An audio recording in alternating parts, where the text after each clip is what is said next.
Hey, beautiful people. Hey, beautiful people. How are you guys doing? Let me know if you guys can see me, how we're doing for audio in the chat. I have a funny story for you guys. Your girl's already starting with the humor. It is too funny at the minute.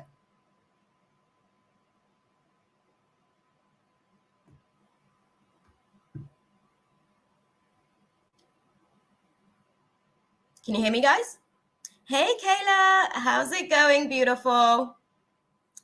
I am actually trying to optimize in this space. I guess there is room for you on the free list. Katie, I don't know if you want to join me on the link. I don't know how to pin it.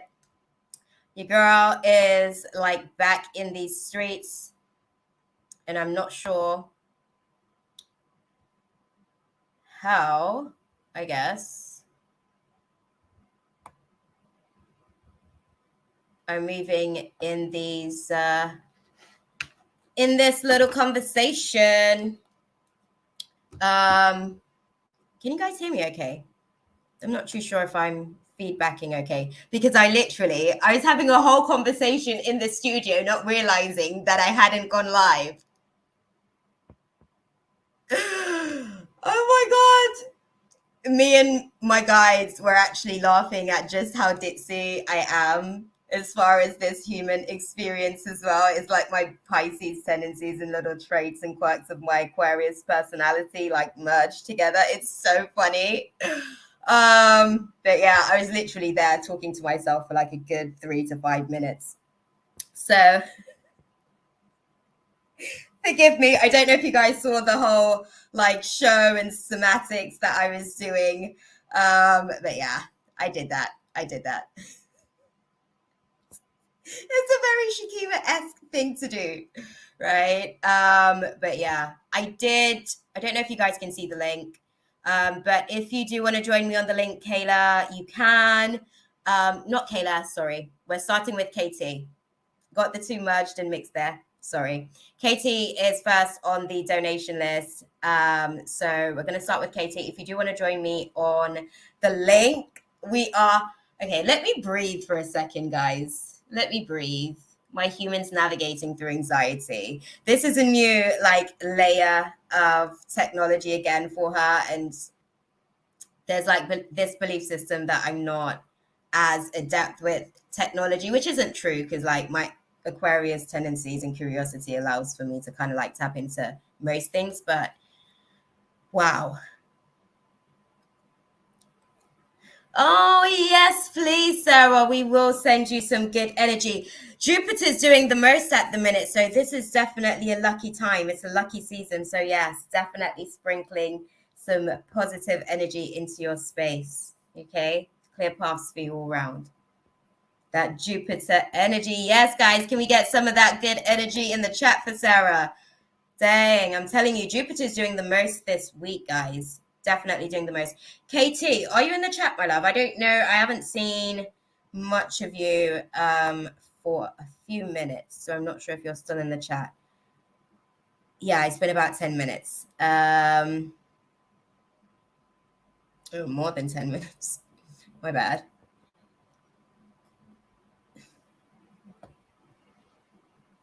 Oh.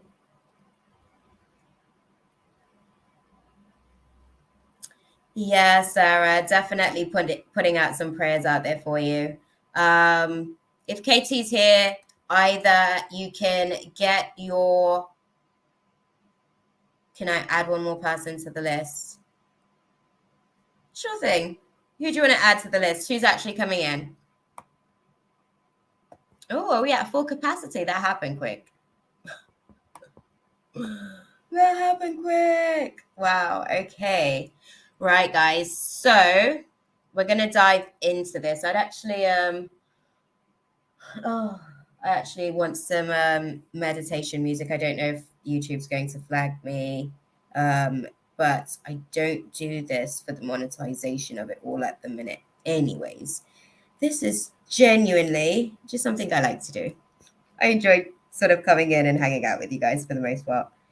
So yeah. Sorry, let's get things going. Sarah, my love, we're definitely going to keep the energies out there for you. Sprinkling some of that good dust. Okay, so if we don't have Katie in the room presently at the minute, does Smoradina want to throw your question out there? And we'll come back to Katie when she sort of comes back into the room, obviously. The semantics of the donation politics. Yeah. When she gets back into the room, we'll kind of pick up where we kind of left off, I guess, in theory with the situation, right? So Smoradina, I think I did see Smoradina in the room. I don't know if you want to come on audio, Smoradina. We've got the space. Are you okay to go do the whole back and forth texting thing?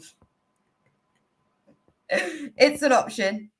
It's definitely an option.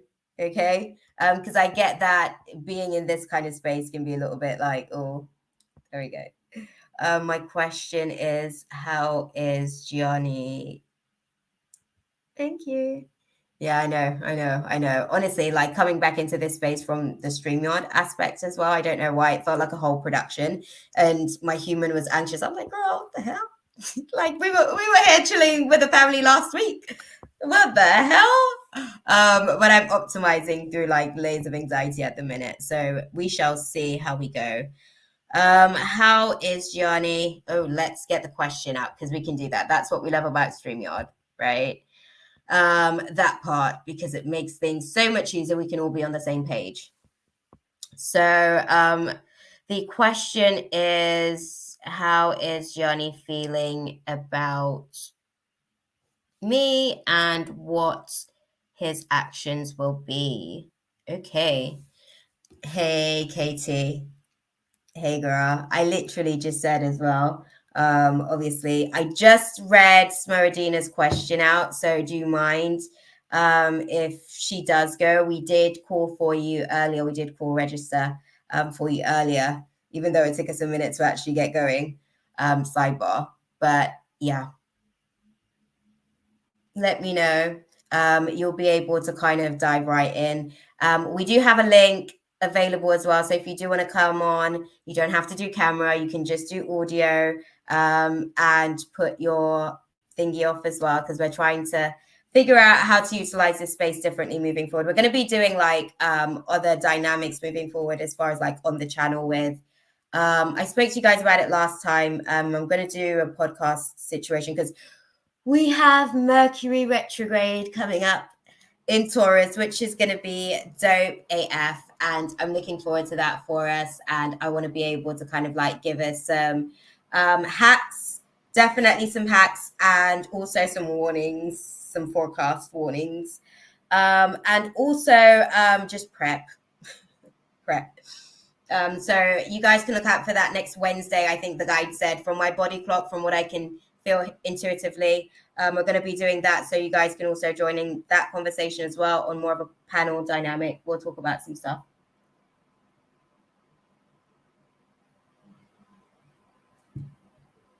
But I am ready to get going. Oh, sorry. I was just checking the equipment. Right. So Smoradina wants to know, firstly, how is Gianni feeling? Let's start with the romance cards on that.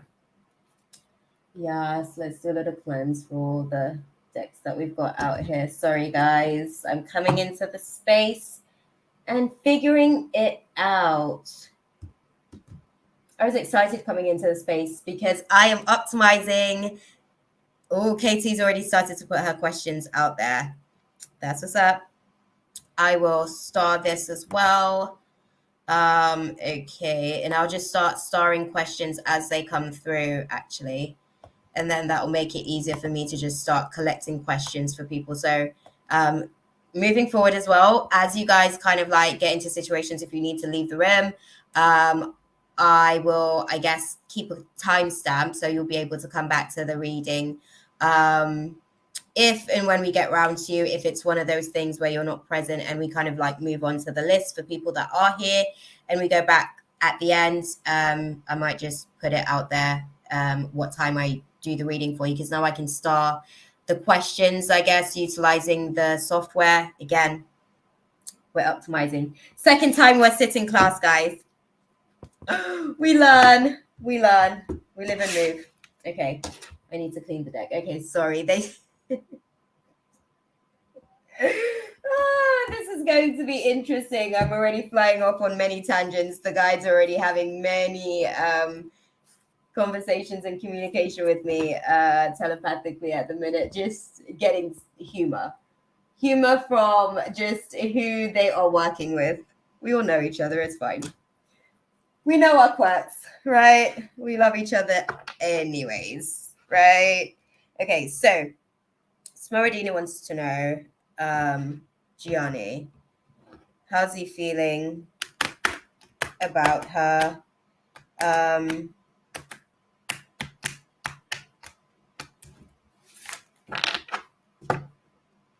you guys in contact at the minute, Smoradina? Because I'm seeing that there isn't necessarily a need for a reconciliation in terms of I guess a belief system. So are you guys in communication?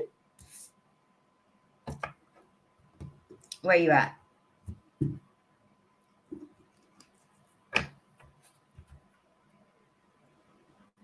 Yeah, okay.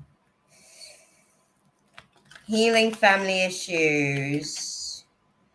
Yeah, the reason that I had to ask is because the undertone of the climate that you guys are navigating through is that he's going through this emotional belief system that there's no need to reconcile with this situation. The place that he's at in terms of feelings towards or about you is it's about loving themselves first, I guess. They're kind of navigating through their own, I guess, family issues and stuff that they're dealing with, their own internal projections that they're kind of figuring out themselves, I guess. He's in my town, but he didn't communicate. Yeah, he doesn't feel like he needs to. He feels like he is actually... he feels like he's actually wanting to focus on what he's got going on in terms of just healing his own sort of wounds. There's a lot of, I guess, the best way that I can put it is that there's a lot of angelic work at play with the situation at the minute, because that's how they're giving it to me, right? They're saying that there are certain forces at the minute that, in spite of the desires of wanting things to kind of like reconcile, he's not necessarily in that place. I think that I think that he's at a different place in terms of his situation and how he views things with the dynamics between you guys. I'm gonna say this, like this class for you again, because obviously we're in the pre-setting for the Mercury retrograde classes that we'll be having. Self-development, right? Sorry, I'm going back to, because I've got notes on this, some stuff that I'll be discussing for the chat that we've got coming next week. We've got some personal development stuff coming with this Mercury dynamic. I'm trying to sort of get a little bit more of a perspective to understand. I'm starting to try and let him go. I think that might be the best thing for you, because I think that this class for you is a self-respect class, right? Because that's what they're saying to me. Like the last communication or the last romantic gesture was actually a final gesture. And he had desires or had, he had opened his intentions to things outside of the space with just you guys. So he was already like emotionally detached in terms of the last time that you guys had or experienced an embrace of each other in terms of communication. But this is a self-respect class for you, essentially. That's really what they're trying to put across to me. But with him as well, when they were talking about like this angelic sort of like reference that's going on with the dialogue. I feel like your angels are actually trying to protect you from that dynamic as well, because it's actually not really what you're looking for. And I think it's misaligned in so many different ways for you. And I think that they're really trying to sort of like present you with the reality that this may be the best for you yet, right? In terms of his actions, guys, what actions will he be taking? I think you guys have low-key sort of answered the question, but, you know, give us some clarity, put it into context, right? Okay, so yeah, disorganization, navigating through financial disarray, not necessarily feeling like there's any capacity to be able to engage.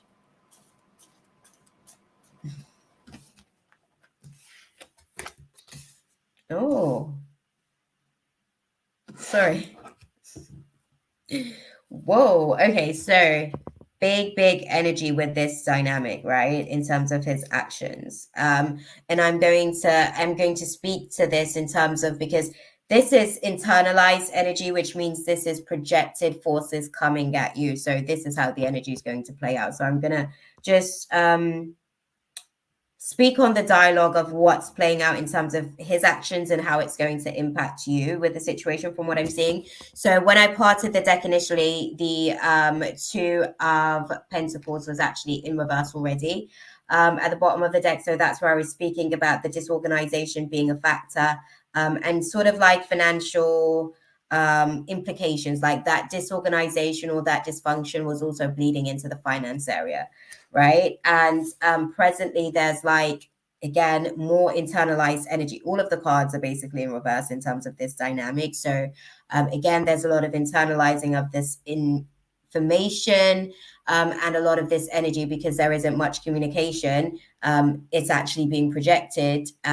It's kind of like another layer of passive aggression, unfortunately, because there's like an internal battle that's kind of going on with yourself, firstly, because you're still sort of connected and anchored to the space, but then also within themselves, they can also more than likely feel the tug of that from time to time as well, right? So we have the Sun card in reverse in terms of where you guys are in terms of the present dynamic that you guys are navigating through, and that Sun reference being in reverse is like the ego is basically going through an ego death. It's kind of like a dusk of a season, right? It's a coming down of a season. It's kind of like also in reference, if we wanted to take it in the context of like moon. It's like when the moon goes into sort of like a new moon stage. It's telling you that it's time for like new opportunities and new planting of seeds, but now isn't the time to really like expect for those seeds to be able to kind of like bear any fruits, right? Bear with me, keep with me. It's talking about a temporary sort of like lack of success with this situation, and that's where you guys are navigating through at the minute. However, this temporary lack of success in terms of like your personal lives and your personal values not necessarily aligning, because I think that that's again the main thing that's kind of like the bar of separation between you guys. I mean, you want this person, but your core values don't necessarily sort of like align, and then your guides are like, these are some of the things that you say that you want. Do you have the capacity to be able to kind of like tolerate these types of things? And you have some hard boundaries, which means that they have to stand your ground, which a lot of the times we're so like frustrated with our guides because we're like, oh, why are you doing this to me, or why are you doing that to me? They're actually sort of like helping us to execute our goals a lot of the times, but it's like we're counter manifesting those things because we're actually having to go through the feelings of it all, and we're like wanting it to be like peaches and cream, right? We just want it to be all peaches and cream. But the dynamics that you guys are navigating through is causing both of you guys a little bit of depression. It is going to feel like a lot of I don't give second chance, unfortunately. I think I should let him go. I can accept many things, but his lack of effort makes him mad. Yeah, well, this is the thing. this is the thing, you guys don't have the same values. And that's what I mean in terms of the core value system, right? Those are some of the things, because you have hard boundaries. Oh no, I knew that it should have been you mad. I read it as it was, but I was hoping that there was a point of reference, but thank you for clarifying, right? With the situation, what I will say, because you have those hard boundaries, your guides are actually sort of keeping to your goal.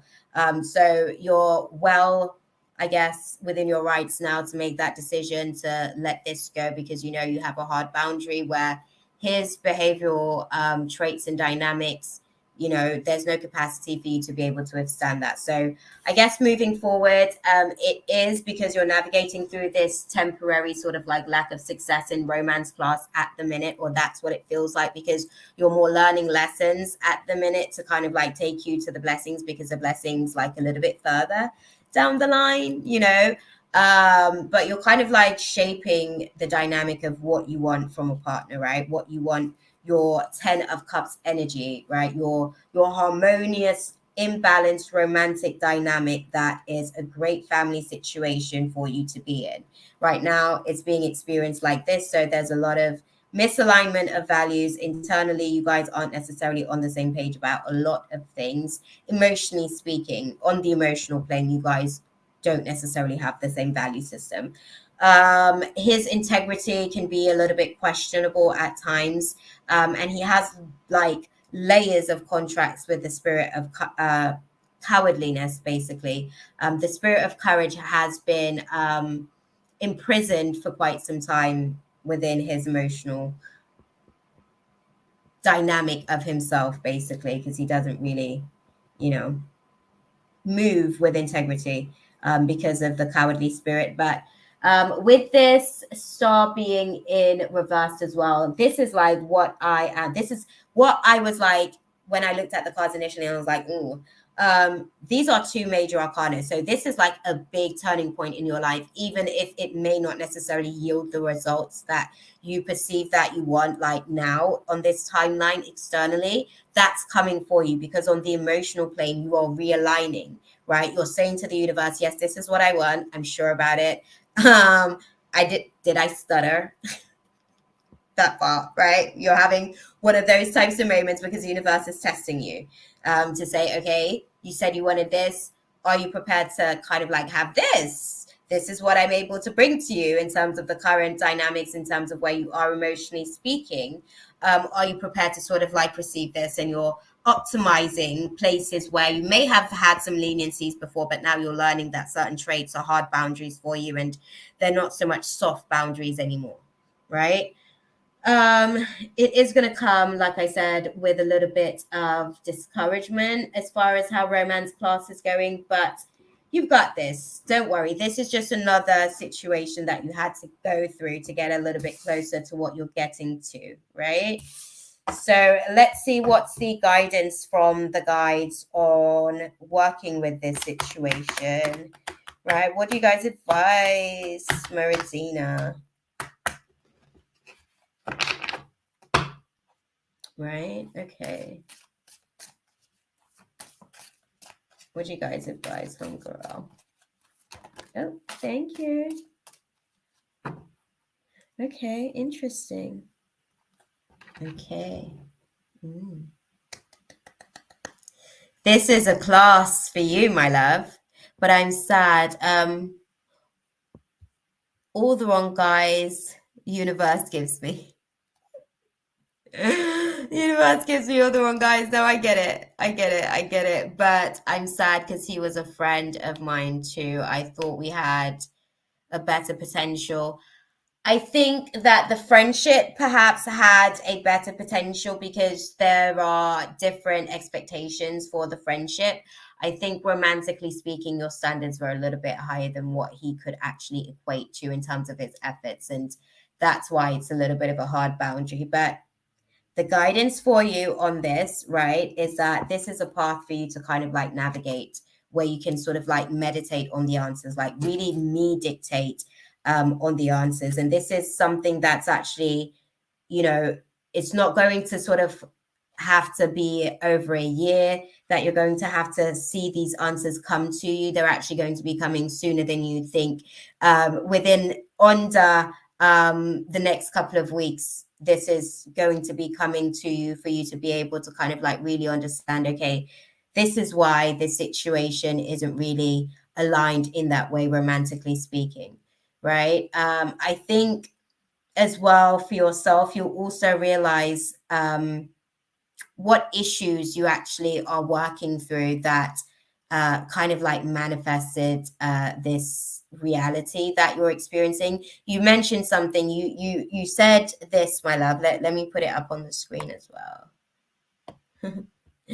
You were saying that the universe sort of like brings you the wrong guys all the time. It's not that the universe brings you the wrong guys all the time. I think when you put something out there, the universe presents to you where you're at firstly, and then it gives you an option to be able to see if you want to work harder than where you're at, basically. So it will give you the foundation test paper, and then it's kind of like really it wants to see if you can actually excel to the intermediate class, right, where you're actually going to work on a certain level, right? I've got my incense going. If you guys see the smoke going across the screen, there's no like random stuff going on, right? Just so you guys know. But the my guys, they usually move with the electrics. That was, I guess, their presence letting it be known, because they're going to start activating my clairsentient as well, because that's what they do in that type of dynamic. But yeah, just in case, I don't know, I went off on a tangent there, but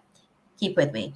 What you were saying is the universe gives you the wrong guys. The universe gives you where you're at, vibrationally speaking. So the universe is giving you an opportunity to see on the emotional plane, your value system needs some realigning. So this is an opportunity for you to be able to do exactly that. There were some things, I guess, in terms of the dynamics that you learned about yourself in terms of your hard and soft boundaries in situations. And I think this is also helping to develop your value system as well, right? So the answers are actually going to come to you literally in under the next couple of weeks. Yeah, because I feel like free spirit guys, but they usually are not committed. Well, that's it's a side effect of that trait, my love. It's just what it is. Like, you know, pros and cons to everything. Even the most positive of you know, spiritual vibrations have a scale. You know what I mean? And it's like confidence, literally, if you hit it literally just a little bit off, it automatically goes into arrogance, and then an ego is now into its lower self. You know what I mean? Like, it's not in the super ego anymore. So it's just one of those things. It's really hard to navigate through like your positive qualities and the cons that comes along with those sometimes as well, because you know, sometimes the thing that you love about a person, like I know for me, people love my honesty when I'm kind of like able to deliver that to others, but when I'm delivering to them, sometimes it might not feel as nice to receive. So it's just one of those things, right? Like the honesty comes with, it's a double-edged sword. So being a free spirit, if you like that kind of quality, you are going to have to deal with somebody that is a little bit less rigid, I guess, because I think commitment looks a little bit different to everybody. And I think it's when we're dealing with free spirits, we kind of have to understand what commitment actually looks like to them, right?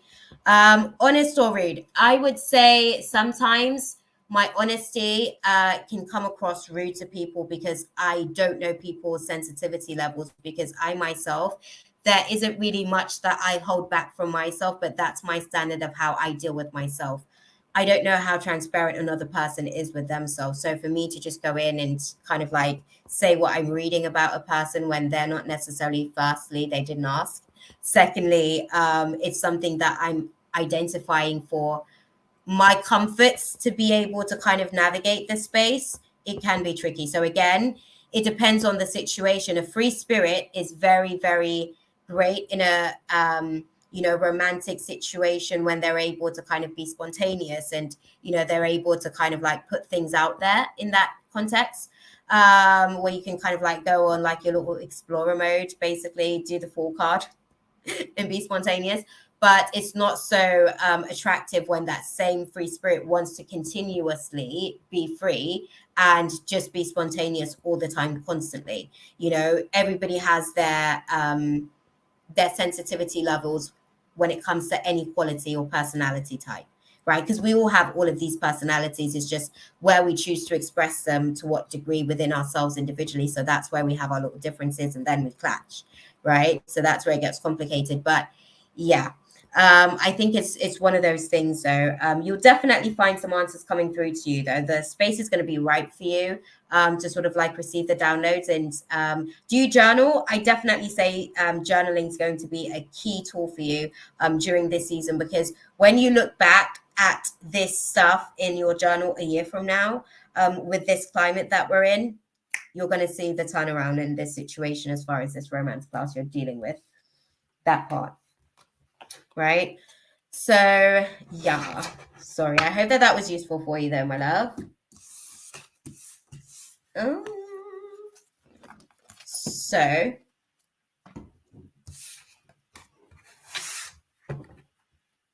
that's okay, beautiful. Thank you for stopping into the space. I don't know if KT is actually still in the space, but she did leave her questions out there. So I'm going to put that in the chat. Thank you. Thank you, Mina. Right. Okay. So we are moving, guys. We're moving. So we're going to try and get through the space tonight. Okay. I know she did post her questions. I did star it, Mina. We're getting better.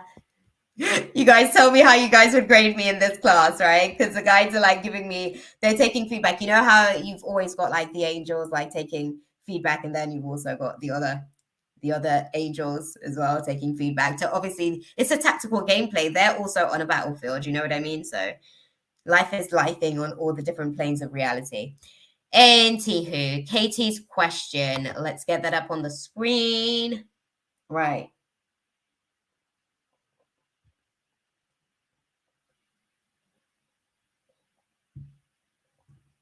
Okay, so.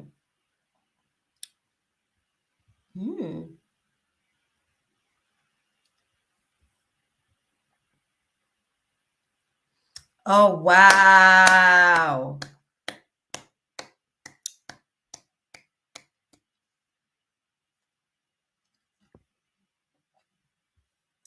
Okay. This is such a question. Sorry, I had to clap there. That was like an automatic reflex. I think the guys they really like the questions. They've actually been giving me feedback as well. They've been giving me feedback on you guys as well, actually. They think that we're doing really, really well, to be fair, actually, because like this little space, I guess, that we're sort of like developing, right? This is going to grow and it's going to manifest like greater, and it's going to be bigger, right? Oh, the colors of my drinks. Again, I actually tonight I had to make sure that I was like prepped to some degree. I needed to have drink ready.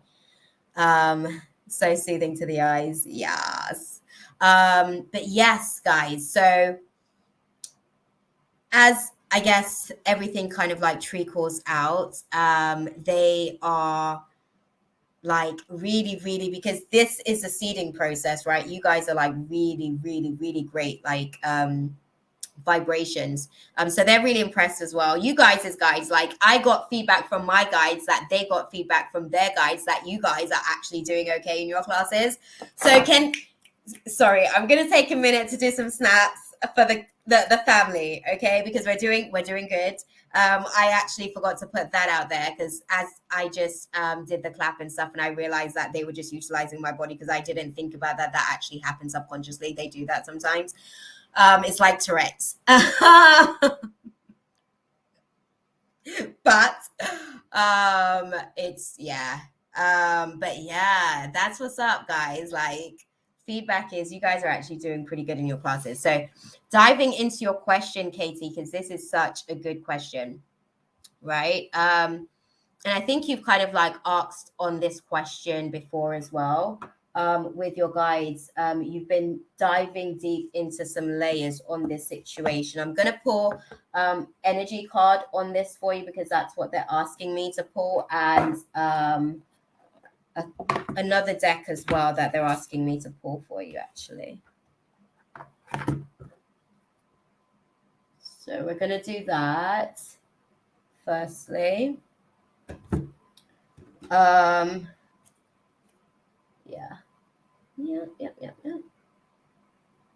Okay. And we are going to grab the Work Your Light deck as well. Oh, the stress cards have been put out there as well. I'm scratching my head, lol. I'm ready to... Listen, I'm telling you, right?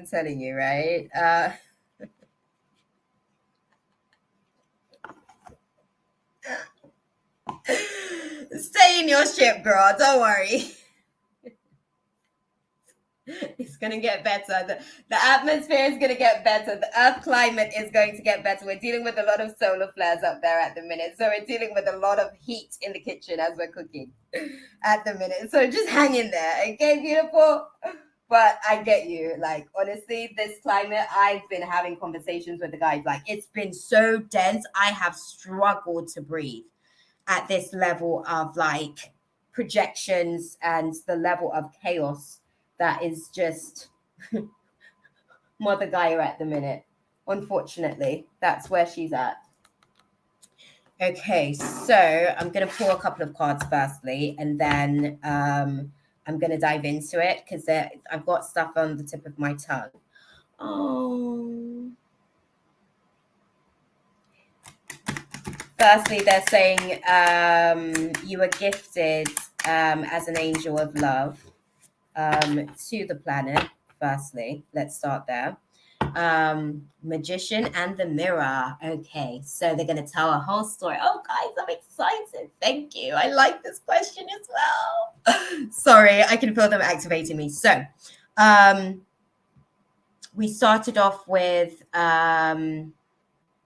you being, again, just that vibration of love, that angle.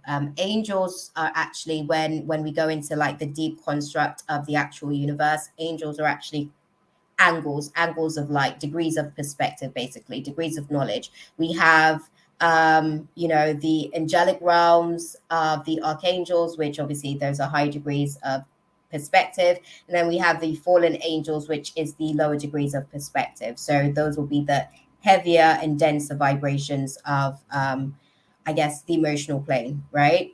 And how that's affected. But they said, right, I jumped on the laptop, on the phone, the video isn't at the same place, lol.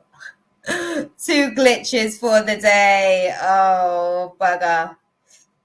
Oh, sorry, my love. Hopefully you'll be able to kind of keep up with it. Hey, Johnny. How are you doing? I think the list is actually closed, to be honest with you. The free list is actually closed. Unfortunately. Sorry, my love. The list actually gets closed really quickly around here. We do have the donation list open as well. So just to sort of dive back into the question for you, I am going live again on Sunday, Johnny. So I don't know if you want to set the notification for that live and get in on the list early. Okay.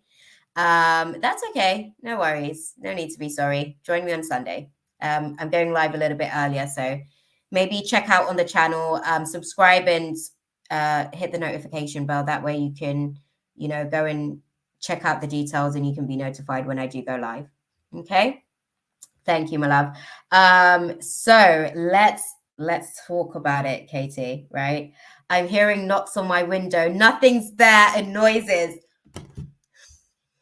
So see, last week, this is what I'm saying to you, like they're really starting to be interactive. So last week, I think Chaylee had a situation, I guess, where she said that she could sense that my nan was present as well to just like give her a cuddle because she was like navigating through some stuff, and she did actually. She felt bad for her. Like the spirit that was just on her heart and the weight of it was just one of those things that was affecting just her spirit and demeanor overall. But yeah, they're being very interactive at the minute. And look at the time as well, 10:33 in the 33rd cycle. Whoop, whoop. There's a lot of optimizing happening in this I guess this stage of life, this cycle of life. But yeah, I'd say sorry, but they can do what they want. I can't stop them.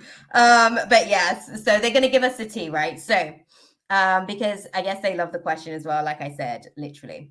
So the reason for you coming here, right? You're such a high vibrating sort of like being. You came here to be able to kind of like optimize this process of reality, right? The mirroring effect, the mirroring reality, because that's the thing that basically like a lot of humans here, they tend to be okay. So the best way that I can put it, because this is how they're putting it to me, like your soul in its conscious state is like this magician here, who has the ability to be able to manipulate this realm, manipulate this layer of reality, right? And you understand to some degrees how to be able to stand firm in self as you draw forth from the elements, right? And the garden and the gate isn't necessarily, because they're sort of like showing me with the dynamic, this isn't a peachy situation, right? The angel of love is going to navigate through being out of balance. It is going to navigate through imbalances in the situation, right? This is your story, so listen to it play out, right? And the angel must then learn to strategize. You must then learn how to fly. You must then learn how to soar. You must then gain your wings. You must then gain your wings in your human form. So now what happens is, as you kind of like optimize in this, I guess, process of this reality, because you asked about this particular social construct being in this skin with these types of dynamics, that's such a deep question, so complex, right? So many layers of that has to be strategized for you to be able to optimize and actually like be the full extent of the being that you are in this reality. You have it within yourself. The potential that you have is there, and that's why you were chosen. That's why you were a willing participant to the process. I'm going to say, I don't think there was I don't think you knew to the fullest extent, because you hadn't necessarily experienced the human's experience in the human, in the linear concept, right? You would have probably gotten the downloads so that your human can get optimized in terms of the information, because all of this is just feeding back into the universe, right? We've already kind of like, life is already lifed, basically. We're just playing it out on a linear sort of playback concept. Which is why we're able to sort of like do the whole downloading thing pretty effectively as we're sort of getting adept with technology. But you're not necessarily on the aspects of the journey where you're with the strategizing at the minute, right? Because you're not necessarily at that place where you've optimized your battles with anxiety. And I think that these are some of the things that you're actually navigating through. The crown chakra as well. So when they show me that the crown chakra is basically imbalanced, you're actually blocking a lot of your own cognition, right? So you're asking questions, but you're not letting them flow through, Katie. You're asking question, then you're asking another question, you're asking another question, and you're not giving space in between time to let the questions sit, marinate, and reveal themselves to you. And then also when the signs actually comes to you, you have a tendency to then question said signs as opposed to interpret the signs, right? So you have to kind of like navigate through that dynamic a little bit more in terms of the optimization, but you're here to actually like free yourself from this perspective that you're actually indecisive about this. It was already decided. Okay, like it was already decided, and you will keep deciding the same thing. So that every time your human kind of like goes off on this, every time you're human who is actually going through the day by day, moment by moment, minute by minute process of reality, is moving through the density of the emotions, every time it goes off onto the scale where it's like, oh, I really cannot be asked to kind of like be here, the soul takes it back into that reality of, no, I chose to be here, like I know what I'm doing. And it's kind of like navigating through that process of actually kind of you know releasing a lot of the limiting beliefs and perspectives of its human. And the reason that you chose to come and do that is to also be able to ascend in the angelic realms as well. There's different layers of perspective within the angelic realms. I don't know if you guys have seen like little photos of what the different angels sort of like look like outside of like just the reality of like the format of what we see them as, but I mean in also like the light bodies of them. The light bodies look a little bit different, and there's so many layers of the light bodies before it actually even comes into the condensed version or perspective that we see. Like when you see a spirit orb, there's actually so much pixelates and stuff going on there. But I think with the situation, it's the fact that you knew that this wasn't going to be a resting state for you. You were aware that it wasn't going to be a resting state because you know that in the process of being able to optimize in this particular life, that is the person known as KT, you'll be able to, I think, the next layer of angelic realm. So we go through different layers, I guess, as a soul, where we are able to teach and grow and teach and grow, right? So the next realm that your actual non-physical form will take in your spiritual form, as far as the angel that you are, taking shape in earth form, you'll actually be able to move up to the seraphims, the other realms where it's like more, there's more, you get more access basically to reality in that coding. You get more access to what goes on deep in the realms of reality. So you are doing this, my love, to earn your wings, actually. You are executing the ability to speak up, speak out, and utilize your brave voice. And that said soul, that said angel of love, because your love vibrates on such a frequency of purity, right? You have certain standards, and moral compass is a little bit, it's because of your moral compass basically why you feel the way that you feel, which is why your question is what it is, right? Word on God, right? Because obviously if you have a moral compass deposit where it's a little bit skewed, you'd actually think that this shit right here is actually really good and it's fun and it's great and all of that kind of stuff, because it would feel like it's serving you. You know what I mean? But for those factors with the situation, being able to kind of like speak up about the things that you don't necessarily appreciate about this reality are the very things that you're here to actually fix within this reality when you move into your seraphim, your, is it? Yeah. Okay, yeah. When you move into the next layer of your upgrade, you'll then be able to give all of these perspectives and guide other humans as well on their path as well, as far as like their quests, right?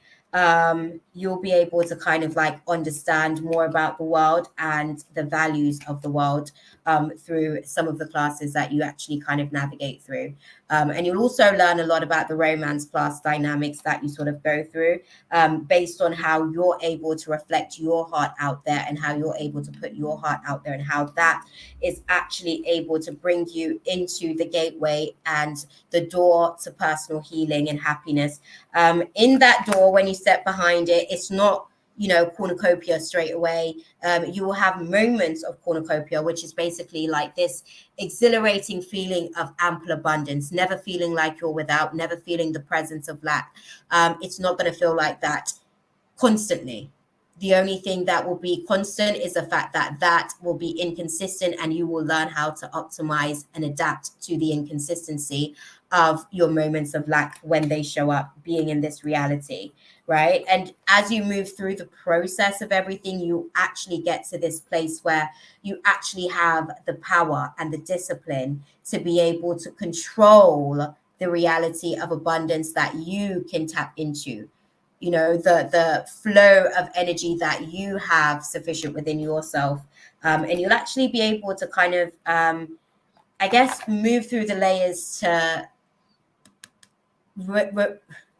another reason why you had to come here as well, basically, was the lineage that you chose.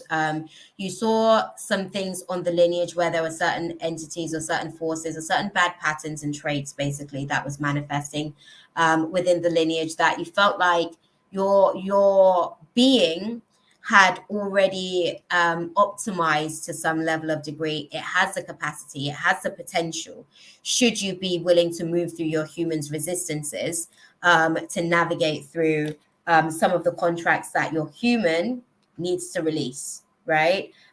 For the sake of that lineage being able to move away from, the imbalances that are manifesting within the family dynamics and work situations as well. That's probably one of the main areas that you're actually here to help this lineage as well. You're here to help them in terms of really structuring a family dynamic that is a little bit more healthy and a little bit more refined. Sorry, guys, I'm going into the file in my mind's eye.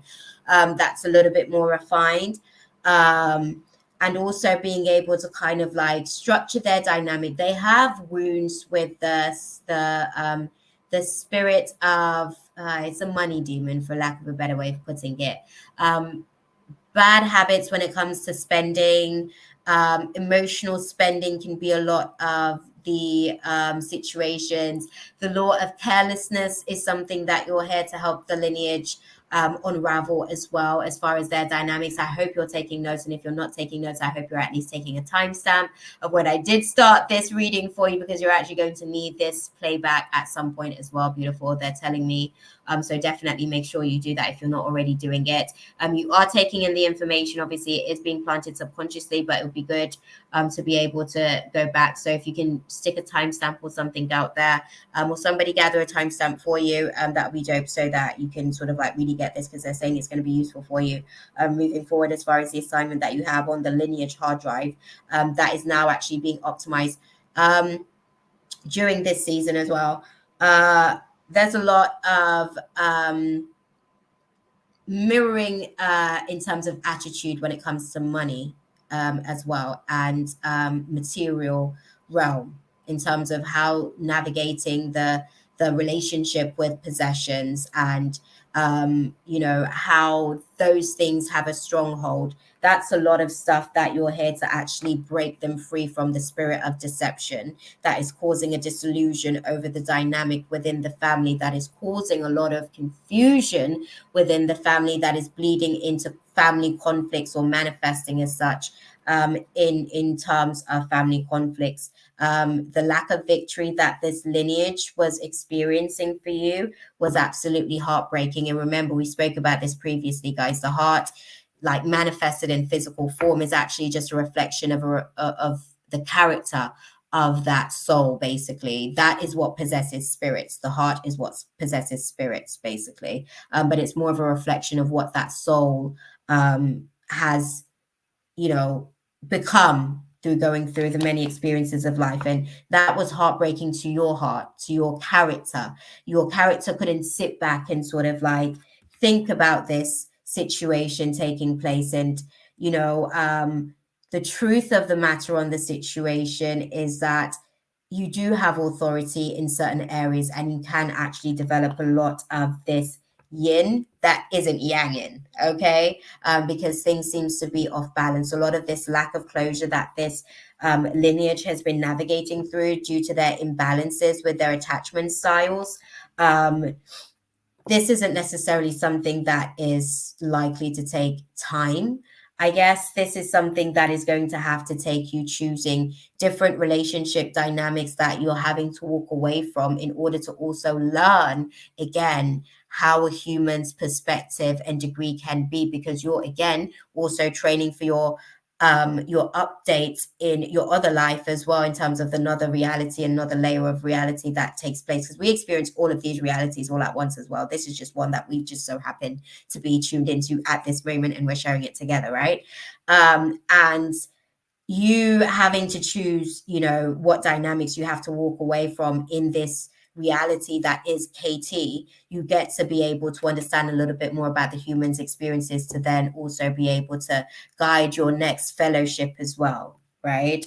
The people that you're assigned to, the souls that you're assigned to in that dynamic, as far as assisting them as their guides, because we teach and we learn, right? But yeah, it's I'm gonna sort of utilize the other deck as well, because they're calling me into that as well. Okay, you were and always have been a pillar of light, basically, is what they're saying.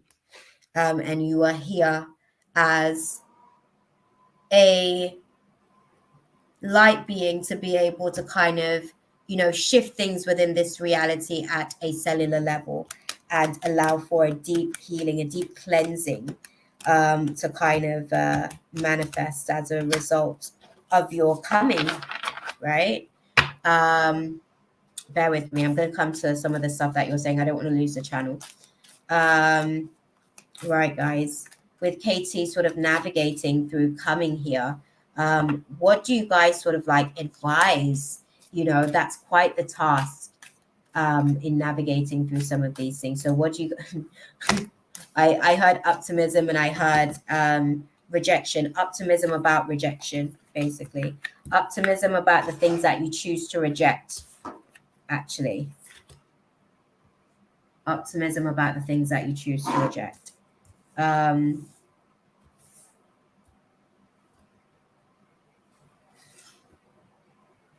So their advice, interestingly enough, with the situation,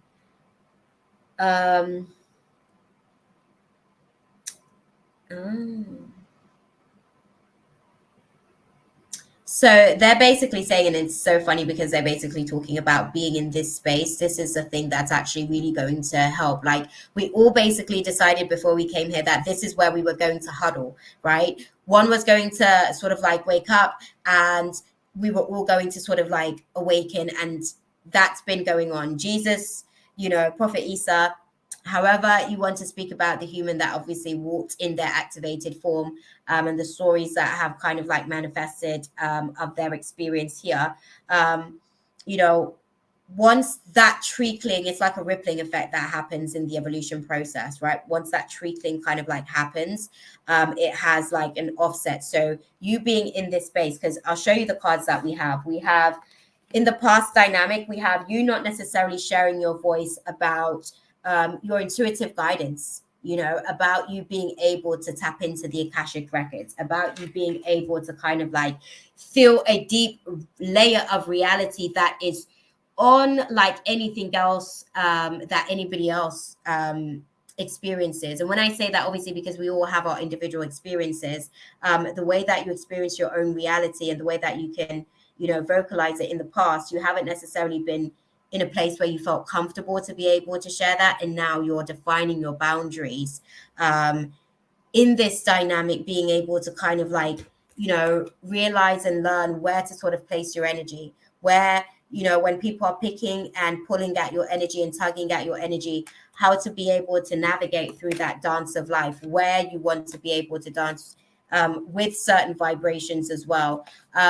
You're not necessarily doing anything to sort of like shift your vibration away from your soul family at the minute. You're actually going through a cellular divergent actually activation. So your divergent mind, so the collective divergent minds, oh, thank you for this question, girl.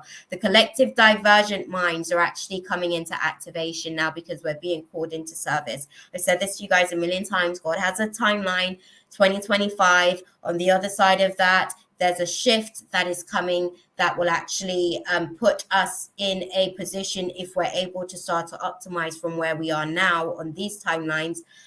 We can actually be able to leverage the work that we've already done. It's kind of like when COVID happened and God forced the whole world. God was like, right, everybody's in detention, for everybody that didn't do their homework. And then when everybody was like coming to detention and seeing me there, and they were like, hey, girl, what are you doing here? I'm like, girl, I come here for fun. I've been here for like ages, you know.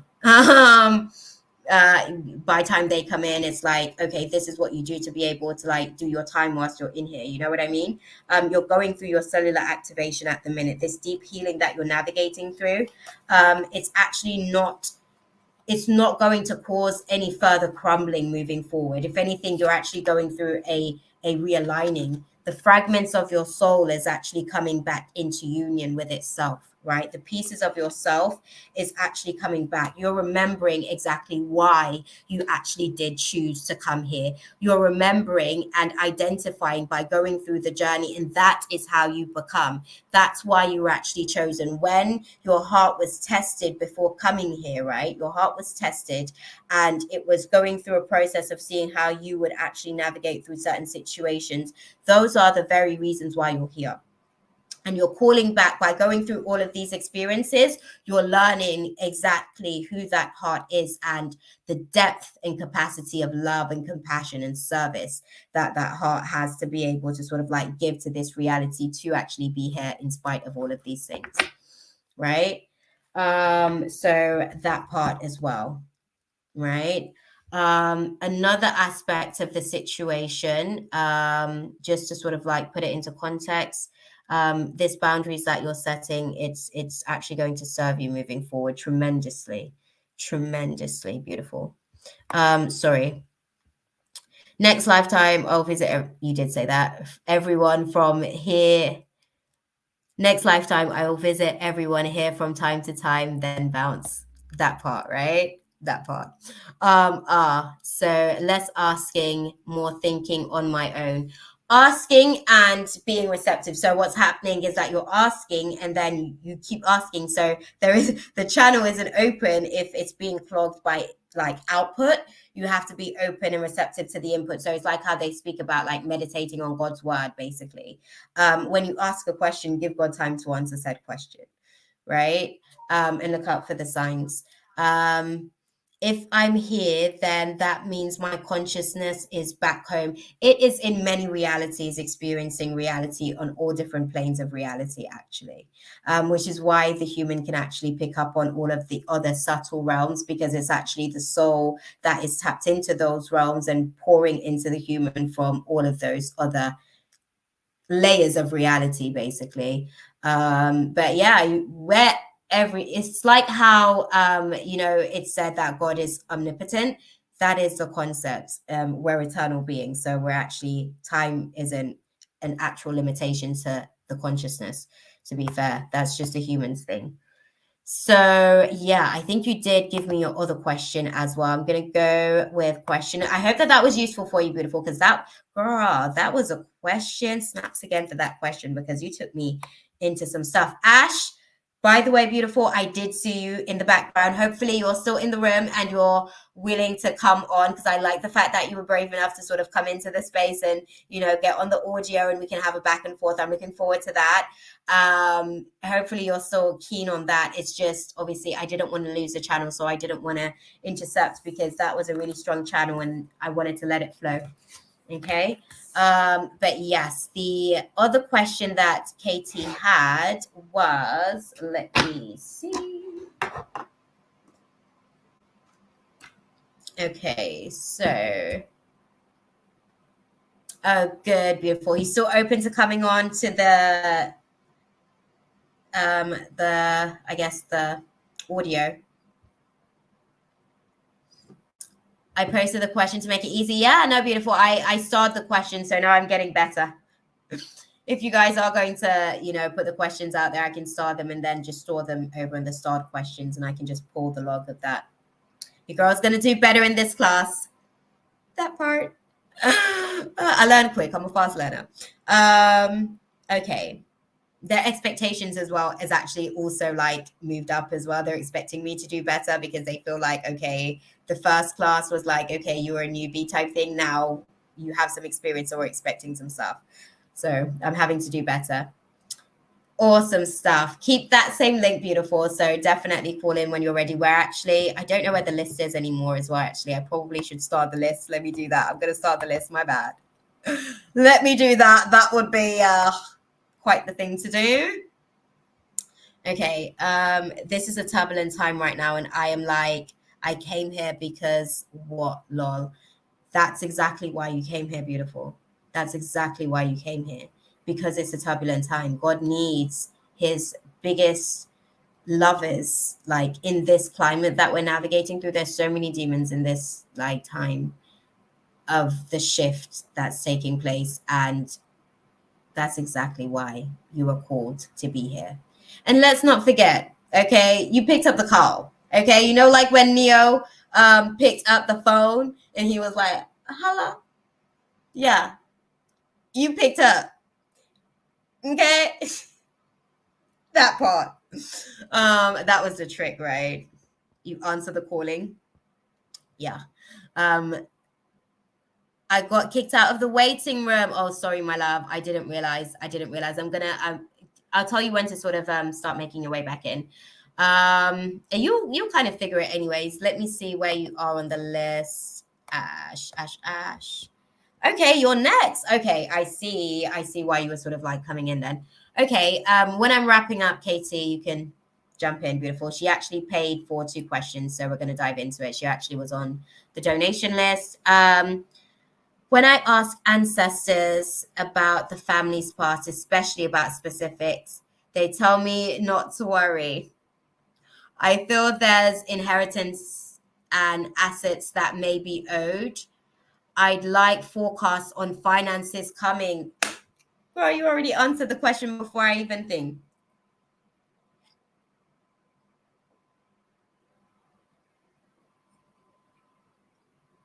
Okay. You know, like how I was answering the first question, I was speaking to you about some of the dynamics, the reasons why you came here, right? All the questions, because your heart is so curious. These are the questions that your heart would actually think to ask in these types of situations. So that's exactly why you're here, beautiful. But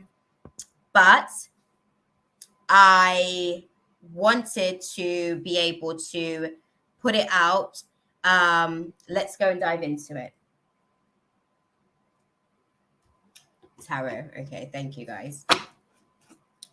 Oh, my ears are burning. Again, a really good question. Really, really good question. Your guides are happy. You're asking all the right questions to be able to activate, beautiful. Genetically speaking, you're asking all the right questions to be able to activate. And you're asking the right person too, they said. That's nice, guys. Okay. To bring balance, right? To bring balance. Adaptability. What star sign are you, Katie? Sun sign. What's your sun?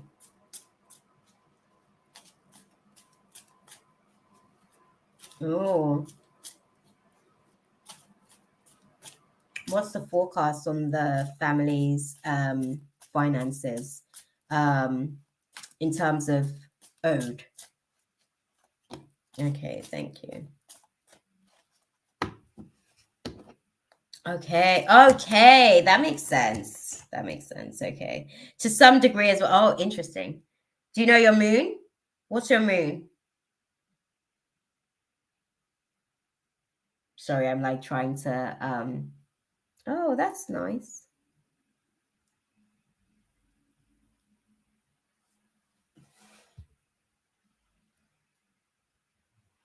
I've been searching for unclaimed family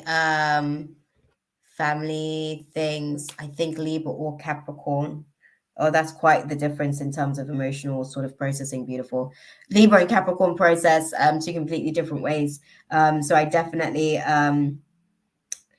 sort of get the definitive on that situation. What I'd say, okay, so looking at the cards that we have with the situation, right? Mm. Mm. Okay, so there is some treasures there. We've got the sun card. So when the sun card's in the upright position, they're saying, there is some past, because this was in the past timeline, as far as the family's situation. There are some situations where you guys are actually owed. I wouldn't necessarily say debts per se, but you guys have had some previous successes. There are certain family members that have had some previous successes. Ooh.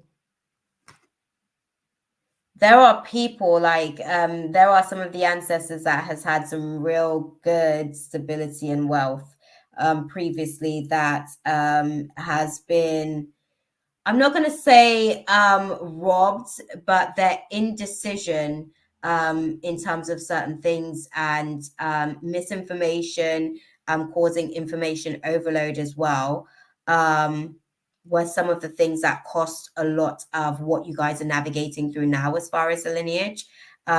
Decisions were kind of like made. The spirit of confusion again was working in this space when it comes to some of those types of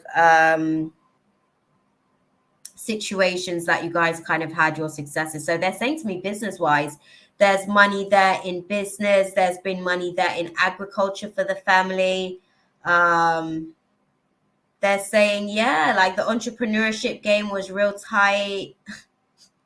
I'm sorry, the guys talk. The entrepreneurship game was like real dope. And there were certain things like they were on a really good trajectory is what I'm hearing. They were on a really good trajectory, going into a certain direction, but there was an instance where something happened. Okay. There was an instance where about 8 cycles back, so 8 generations back, someone kind of like there was a turning point, I guess, in situations. We found out about a relative I never knew about passing and got a letter about stuff he owned. It's still a battle. It's still a battle, I was gonna say, but I suspect there is more that is uncovered. Definitely, we've got the Ace of Cups coming yet ahead because that's what we've got in the overhead of this situation. The undertone of this is Ten of Cups energy, right? So this is, happy, harmonious, sort of like emotionally prosperous as well. But there is going to be like a hold off. There is going to be delays and there's going to be frustrations because of that delay. There's something, basically, there's a pitfall that's coming into you guys at the minute because of a decision that an ancestor made like 8 generations back. I don't know who that ancestor was. It was a masculine. It was a great. But they're saying to me anyways that their decisions what sort of like set things for the trajectory of this ancestor. They're somehow connected to how this ancestor has whatever it is that they have that they're going to be passing on to you. They're now passing on the baton. Sorry, I'm like burning up. My ears burning. Yeah, they're now sort of like passing on, because the loss has happened. They see that the next fitting soul, again, because I said to you that you're here to optimize the belief system when it comes to money, on your family's dynamic and certain behavioral sort of like qualities, right? This is where now, like, you guys are going to obviously be able to be tested, one, as you navigate through the process of this, because again, there's going to be delays. So you're going to have to navigate through the frustration. Spirit of patience is definitely going to be optimized throughout the process of this because you are definitely going to be triggered to move from the spirit of frustration. So it's one of those things because we're dealing with emotional overwhelm with the Ace of Cups energy and this pouring out that is happening. That's, God is pouring so much into that your cup is about to pour over, and I think the dynamics that you're navigating through. Hey Mo, the dynamics that you're navigating through. Hey Ari as well. I did see you earlier. I'm coming back. I'm holding the channel. But the dynamics that you're navigating through, right? It's going to again just bear so many different like buds, and it's just going to permeate. It's going to permeate, right? So what you're navigating through right now is why you're here, beautiful. Gosh, the life that is lifing right now, that's why you're here. That part. Considering the things I heard about my family line, I felt something was off. Feel like there's no way everything was passed down.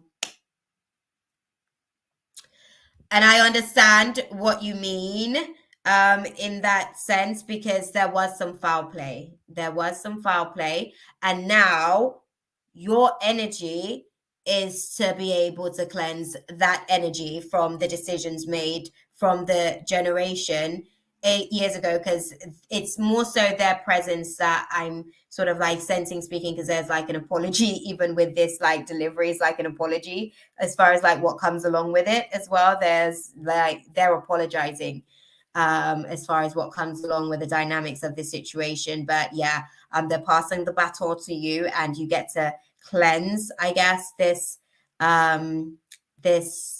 money, right? You get to cleanse this money and purify it.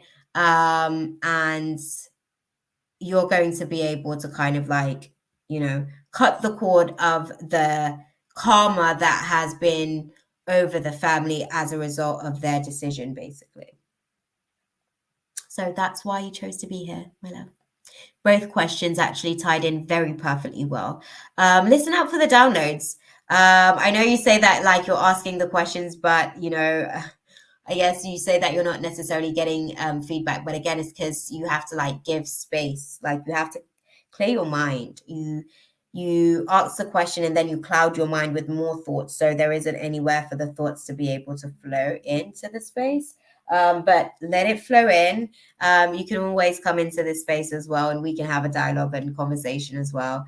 If there's ever anything again that's on your chest, because they'll be able to sort of like put it. Okay, so they're saying they're not finished. They want me to close you out with angel answers as far as guidance. But yeah, you can always come in here as well to get your answers, right? And this is why I'm doing more days. Before you know it, guys, I'm going to be in these YouTube streets like every day. When I say every day, I mean every day. I just need to figure out how to optimize onto that timeline with a job as well. So yeah. Right.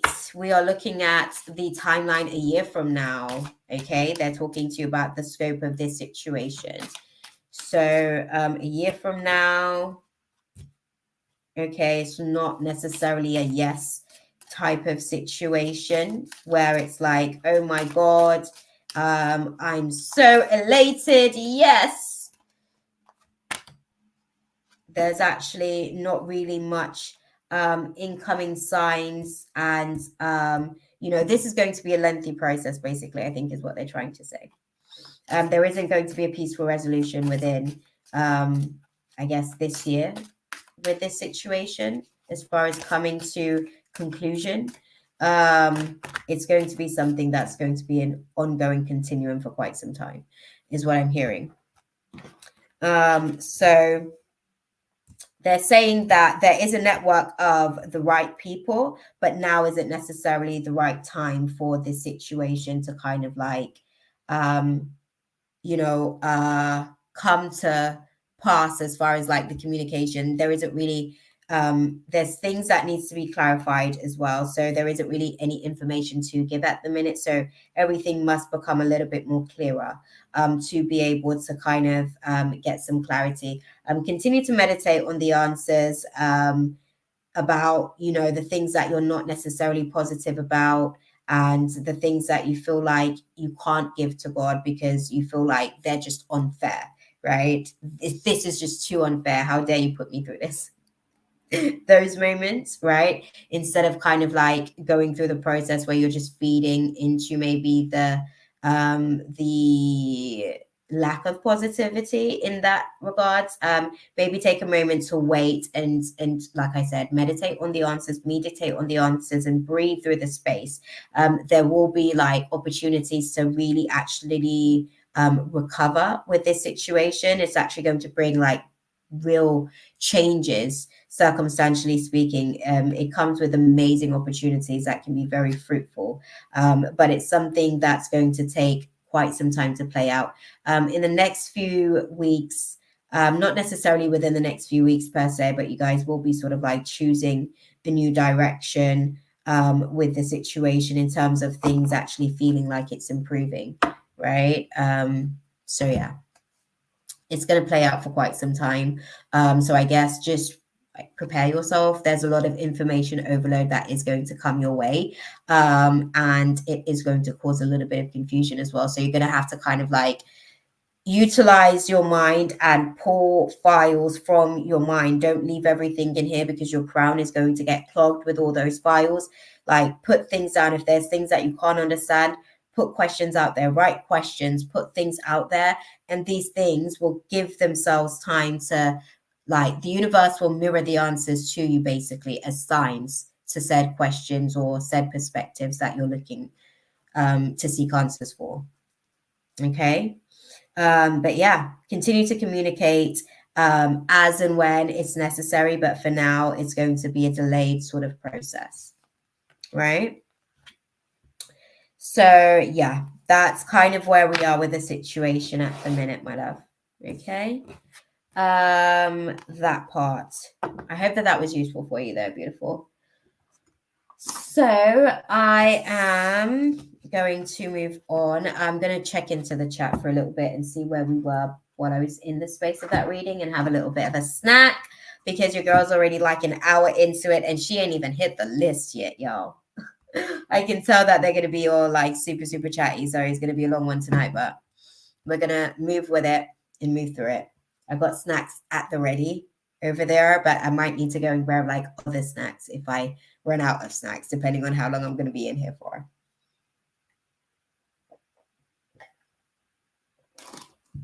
Right. So thank you, Mina. I appreciate you, beautiful. Let's see what was going on in the chat. Thanks, Mina. I'm not able to respond as much. So thanks for responding to Mo. Okay. Ariana was saying, I got rejected by another place of work. I thought the interview went fine. Oh, I'm sorry, beautiful. I received the other chipolati.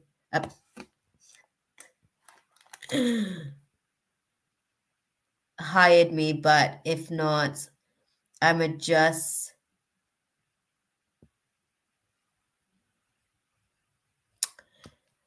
Chipotle. That's it. Because I was thinking like my dyslexia is like heavily sort of like playing up at the minute. I'm like having to really take some time to like, with a neurodivergent mind, that's how it manifests as like dyslexia as well. But anyways, you were saying I'm gonna see if the other Chipotle. There we go. Thank you. Finally, you found it. Good girl. Sorry. I couldn't find the actual like accent and verbiage. That happens a lot of the times as well. But if not, I'ma just work at KFC. It's as if the universe doesn't want me to get a good job. No. It's not necessarily that the universe doesn't want you to get a good job. So the universe is giving you what you are, not necessarily what you want.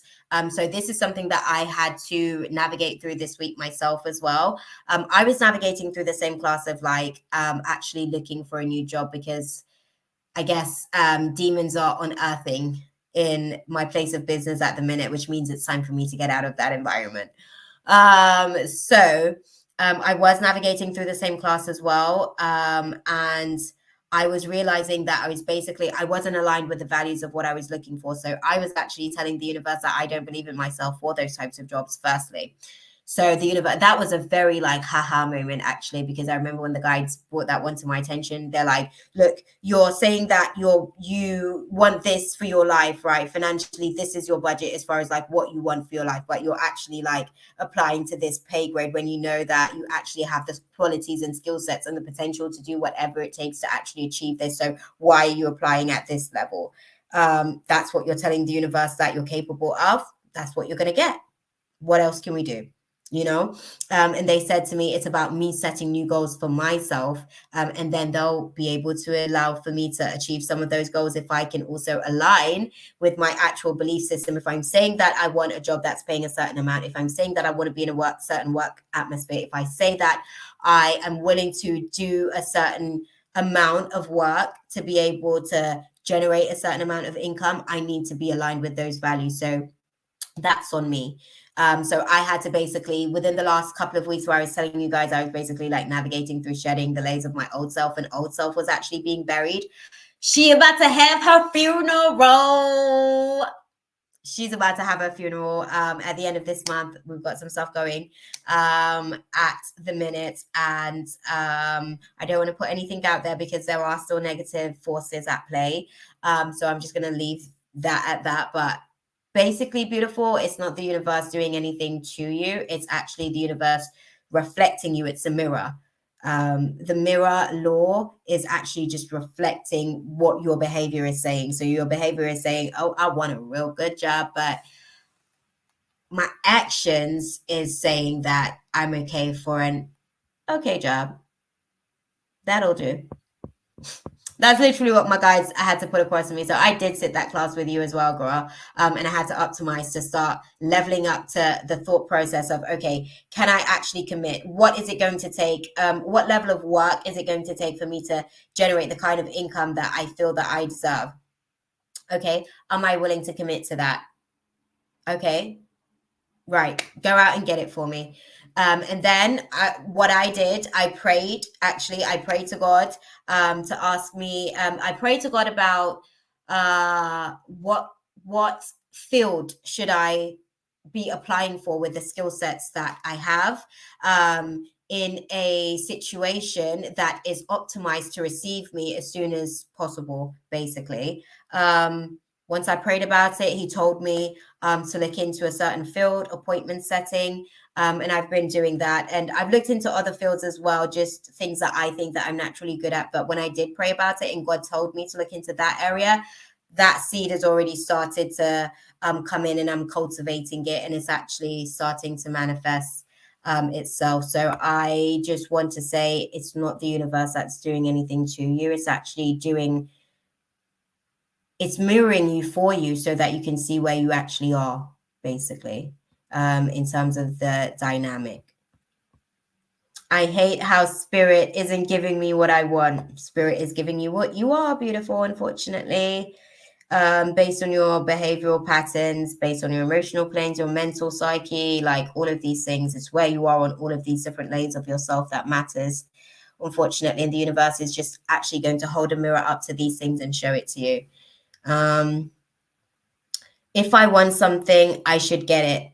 You're right. You should get it. That was the attitude that I have. But you have to ask yourself, are you willing to do what it's going to take for you to get it? Because a lot of the times when I tell the guys, oh, I should be here with my level of this and my ability to do that and my senses to do that, they're like, yeah, but what have you done to cultivate that? Girl, please get out of here. Then they laugh at me. Then I'm like, word. Y'all ain't lying.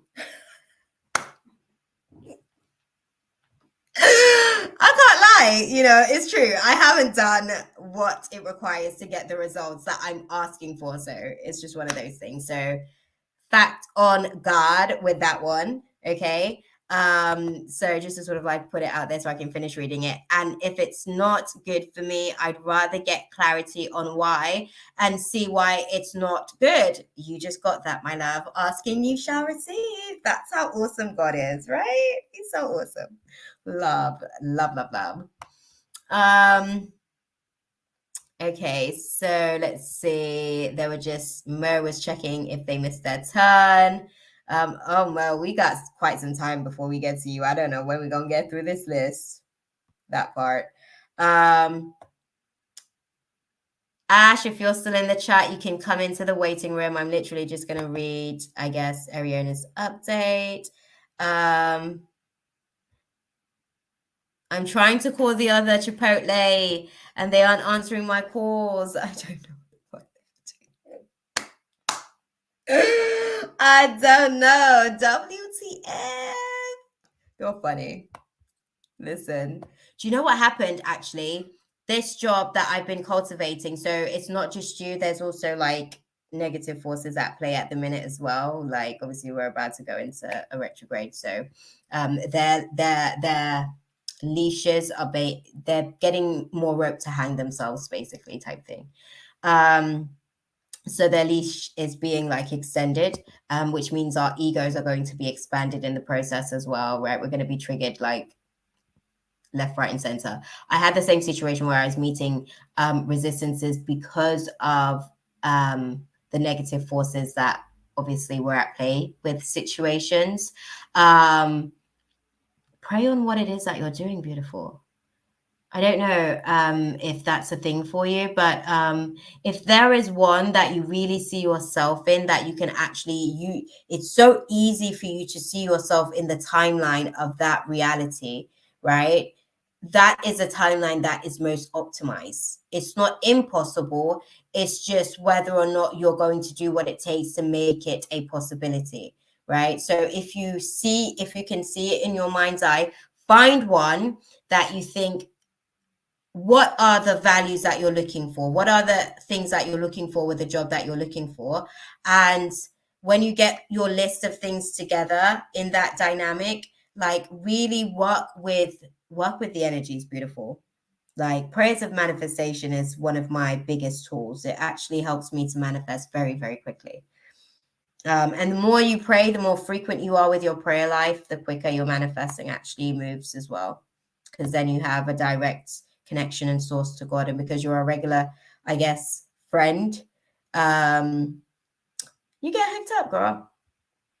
Like he sends the execs to be able to the execs be in the staff, the angels. The interview's been going good, then boom, I get rejected. Okay. Navigate through the feelings of rejection, because maybe when you're getting rejected, as you're kind of like going through the process of that rejection, because I was getting that when I was like applying, it's like left, right, and center. I was getting rejected. I was like, oh, okay. God's clearing out all the things that aren't necessarily in place for me. Because again, the mirror theory, the mirror law, sorry, it's reflecting your attitude. So that's how the mirror law works. So the universe is mirroring your attitude, right? And if your attitude towards what it is that you're manifesting and how it's actually manifesting is a certain type of way, that's obviously going to prolong the cycle that you're in as well. So bear that in mind, that part. Because when I was like really having a downer about being rejected, I was experiencing more rejection. But then when I switched the thought process to, oh, God's doing a cleanup to make sure that I align with the right one, things actually moved very quickly, because then I could see how he was working. Lots of places hiring, but they only want the perfect candidates or nearly perfect. Well, you have to give them the perfect candidate. So what I did in the process of my interviewing process, even today, I looked at the job specs and I became whatever it is that they needed to see come into that space. And I gave them even more, basically, just so that they couldn't say no. I oversold, and I also can compensate because they can see that there's a skill set that's already there from the way that I'm able to articulate what it is that I'm trying to project. It's an image. You're projecting an image. So although you're projecting an image of, you're capable of doing the job, there's also other candidates that are projecting the image that they can execute the job expeditiously. Okay. In the words of the expeditiously, right? Yeah, Katie says, makes sense. Others in the family aren't too concerned with finding out well, immediate family at least. Many of us are separated these days, especially those in other countries. Yeah. It's gonna sort of unearth over time and states. Yeah, it's gonna unearth over time. Working at KFC is not what I am. That's not what I mean, beautiful. I'm pretty sure that I could be capable of working at Chipotle. I can handle a lot. There you go. Elevate your belief system. Find the Chipotle that you can see yourself in, and then astral project into that place. Like get yourself in there. That's what I did. I literally I put myself in working in that environment. I saw myself doing the job. I basically manifested the timeline here first, then I made sure that here was assured, my heart center. So because your heart is basically the thing that really ultimately kind of like decides whether or not you actually do get the things that you want, basically, because there may be other dynamics to what you intend, and it may not be good for you. But yeah, babe, like literally just go through the layers of your. I'm gonna get videos out. Do you know what? I'm gonna put that on a list. I'm gonna start collecting lists of things that you guys need me to be putting content out on. Actually, how about that? Because then that would make life so much easier, to be able to navigate through some of these exams that we're gonna have coming, all of these seasons that we've got coming for 2023, boy. Okay, that part. But yeah, I already forgot it. What was it? Okay, manifesting a job.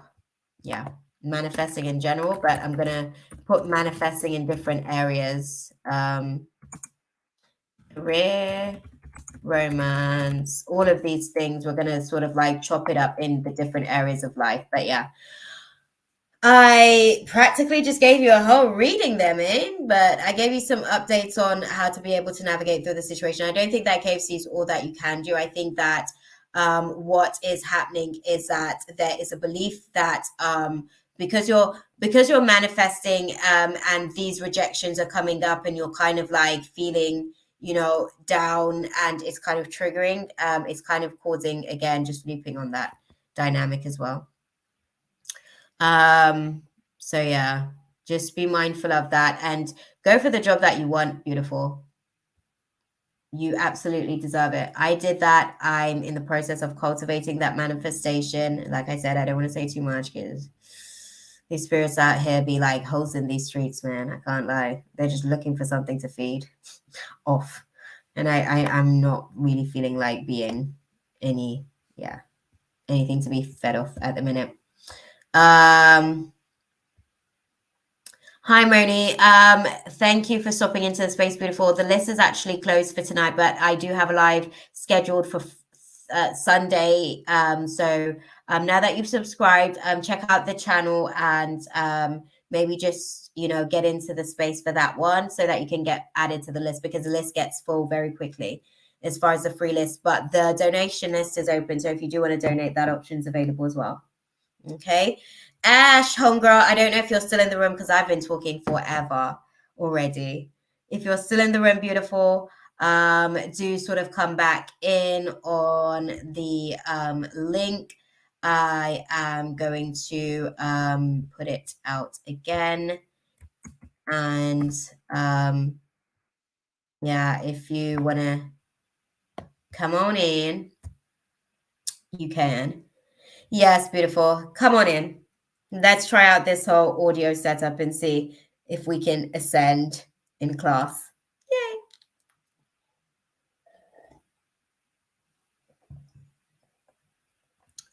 Feel good. I did. Beautiful. 2 minds. Yeah, Moni. Thank you. Thank you for stopping in.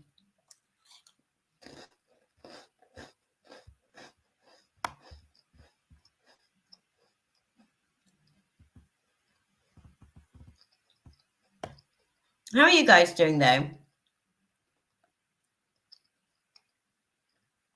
How's the vibe? How are you guys feeling the vibe tonight? Ash is going to come in and join me. We're going to do an audio. You guys are going to get a whole different experience, Where's that chat that I've got showing. Okay.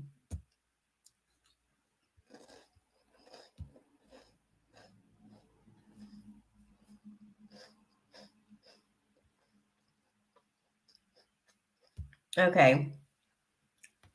I'm going to put that out there just so that anybody coming into the space now, they realize the free list is closed. We're going to work with the team that we have tonight, and we're going to get through this list because they're clearly already giving like deep insights, which is taking a lot of time to be able to deliver for you guys. And I want to be able to deliver you guys. I don't want to shortchange you guys. You know what I mean? So, yeah. I'd say let me know feedback as well. We've got Sammy coming up next for her reading. Ariana, we know, is in the room. And we've got Mina still in the room. Mo is in the room. Okay, so we're going to add our girl Ash to the stream as well. There we go. Ash, can we hear you? Hi, can you hear me? We can hear you. Let us know in the chat, gang. Can you hear Ash? Let us know if you guys can hear. I can hear, so I'm assuming that you guys can hear, at least, hopefully. Hi, everyone. How are you? How are you doing, my love? Thank you for actually I'm being... doing okay, actually. Yeah, that's good. Thank you for being brave and sort of like coming into the space tonight on the audio. Something new that we're trying to sort of like feel out the space. So it's really, really interesting. Oh, and you can type into the private chat as well because you're in this space. So that's awesome. We love that. Right. So what's on your heart tonight for the guides? What's the question of the night tonight? Well, I did hear you mentioned earlier that you'll be touching on the Mercury retrograde sometime next week. But I was just curious. I'm wondering, like, what major lessons would I be learning during this upcoming Mercury retrograde, and how best to navigate through them? That is a good question, girl. I love that.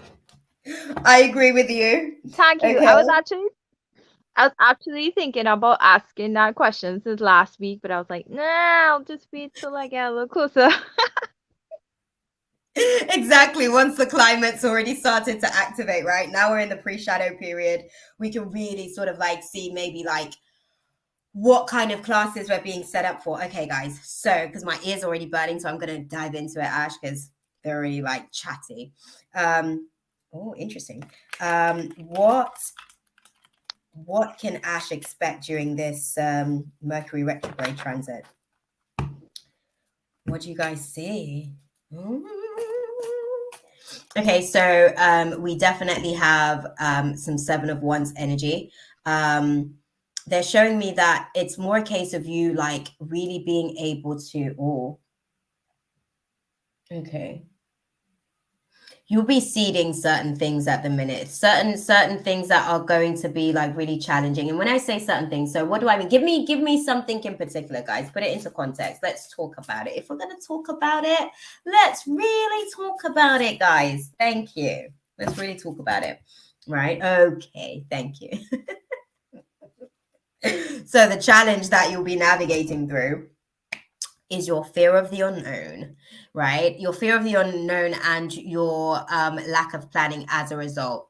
And the way that things are going to be coming in sort of like really quickly in terms of the changes and shifts and everything. Like there's so many things basically that you're going to learn that you actually fear during the process of this Mercury retrograde in terms of communication, dialogue. You're going to really learn about your personal triggers when it comes to your anxieties, when it comes to certain communication. I'll put it into context for you because they're like, give her an example based on one of the classes you sat recently.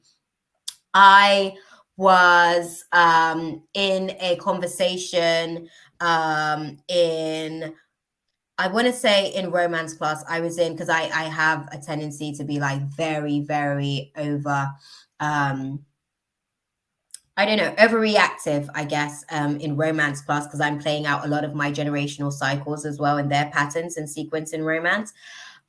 So I literally, during last week, I optimized the physiology on a cellular level for anxiety, where I was so anxious about a conversation. And not because I was anxious about having the conversation, I was just anxious about how the conversation may actually go. Because I know what types of spirits are actually attached to both of us in the dynamic, basically, and what spirits are going to be on the battlefield for that conversation. So I was a little bit anxious, to the point where I was shaking so much, like literally shaking so much. It almost felt like my heart was actually going to give out.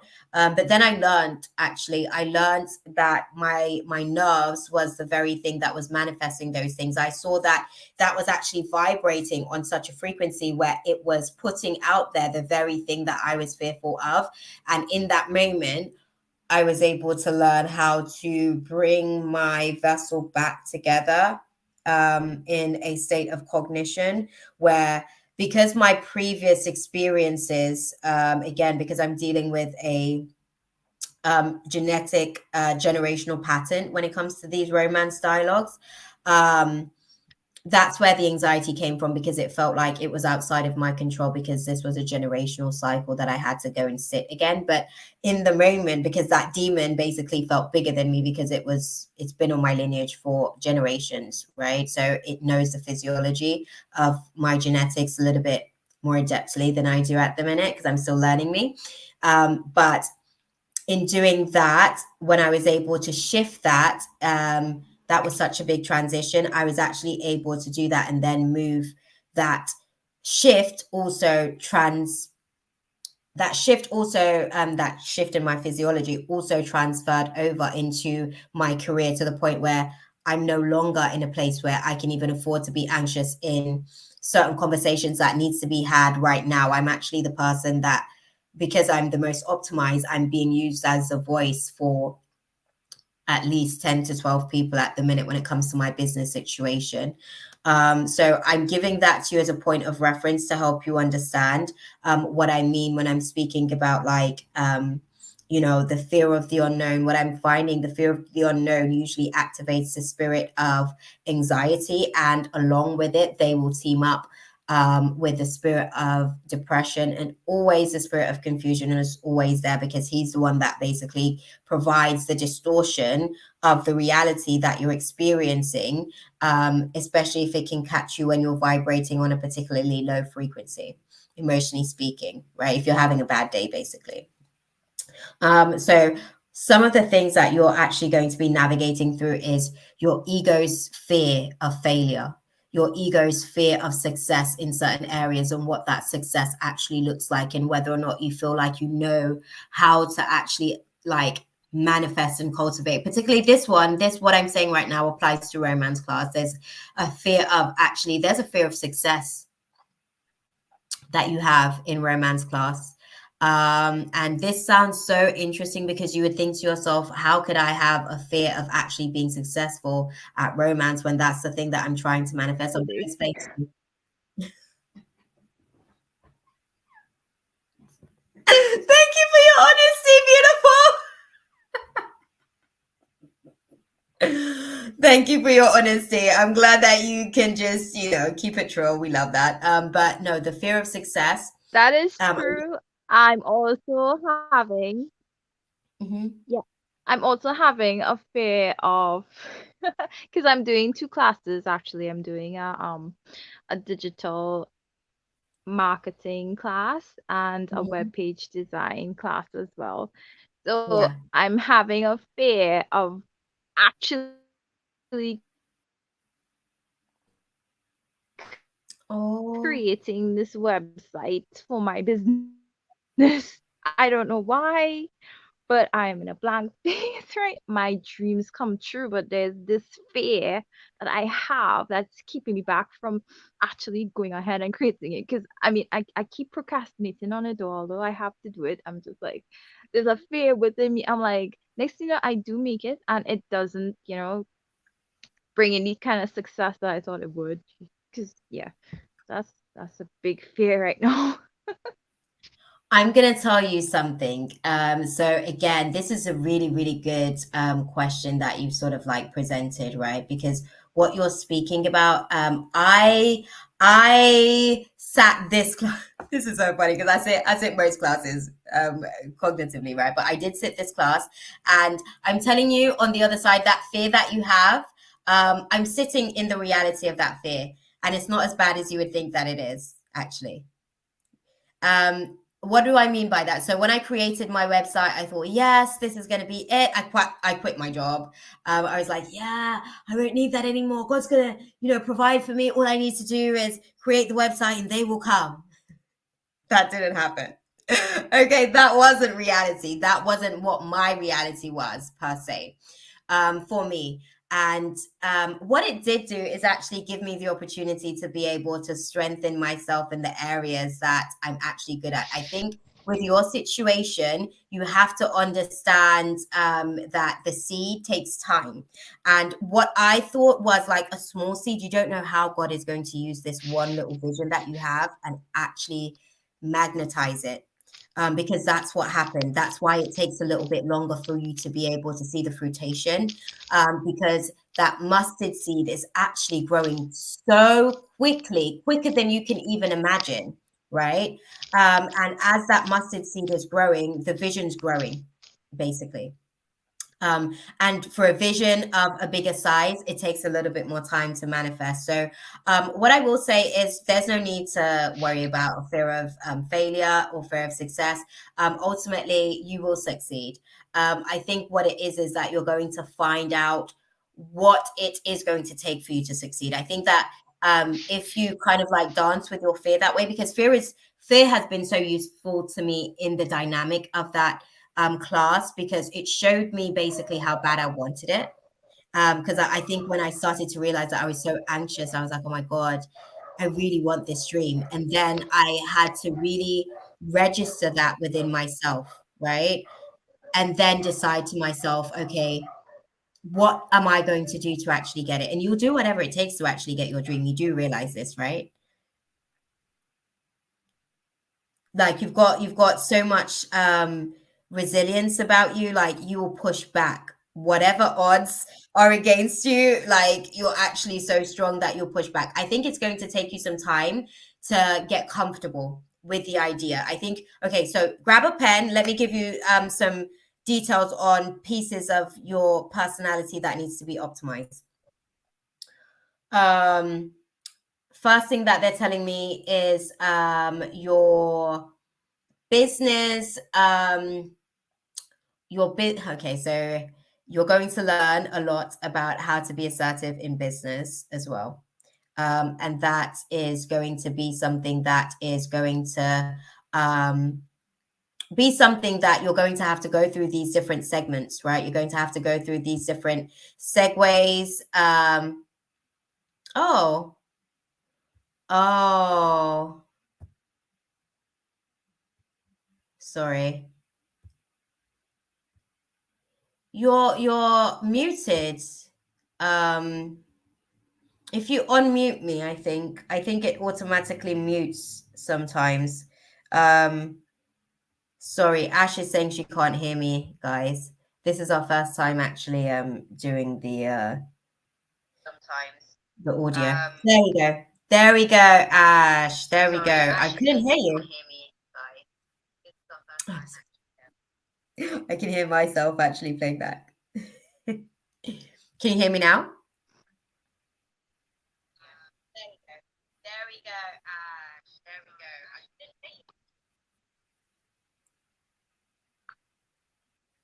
Can you hear me now, Ash? Hello? Can you hear me now? Yeah, I can hear you. There we go. There we go. Yeah, You that's were because I'm muted. using another phone to hear what you're saying, because I'm not hearing anything that you're saying actually. Oh. Oh, can you not hear me on the actual live in the studio? No? Oh, I think this is going to come with some issues. We're learning, guys. Teething problems. Bear with us. Can you hear me, Ash? Oh, yeah, we weren't able to kind of like move, I guess. I could hear her, but I don't know what happened in the space. She couldn't hear me. I don't know what the situation is like for you guys in the background of the whole setup of it, because obviously I know StreamYard is outside, I guess, of YouTube. So I don't know how that actually works. But yeah, Ash, some of the things basically that you're going to be navigating through is your competition that you're in with your past self, yourself that you're, wow, not even, okay. So your thing is navigating through competition with your past self and your present self, because your future self has already executed all the things that you're trying to manifest at this minute. It happens in stages, however. They are saying to me that your first 3 years, you're going to have moments where you're tempted to feel like you want to kind of like give up or give in to a situation. But things actually really, really move very quickly, right? Oh, we've got her back. We've got her back. Hey, Ash, can you hear me now? Hi, I can hear you. Okay, okay. Um, hey, Diamond Girl.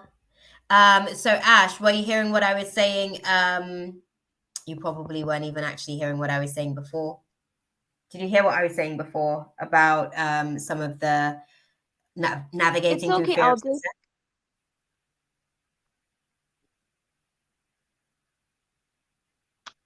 no, I didn't hear, but it's okay, I'll just rewind and listen to what you have to say.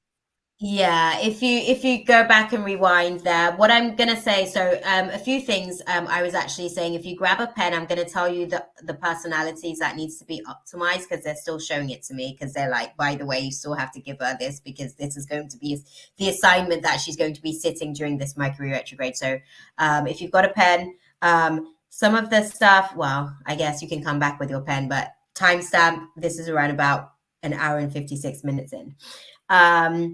So some of the things that you're going to be like finding yourself navigating through is the rhythm of this climate. So your anxiety is going to be triggered by I guess the pace of life, unfortunately. And those are some of the things that you have to be cognitive of how you're communicating at that point, and not necessarily making hasty decisions as a result as well, because the tides are taking you into certain places. You will pay for those decisions if you make hasty decisions during this climate. And they're saying that it will end actually in more of like a 10 of swords kind of energy, where you feel like ultimately burnt out, right? We don't want to be the 10 of swords where we've got like so many daggers in our backs, right? Another part of your personality that needs to be sort of like optimized, you are going to be navigating through your ability to be assertive, basically. And when I say assertive, I mean being able to say it like you mean it. And also just kind of being able to own it without, going into contracts with a spirit of guilt for too long about having to be assertive. So you're going to be moving through a lot of these tides emotionally. And so another thing that I would say, you are going to be going through an ego death during this Mercury retrograde as well, right? And when I say an ego death, I mean the old version of you that didn't necessarily think that she was going to be doing certain things is going to be doing said thing, right? This fear that you're navigating through, this is going to be a great opportunity for you to optimize with that, with this kind of climate. Mercury is basically going to help you to understand where that fear is manifesting its symptoms, right? How do you communicate with people when you're kind of triggered in situations? How do you respond when you're making hasty decisions? Are you still making decisions that is far too compromising? Because I think that that's something that you've done in other classes before. When you're having to make hasty decisions, you can make decisions that are too compromising to the point where you're on the the odds are against you basically in terms of that dynamic. So that's something that you got to watch out for during this climate this season. You also, because you overthink things a lot, you may find yourself with feelings of insomnia, which will also trigger cycles of depression, basically, right? Um, Oh, Ash said, I lost the audio again. I can't hear what you are saying at the moment. It's okay. I will rewind to listen to it. I don't know why the audio isn't working. That's such a bummer. I don't know why that's not working either. But I'm telling you, beautiful, this dynamic that you're going through is really going to be able to like shed your layers of your old self. A part of you is going to die. Two parts of you are going to die, actually. It's not even just a one, it's a twofer. Okay, it's a 2 for 1. It's a buy one, get one free. So your past self is going to die, and it's actually going to take your present self with it because your next self is actually being birthed during this season. You're definitely going to come out of this Mercury retrograde energy being more in like the 9 of Pentacles vibe, where you're a little bit more self-sufficient, you're a little bit more sort of like you're in that state of culmination. All of these seeds that you're going to be planting during this Mercury retrograde, you're going to be culminating during this process as well, right? So that's something that you kind of just need to take into consideration as you're navigating through the process. Like pieces of yourself is dying, but pieces of yourself is also being birthed into life as well. So it's going to be quite intense. I'm going to close out the space for you because I'm concerned that you can't actually hear me. We're still going to try all this, I guess, and see how it goes. If anybody else does want to come on the live, let me know if you guys are still hearing me fine as well, actually.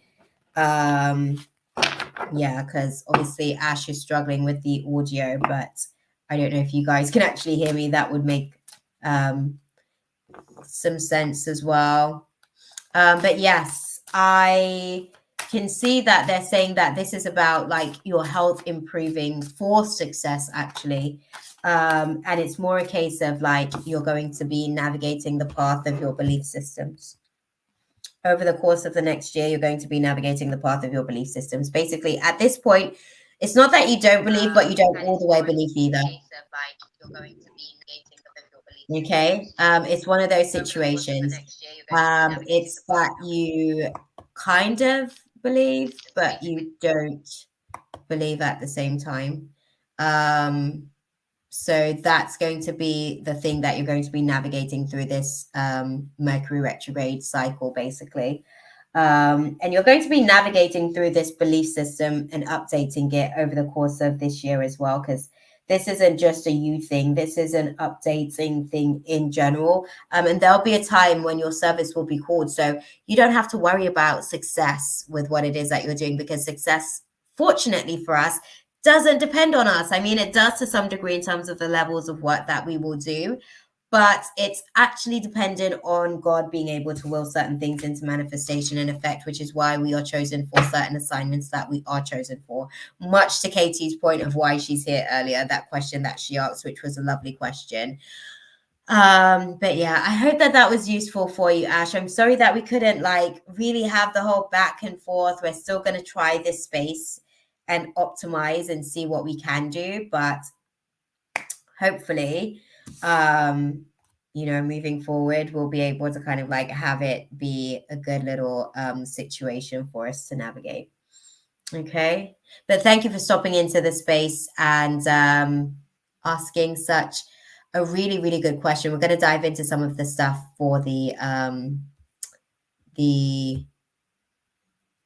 Mercury retrograde, as well as some of the moons that we're going to have transiting during this phase as well, and some of the planetary movements that are going to be moving through this cycle as well. But thank you so much, beautiful. And sorry that you couldn't hear me. That must have been such a pain.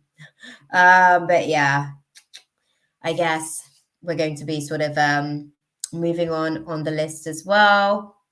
I hope that was really useful though, for the most part. Who do we have next? I don't know if Sammy is actually even still in the room because my readings have been going so long lately.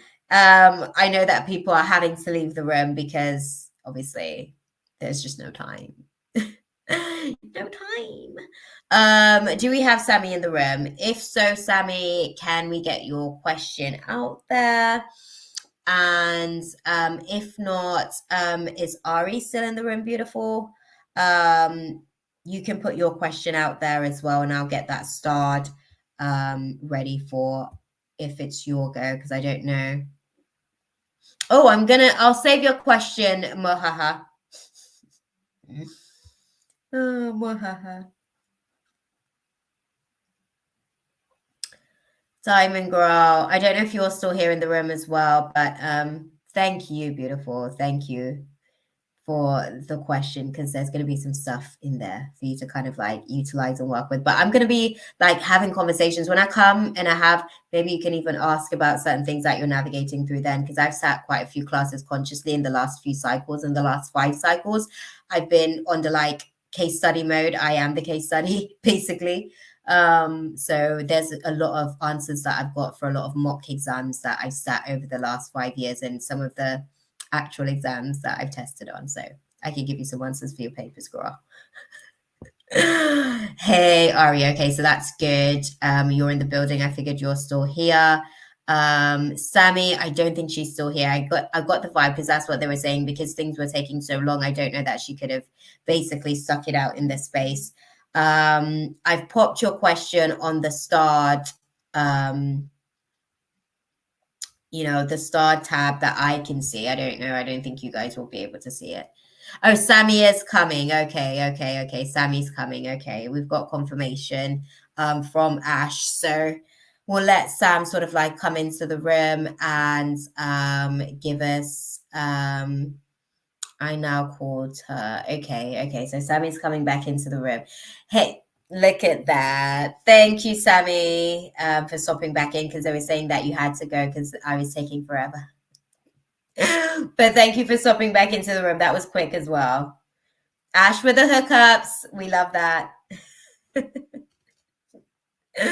We love that. Okay, Sammy, what is your question for me, love? Are you wanting to sort of come into the space? We did trial with Ash. It didn't. She struggled to be able to hear me after some time. I don't know what that was. But how are you feeling? Do you want to come on the audio? Do you want to send your message? Just send your message through if that's the case.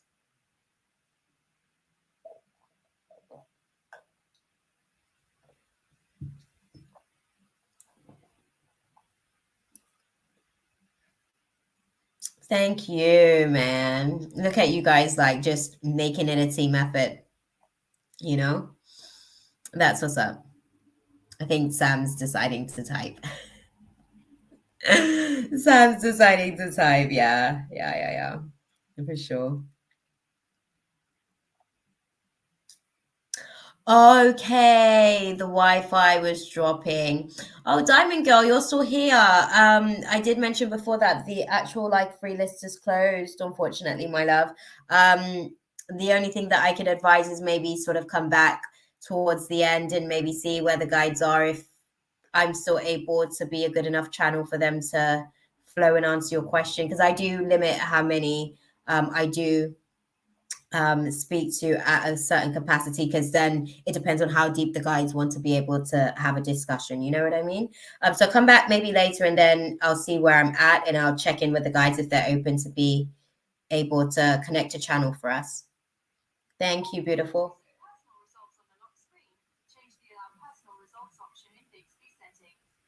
Bixby, stay out of my business, girl. Anyways, Sam is actually. Sam already put her question out there. Dang, my bad, girl. Thank you, Diamond Girl. I appreciate you. Right. So Sam's question is, what's coming towards me in the months coming? Okay.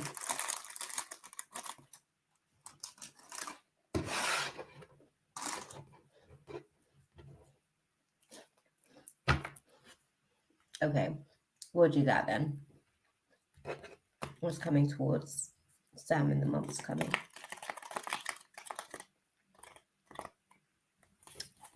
Oh, you're navigating through some doubt.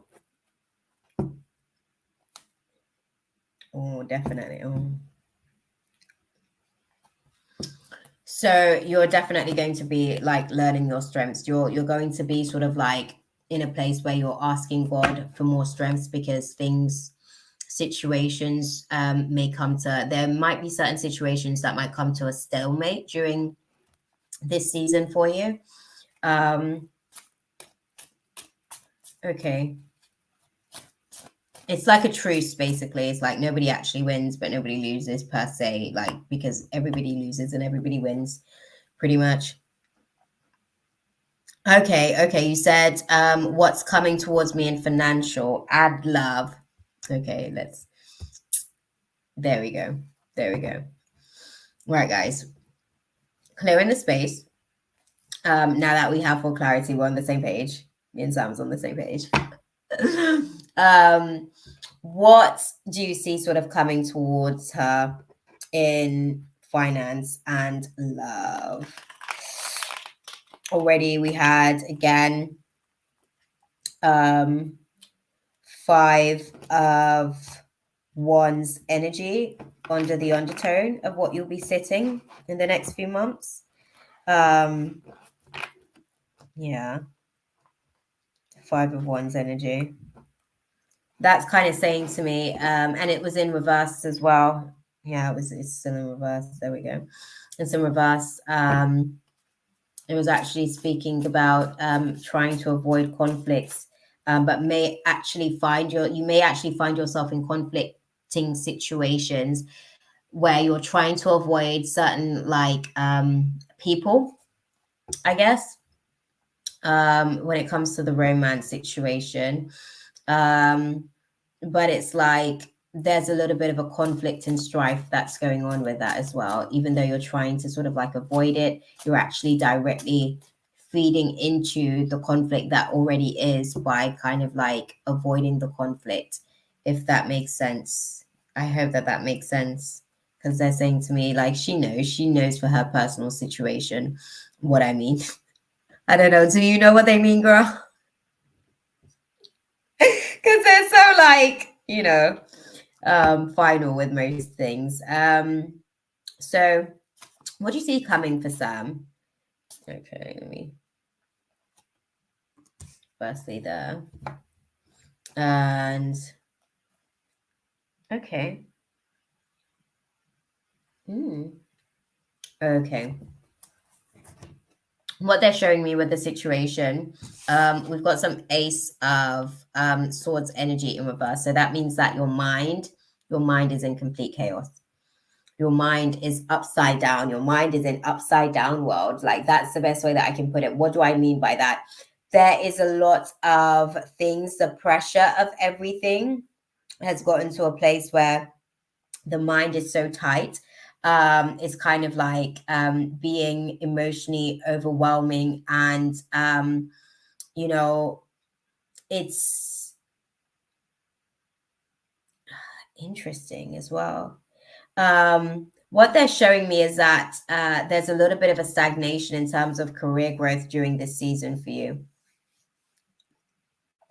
Let me ask a question on that. Why is that? Clarify this to me. Okay.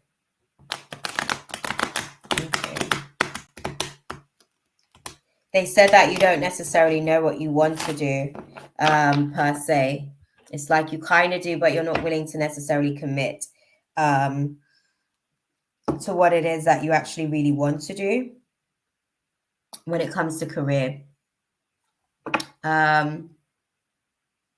What do you do now?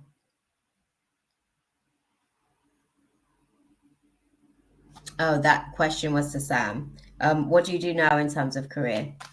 Because they're showing me there's definitely going to be delays pretty much in terms of being able to come out of this place of feeling like just complete despair, for lack of a better way of putting it, like just anxiety on 10, maybe 15, to the point where it can shake you. Yeah. They're showing me that with this dynamic that you're kind of like navigating through. Again, it's not motivating you. It's one of those things where there's certain things that you actually need to be able to sort of like do. You need to kind of get into that 8 of Pentacles energy, right? You need to get into that vibe of being able to, okay, they're also saying to me that your situation circumstantially does limit your ability to do certain things. But again, you're not necessarily optimizing what you could potentially be doing with the resources and tools that you have to hand as well. You may need to optimize. You're not lazy, beautiful. All right, you're not lazy. I don't think that you are lazy. But they are saying to me that that is the personality. Basically, it's the lazy personality. I have to call it the lazy personality because it's really comfort. It's really comfort. Laziness is really like seeking emotional comfort. So the need for comfort is actually the thing that is holding you in your current situation that you've got going on at the minute. If you can actually, because this perception of what is comfortable is actually clearly very uncomfortable. If you can get yourself around the idea, your mind around the idea that, you know, you're going to be able to move past your situation, but it requires you actually being able to kind of like take certain steps, talk to me about the finance first. Let's talk about like that aspect, because we're going to split this up into, because they basically said everything is going to be chaotic over the course of the next couple of months. There's still going to be a lack of clarity, a lot of confusion, and that is due to the career dynamics not necessarily being where it needs to be. So it's actually causing a little bit of a shutdown, actually. No, I'm not. I didn't have no one to babysit. Okay. No, I'm not. I didn't have anyone to babysit. This is what I was saying to you in terms of the circumstances, when they said that there's more to the circumstances, so it's not that simple. So I do understand that there's more to the circumstances. Basically, in the undertone, subconsciously. So what I mean, because this is stuff that I have to have these conversations with myself as well. You perhaps have a desire to be able to be comfortable to some degree, and subconsciously that isn't necessarily aligned to where you want to go. But that is the actual thing that is actually holding you back, unfortunately. Basically, it's kind of like, for me, fortunately, I get to kind of like hear the demons out there. A lot of the times you don't know, but that is pretty much like what that is. It's like, you're okay. So what they're saying to me is that it is actually your comfort, or your desire to be comfortable. Actually, they're saying it's your desire to be comfortable that is actually being used against you, and the lazy personality type is actually feeding off you. Okay, so this is a sloth energy. Okay, thank you. Okay, so okay, not having anyone to babysit. Interesting. How does one navigate that space then over the course of the next few months? What do you guys say on that, actually? Give me some clarity on that. Oh, thank you.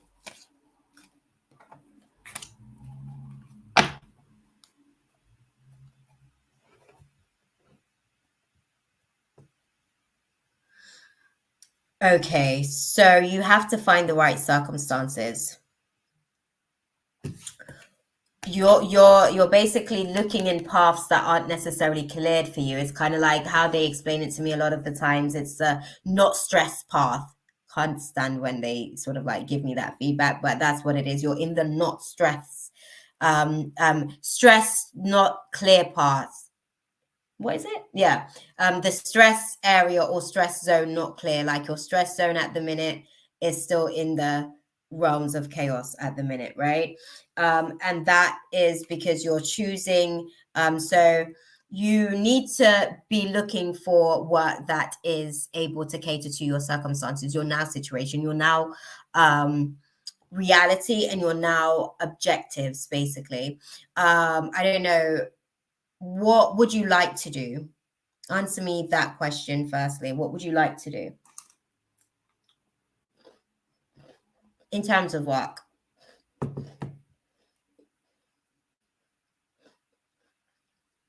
Just so that I can get an understanding of how to help talk you through navigating through this stressor point that you're navigating through before you can get to your milestone.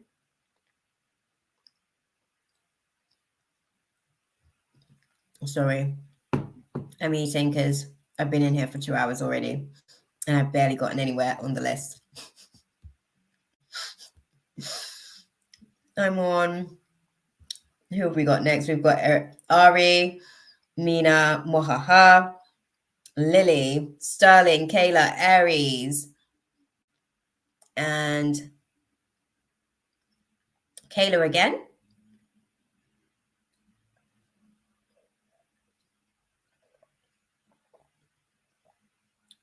Kayla's on the list.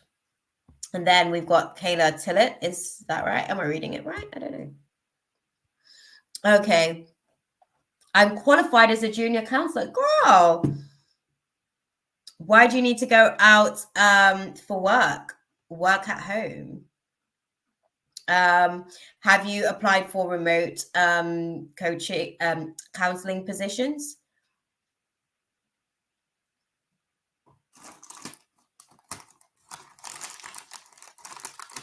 Sorry, I'm asking all these questions because I need to kind of like figure out how we're going to get from here to where you're trying to get to, because you've got so much potential already if you've already got that covered. And in a qualified as a childcare, I like working with children. Why don't you do some form of online counseling dynamic with kids, or teaching or tutoring? How about you do remote tutoring with kids? Basically, you need to find stuff that you want to do within your circumstances, because sometimes in order to move from where we are, where we're moving in the optimization process, in order to move from where we are to where we're trying to get to, we have to work with our now circumstances. Your now circumstances means that you need to have a remote situation because you don't necessarily have ready access to childcare.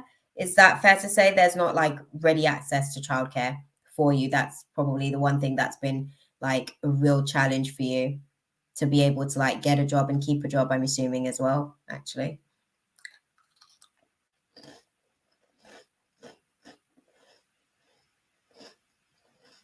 Sorry, I was asking about the childcare situation. Just do you have like support for childcare?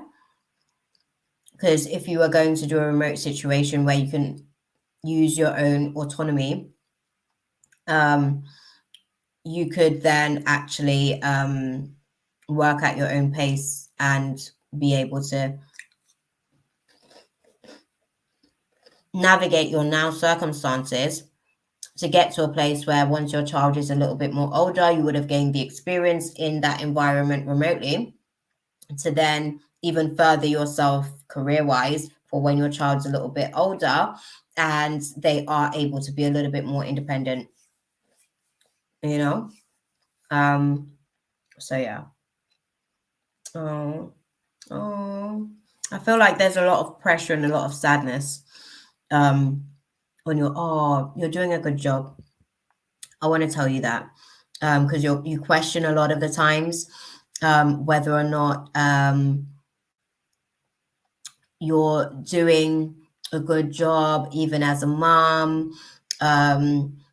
Just if you've made the right decisions, the right choices, you're doing a good job. Ease up on yourself a little bit. I would say, right, if we can do this whole,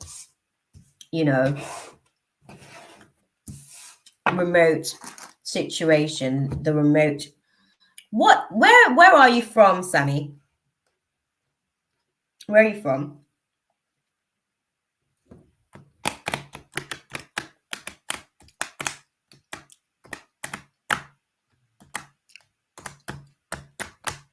The list is closed. Visigoths. The free list is closed. I'm sorry, my love.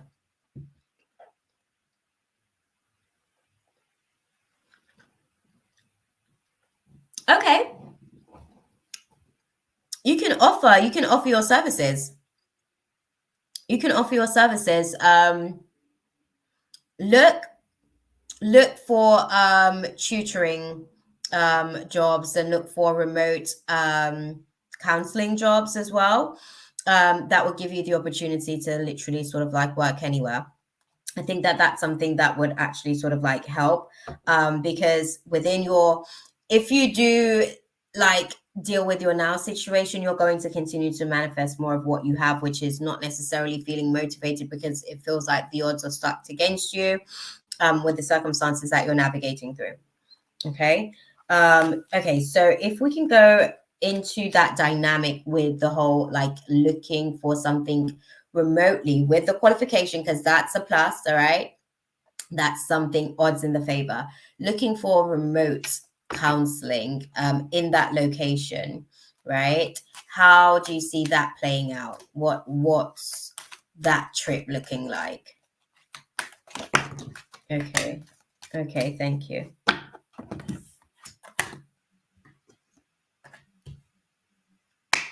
Girl. Okay. Okay. It's definitely a daughter value there for you. I think that there is a particular person, I guess, who will be able to offer you the right contract. There's a particular person that will be able to offer you the right contract. Sorry, girl. Now this is getting juicy. Now I'm like eager beaver. Guys, can we get a timeline on this? If we're able to kind of like, okay, I know I was just about to break out in Patwa there, guys. Because my guides, they speak Patwa for the most part, actually, a lot of the times, because I'm Jamaican. But that was funny. Give me a timeline, though. Give me a timeline. I'll promise I'm not asking for too much. Just give me a timeline, please. Please. Y'all are funny. Oh, thank you. Okay. So, if you can look into that option, there is somebody, I guess, there is somebody that is there that is looking for what your skill sets are and what you're able to provide, I guess. But you have to be cognizant in terms of what you're doing with your applying process. You can't go into that process looking for that person with the spirit of pessimism. You need the spirit of optimism as you're going to like look to find the gem, right? You're going to find a diamond in a rough, i.e. then manifesting said diamond that was in the rough of your now situation. Basically, you want to get out on the other side of this, right? But you've got to first improve the health of the situation. It's not something that's going to sort of like happen in, I guess, under a year per se. You're sort of going through a process, as you ask the guides, of choosing a new direction. I guess when it comes to the way that you look at certain options, or even look at yourself in comparison to certain others, when it comes to certain career opportunities, and also when it comes to romance, the way that you compare yourself to others when it comes to like romance in particularly as well. Actually, you can be a little bit harsh on yourself when it comes down to that aspect of things. So those are some of the things as well. I think in romance class, I guess that's something that will impact the way in which, you know, money flows into your orbit as well, pretty much.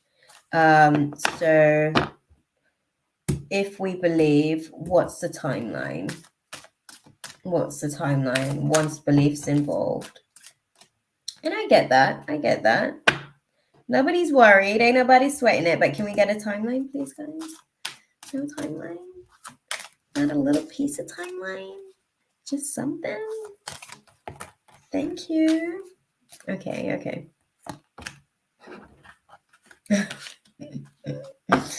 Okay, that's fine. If that's how you guys want to play the situation, because they're not like giving, they're just saying it's not going to take a year for you to actually manifest this. This is going to happen in this year, under a year. So this is going to happen in this year. I say it's going to take a good couple of months to really kind of like find your feet in the process of, I guess, doing that. But you are actually such a catch once you actually start putting yourself out there. The biggest thing that you're going to navigate through is yourself, battling against yourself, to be honest with you. That comparison thing, you need to let that slide a little bit. Or at least bring it into a place that it's more imbalanced, that it's in favor for you and of you as well, right? So yeah.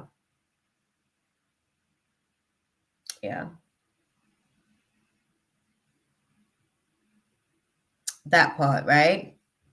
But yeah, as far as the romance dynamic and situation, it is going to be a case of, if you ask other people, I guess, like in terms of they're saying anything, your connection in romance is going to be something that happens organically. I guess it develops initially from a friendship and it blossoms into a detailed, deep romance. So asking for help from others isn't necessarily going to be the place where you get your opportunity, as far as like, you know, dating apps or anything like that. I wouldn't say no to the social media, because obviously sliding into DMs like is like the now thing at the minute in terms of how people interact and engage. But yeah, I think just be assertive and stand your ground in terms of what you're looking for, because I think asking other people on anything to do with that side of things, you'll only be disappointed, unfortunately, my love, because they will see what they want to see for you, not necessarily what you want for yourself. And that is ultimately the difference there with that situation. But that too is something that is starting to be able to sort of like, I don't think you have the capacity, Sammy, when it comes to romance. I think that at the minute you still have so many other things. It's just not a priority. I mean, it isn't. Like the other stuff, if you could get the other stuff that you're worried about first, you take those before the romance. So I think that that's one of the things why it's kind of like, you know, okay, that can be delayed for a while, but it's a delayed blessing, not a denied, you know, situation. So that's something to just take into consideration. God's saying not right now, because that isn't necessarily like the right space and time for you to kind of like cultivate something with a partner. But definitely, you know, when the time comes, there'll be the right connection for you. There'll be the right connection for you. And I don't think it's, again, something that's going to happen in like a quick turnaround timing wise, because they're saying you still, again, the prioritizing thing, you still have other things that you have on your list of things in your mind that's actually more important than that first for you personally. So they're keeping to those goals and they're holding you accountable to those goals as well, in terms of the way that it's manifesting, you know, physically in reality. So that part. But yeah, beautiful. Good to know. Okay, I'm with that. Whatever it happens, that part, it will be a good sort of, you know, situation. Timing is everything with this. I think you want to be able to position yourself in a certain place, you know, in terms of like your financial stability, and also in terms of like your dynamic with motherhood as well, and just making sure that you're actually like still pretty comfortable as well, you know, with your situation.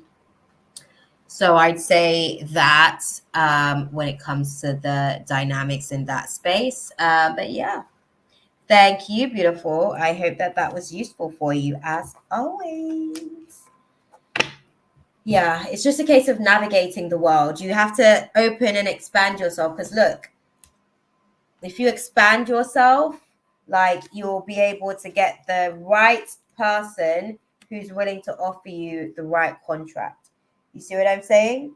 So that would actually bring you into a place of the woman holding the coin who can then activate and channel her moon goddess energy, right? Because right now that same lady is experiencing an imbalanced sacral chakra, so she's experiencing creative blockages. Okay. But she has to be able to go into the garden and the gate. You have to find the right place for you within this reality, right? Because it's so messed up, so many layers of it. But yeah, I hope that that was useful. Like I said, Ariona's put her question out there. Let's see, what have we got? What have we got? What have we got? Sorry, guys.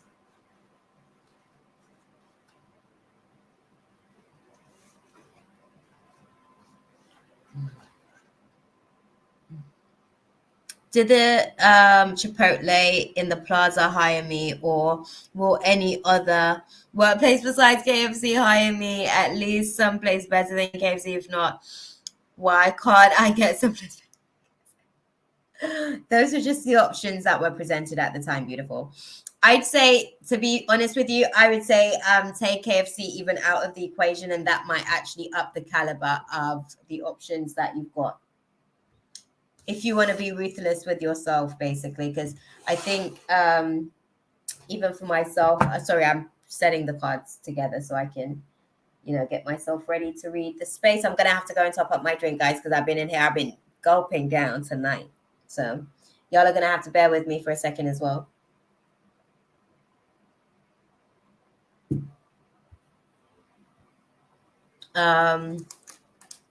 Okay.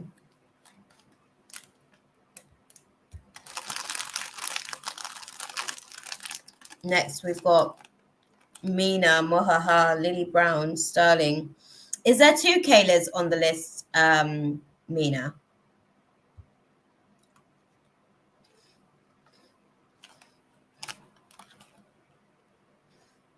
Yeah. Yeah. We're on Ariana now. We're moving a little bit slow throughout the pace of things tonight. Unfortunately, we're getting deep insights. Okay.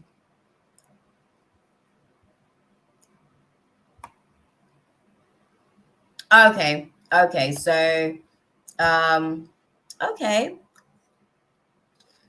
Hmm.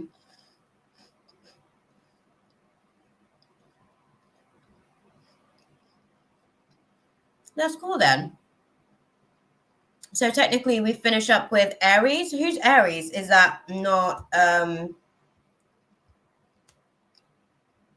That's still Ari as well, right?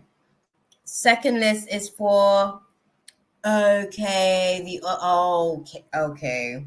My bad. My bad. My bad. I don't know if I've got the right. I don't know if I've got the right one then, because I've got a list starred, but I don't know if that's the right list that I've got starred in that case. Okay, right, guys. Ari wants to talk about this situation as far as work because we're all navigating this class at the minute.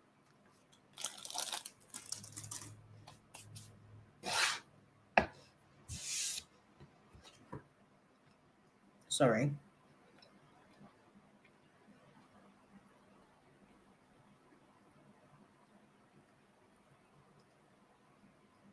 Bear with me, guys.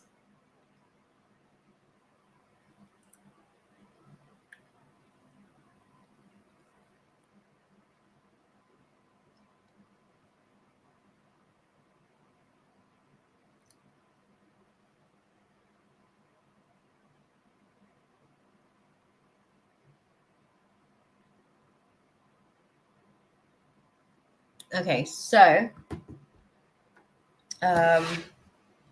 Ari's question is, okay, so how will the Chipotle in the plaza job situation play out?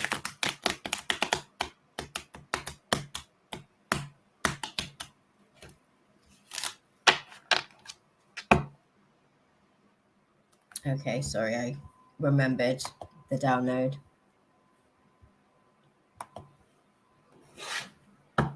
Okay. Okay. Your drive, determination, and willpower. That's the kind of class, I guess, that you'll be sitting in this dynamic. Let's see. How will it play out? The Chipotle at the plaza. Oh, okay.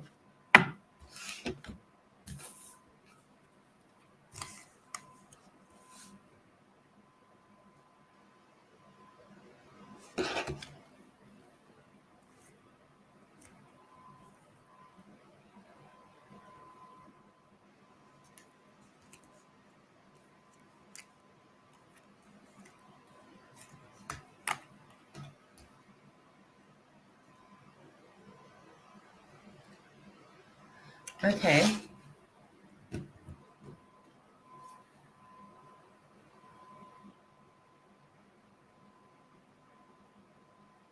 Oh,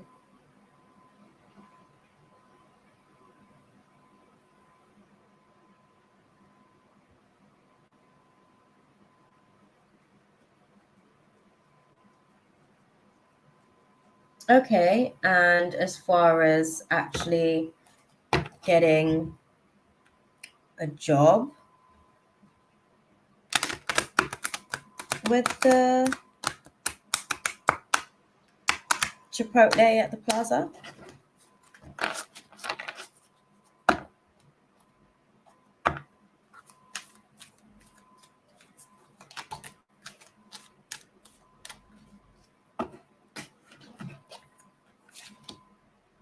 Oh, that's a good little one.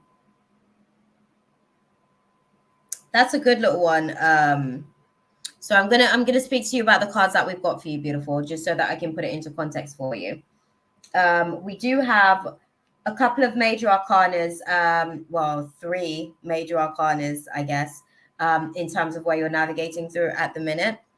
And the undertone of the situation is that this job with Chipotle, it looks really good opportunities. Um, there's definitely a man kind of like offering a contract as far as the end of this situation. But all right, I'm going to speak to you about this now. So as you kind of navigate through the process of everything, you have to let go of the feelings of the past rejection. You've got to let it go. Like God was basically clearing all of those other things. I'll tell you what you do now as well as you're trying to manifest that job. Like I said, go and visit it in your mind, in the uniform, in your mind. Basically, take your energy there before you get there, claim it, put yourself in that role.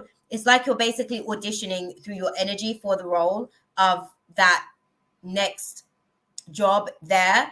But now you're actually, you know, able to bring your physical body to it as well. Because they're saying to me, so we've got lots of cards that's basically confirming that's not for you to understand, Bixby. We've got a couple of cards that's confirming union, right? We've got the Lovers card, we've got the Cups, the Two of Cups, sorry, we've got the Ten of Cups as well here, and the whole trajectory of the situation. We've got the Two of Cups, which generally speaks volumes in terms of like partnership dynamics, right? The Two of Cups is talking about relationships and actually sort of being able to close this situation out as a relationship situation. So it lets me know that it's not just going to be like a, you know, a conversation. I do think that the path that you're on with this situation, there is going to be some delays, right? There is going to be some, you know, lack of motivation because of said delays, which is going to then cause a little bit of a confidence struggle, right? It's going to sort of like, get you to the place of like questioning. Do I have the job? Do I have the job? Will I get the job? Will I get the job? Naturally, your mind's going to go on that loop. And it's just a case of you being able to kind of like, because you don't know whether or not you've got the job, you're just constantly there in your mind, questioning. Moving forward, you do step into the 10 of Cups energy where things do harmoniously come into place for you. And it is a case of like, again, releasing any fear of unhappiness or confusion. As you kind of move into your 2 of Cups energy, which is leading into partner. It's so funny, actually, just looking at the dynamics of this, because you move from 10 cups all the way down to 2 cups to actually achieve what it feels like to have the 10 cups. I don't know how else to put it to you, because that's how they're putting it across to me. But they did say that this job is going to give you an opportunity to release your shadow side that you're navigating through at the minute. Release your fears, release your I guess, frustrations that you're navigating through, because there is a possibility of a promise of a man offering a contract. Okay. So it's one of those situations where you have to kind of move through the space. This is going to, again, lead you into the right situation. It's going to lead you into the right situation. I think that sorry, I'm asking a question as well. Will she get it?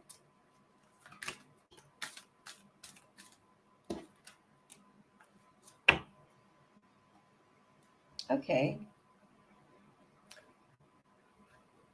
Why not? Not like that. I'm asking them, why don't you? Because they're saying it's not an if you believe type of thing. It's actually like you're ready. You're ready. Okay. Okay. Decide that it's yours, beautiful. Decide that it's yours. Because what they're showing me on the dynamics of the card is that this situation may actually be like a really good fit, dynamically speaking, for you. Yeah, this is actually like showing up. They're saying this one's about trusting. Forgive the past, forgive the situations that actually happened in the past, right? This has the potential to really sort of cultivate like a big happy change for you. Not the type of change that we'll see like, oh, the situation's improving. It's actually more a situation where you just have to trust the process, and it's not about having to reconsider any of the things that you have, said no to, or anything that has said no to you, any of the other jobs that have said no to you. So this is looking really quite promising. I think what this is now, so what you need to do now, beautiful, is decide that you have a job. You decide that that's the job that you want, and you let the universe bring it to you. Don't then counter that manifesting with a counter manifesting of doubt of, am I going to get the job? Is it going to be mine? I've just said to you, there's going to be a delay in terms of communication. That's then going to cause a little bit of an insecurity because of that blocked creativity. It's actually going to feel a little bit like, oh, they're not calling me because I'm not necessarily good enough, right? So we're dealing with self-worth class for this this Mercury retrograde, because I know obviously you've got your Aries season solar return coming up soon as well. So I know you're going to be sitting that class. But Mercury retrograde is happening in Taurus as well to help us be able to stabilize everything, right? Like I said, the rejections that you faced up until now has really been to be able to prepare you. I think what they're saying with this particular situation is that I think your value system in terms of what you're looking for, so the type of atmosphere that you want, that's what they're giving it to me, that because they're giving it there. She's like, yeah. That's the kind of energy you bring, the kind of atmosphere that you want to be able to work in. This meets your criteria as well. And also the kind of money that you want to be able to make, and also just the type of job that you want to be able to do at this point, that actually meets a lot of the criteria. I think that one is going to be like, it's going to be tricky, basically, that you meet some resistances with it. I had to like call 3-4 times. I think it took me to actually speak to the person that I was able to manifest the seed that I'm currently cultivating at the minute. So just take your time with it. Okay, but it looks promising. It looks promising from what I can see. There's the opportunity of contract offers with this one. Okay. I hope that that was useful for you, beautiful. Sorry, let me see what's going on in the chat. Oh, no, a different Aries. Oh, was it? Hey, Pearl. Vanita. Luffy. Hey, Vanita. Sorry, I didn't see you, my love. Okay. And do you think they hire me?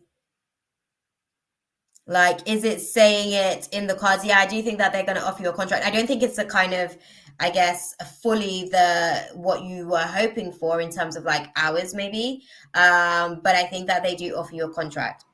I think that they do offer you a contract. Beautiful. I think it probably be less hours than you anticipated. What you need to do is put some prayer over the stuff. Beautiful. Prayers of manifestations are real. Like, it's a real thing, right? Put a prayer on it, claim it with your heart, okay? And just allow things to play out. Oh, delays. Oh, I'm going to donate for one question. That's okay, Paul. Do your thing. I missed the list. Diamond Girl, if you're actually still here, I guess you can be added to the list. I think that when I was looking at the list earlier, there was a duplicate. Kayla's on there after Aries, but there was Kayla already on the list. So you can get the extra free space there that you were because you came in earlier, right? And I said to you come back, and you did come back diligently, so I appreciate you doing that. So yeah, we're going to work it that way, okay? But you would be yeah, you would be actually like all the way at the end of the list nonetheless, so just bear that in mind. But this is just like confirmation that I'll be able to do your reading at the end of the night, okay? So stick around, come back, whatever suits you. Obviously, we're going to be a while at this rate. But yeah, Ari, it's looking good. They are going to offer a contract, not the hours that you were basically looking for, but there's going to be some type of contract with the dynamics to be offered. Okay. Right. I'm gonna just check because Pearl said that she has donated.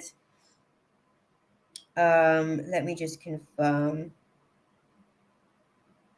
Yep, Pearl's donated for a question. Mina's put her question out there. I was just gonna say because Mina's put her question out there. Do you mind if I answer Mina's question, or would you? Yeah, because I know Mina's all the way, obviously. Thank you, Pearl. I appreciate that. Okay, so I hope that that was useful for you, though, Ari, as far as the reading. What's I don't know, they did. What's the advice for her? Oh yeah, they said this is more of a belief thing. That's it. They said that this is more of a belief thing, but yeah, it looks very promising. Okay.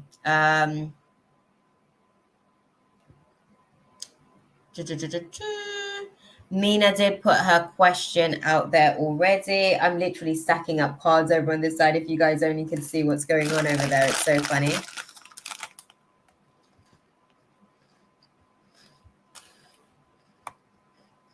Sorry, I'm going to find Mina's question. There we are. So, Mina's question is, what are the thoughts and perceptions of Sanaya about me? Thank you so much for your precious time and energy. Oh, good, beautiful. Thank you. Same to you as well. And thank you for the new list, beautiful. I appreciate you so much.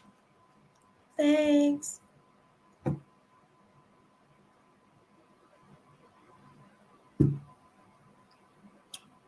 Ari, if you're still in the room as well, another thing that they said to me,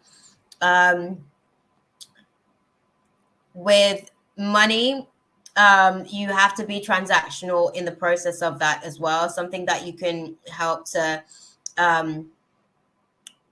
something that can help you to be able to optimize this is giving to charity. And when I say giving to charity, it may be somebody who comes up to you to ask you for something, and you can't maybe give them the thing that they're asking you for, but you give them something. Charity doesn't necessarily have to be money per se, but paying things forward is actually going to allow for you to generate some positive karma yourself as well.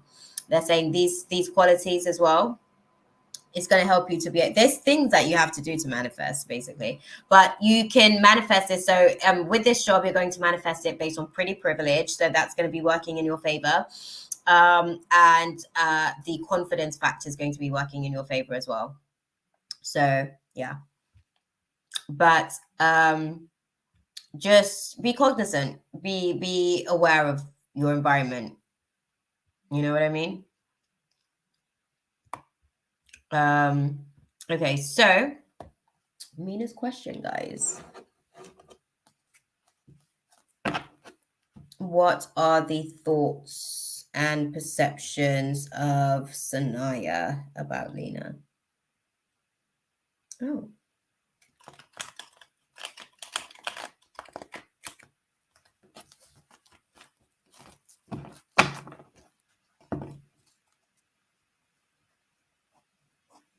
Okay, interesting. We've got some Two of Cups energy here. Okay, can be a challenge. There's an element of competition with this person. What's the relationship dynamic? Who's Sanaya towards you? There's an element of competition. The spirit of competition moves in this space between you guys, back and forth. Oh, we've got Ace of Wands energy. Oh, that's funny. Sister-in-law, yeah. Okay, that makes sense as far as the spirit of competition that's moving between you guys then. Makes sense. Okay. In all honesty, the situation is that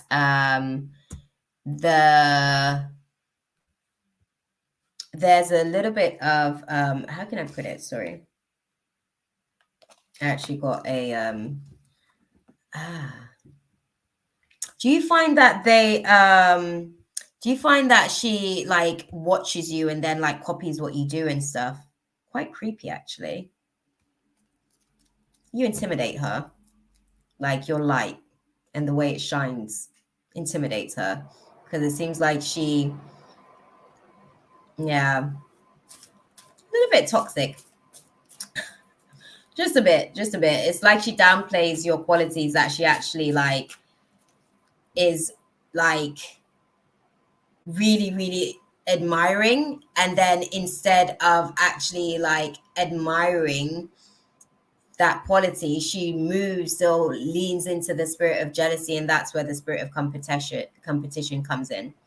And I said she's toxic because like her qualities only like, it's not just with you, that's just the way that she is. That's why I said she's toxic. Like that's just her personality. She has this entitled spirit as well, which can be sometimes a little bit narcissistic, where it just literally is like me. She does downplay your qualities a lot, but she actually is like literally in admiration of this. Also jealous that I have sons. Oh wow, I can only imagine. I can only imagine because it's literally like there's pieces. That's why I said she's toxic, because there is things, this spirit of competition runs so deep within her. That's what makes her toxic. Okay, it's deep. Sorry, I couldn't help myself. It's deep. Like yeah, her ego is like really. Was she the golden child? What's the dynamic? Why is she so competitive? Help me understand a little bit there in terms of that dynamic. Was she the golden child? Is she still the golden child? Yeah, yeah, yeah, yeah. Okay, guys. What's Sanaya's thoughts? Yeah. It's just the way that she is. It's just the way that she is. She couldn't even be somebody else if she tried at this point. I don't think she realizes that that's actually toxic because it's so normal for her. Okay, firstborn and pampered. Okay. Interesting. I'm gonna have to go and top up my drink, guys. I'm gonna finish up this space for Mina Paul, if you don't mind. I'm just gonna go and grab a drink quickly. After I finish out the reading for Mina, and then I'll, you can put your question out there and I will go ahead and ask for you. Okay, beautiful. We'll see what's on the cards.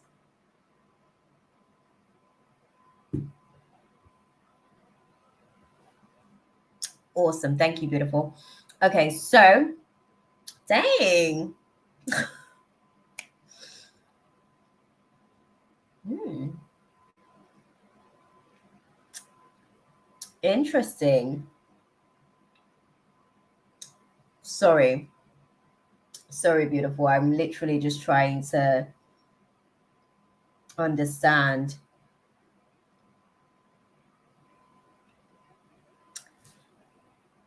It's funny because, like, her perspective, I'm going to get a drink too. There you go, beautiful. Her perspective on the situation, right?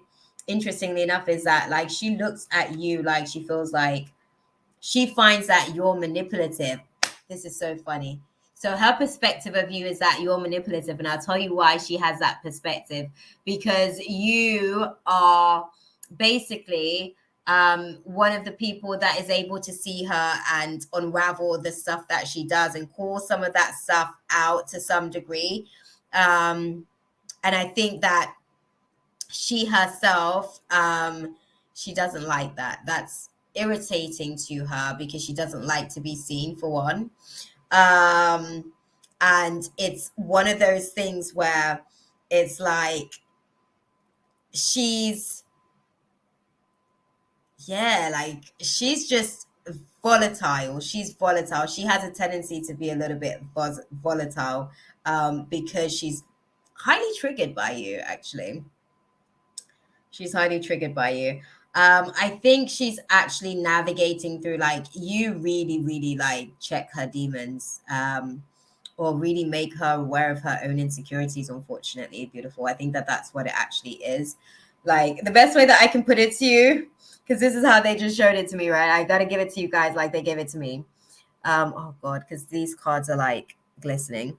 So if you can see on the Wheel of Fortune, it's actually um they see it, she's looking at it like your bad luck, right? Because she finds that when I say that you're manipulative, it's like you know how to trigger her demons, and how to, and it's, when I say you know how to, it's not anything that is like anything that you're doing per se. It's just the way that she is.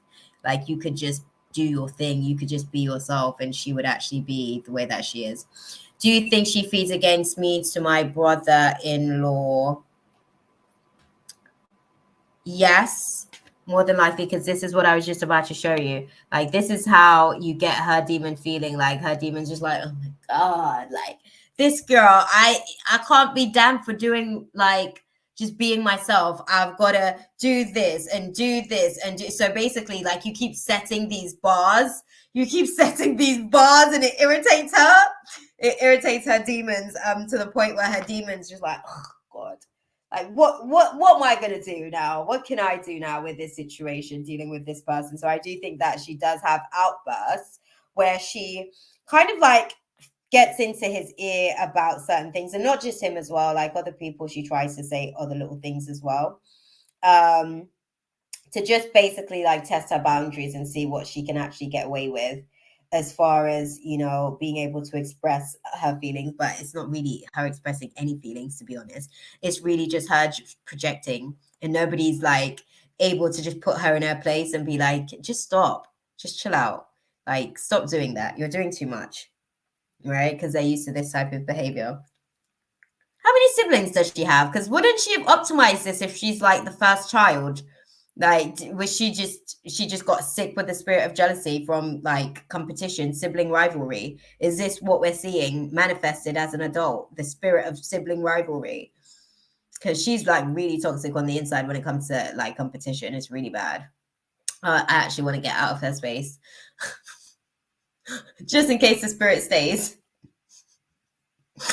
Um, if I paint, she get jealous. If I wear good clothes, she would say something annoying. If I do anything, she just tries to belittle me somehow. I know, girl. That's why I'm saying I don't even want to sit in this space where I have to read her space. Ooh, sorry. It's a lot, like a whole lot. Because I'm saying to myself, like, didn't she, if she already has, okay, she had the one sibling. I know sometimes it might take a little bit of adjusting when you've got like just the one sibling, right? And you're growing up in an environment and the spirit of competition is now starting to obviously manifest. But then you get a second sibling, it's like, that's God saying, yo, you better get with it.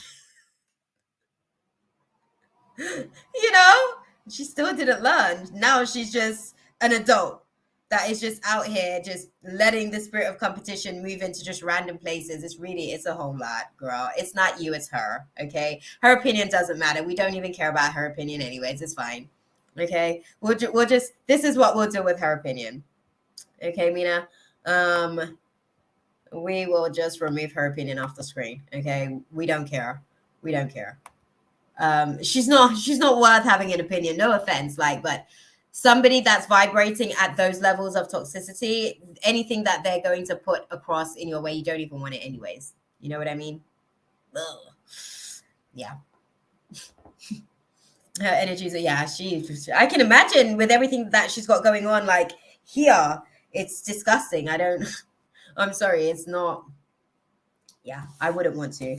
Any advice for Mina in navigating through this spirit of competition with Sanaya? Because I'm telling you, homegirl is wrecked on the inside. Tell me. Yeah, interesting. Let's see. Oh, big happy changes. Big happy changes is coming not necessarily in the next few months. Definitely not in the next few months. It doesn't require you being assertive or anything like that. It's actually more a case of you being able to communicate clearly. And there'll be other people around to be able to facilitate certain things. So I think that there's certain things that you'll actually be able to do to kind of trigger her in a positive way to be able to move into change as well. But it's probably not going to be any time in the next few months. It's probably going to be a really significant period, to be fair. We're probably looking at like anytime over 9 months, maybe 10 months potentially with this situation. Yeah. Yeah, there may be some sort of like turning point or beginnings that starts, like new beginnings that starts around about 9-10 months from now. But there may be a turning point coming in about 7 months time within that dynamic. But I don't know if you want it. um just worried for my sons. Yeah, just cover them with prayer. Beautiful, cover them with prayer. I don't know if you keep crystals, but keep those too, okay? Because her energy is really low, and she's going to need a resonance to help like elevate her vibration whenever she's around and in a room, because she vibrates so low in certain frequencies when it comes to certain things. And it's the fact that she's ignorant. Basically, the spirit of ignorance has her a little bit distracted from who she actually really is versus who she thinks she is. Which I think is the funniest part of it. And I shouldn't laugh because obviously these spirits are not nice, when they're using people against themselves. But hey, it is what it is, right? I'm just avoiding her completely for now. Barely keep any contact. She disgusts me. I can imagine, right? I can imagine she disgusts me. So I can imagine, like, in here, like, she is just, her moral compass is off, my love. Like, that's what's disgusting me with the situation. No judgment towards her. It's just that's where she is and who she is as a person. So it's just what it is. She initiated a lot of fights in the house. I know, I can feel that and I can sense it and I can see it all came from a place of competition. Um, Yeah. Shake that off. Sorry, beautiful. I am definitely going to shake that off and move out of her space.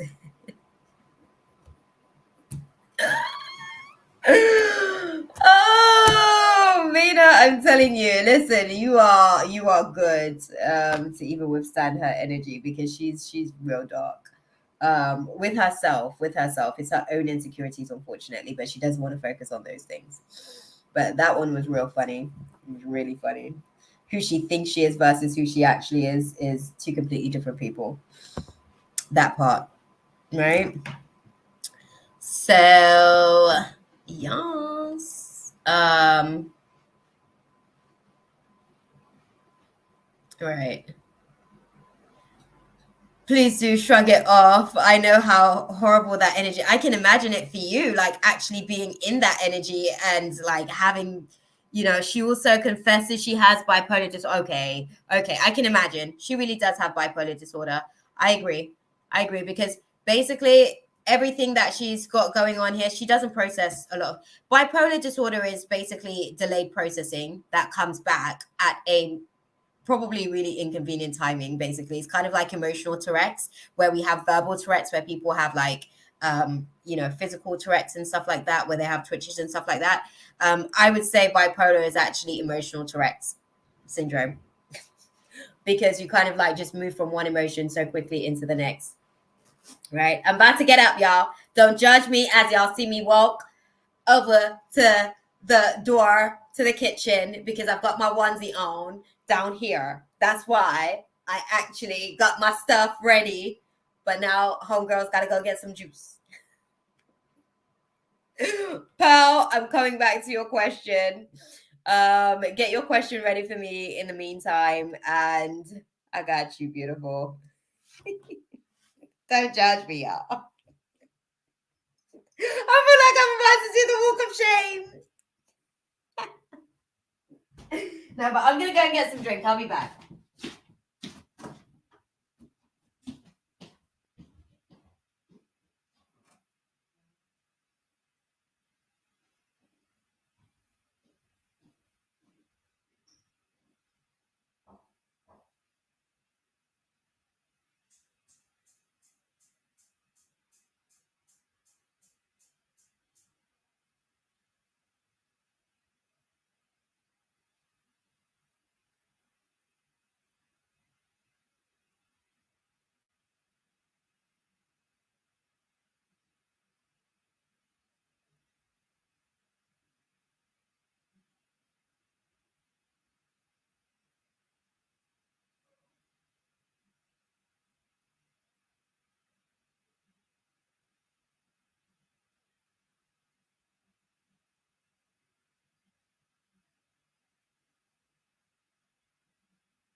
Okay, y'all.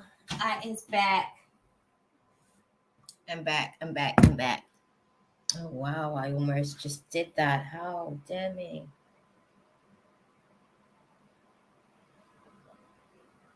Hi, sweet Daisy. Um, oh, thank you. Thank you, beautiful. Mohaha. After Pearl. Pearl, are you still in the room with us? Beautiful. I'm back now. I'm ready to go. Oh, Pearl is ready. Okay, we're gonna go and dive into it. I actually had a little commercial that I could have played for you guys, so you guys didn't have to just sit here. I think I need to figure out where it is. I need to add that so that you guys can get all of the awesome stuff, and I don't have to pretty much just be here, basically.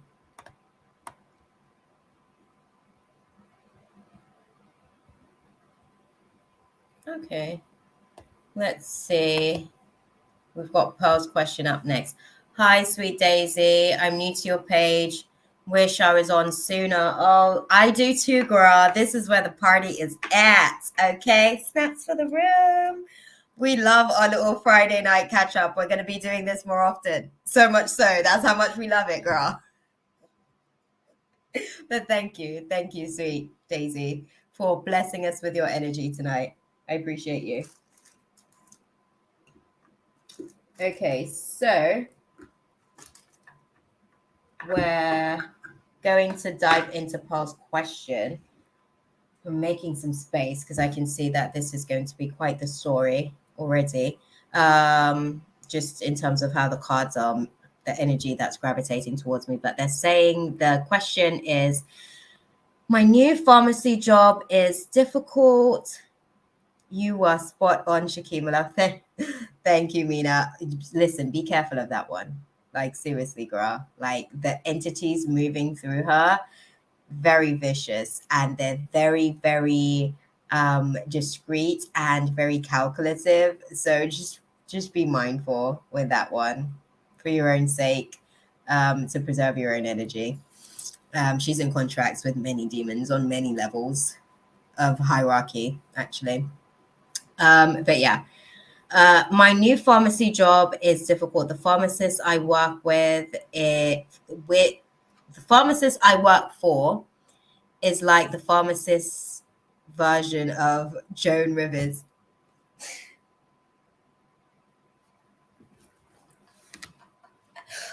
I can just hear Jones, what's it called, voice saying, "What did I ever do to you, man?"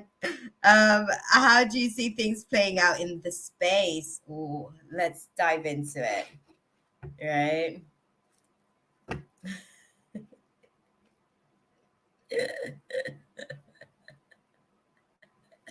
I think she would agree with you. I think she would agree that she is. She does have a lot of her personality archetypes. But yeah.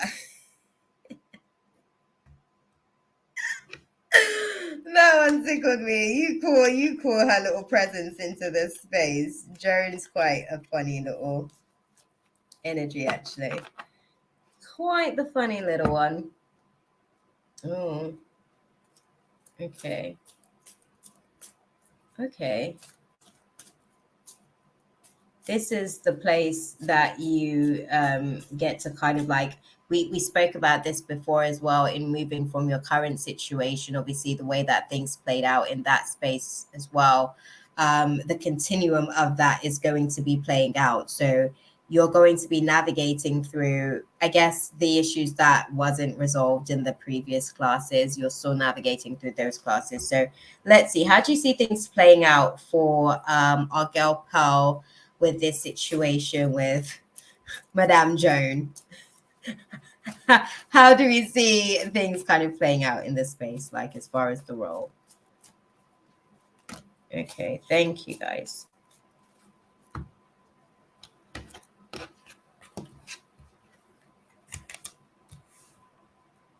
Okay, interesting. Bear with me, y'all. Bear with me. Let me fix all of this stuff back here.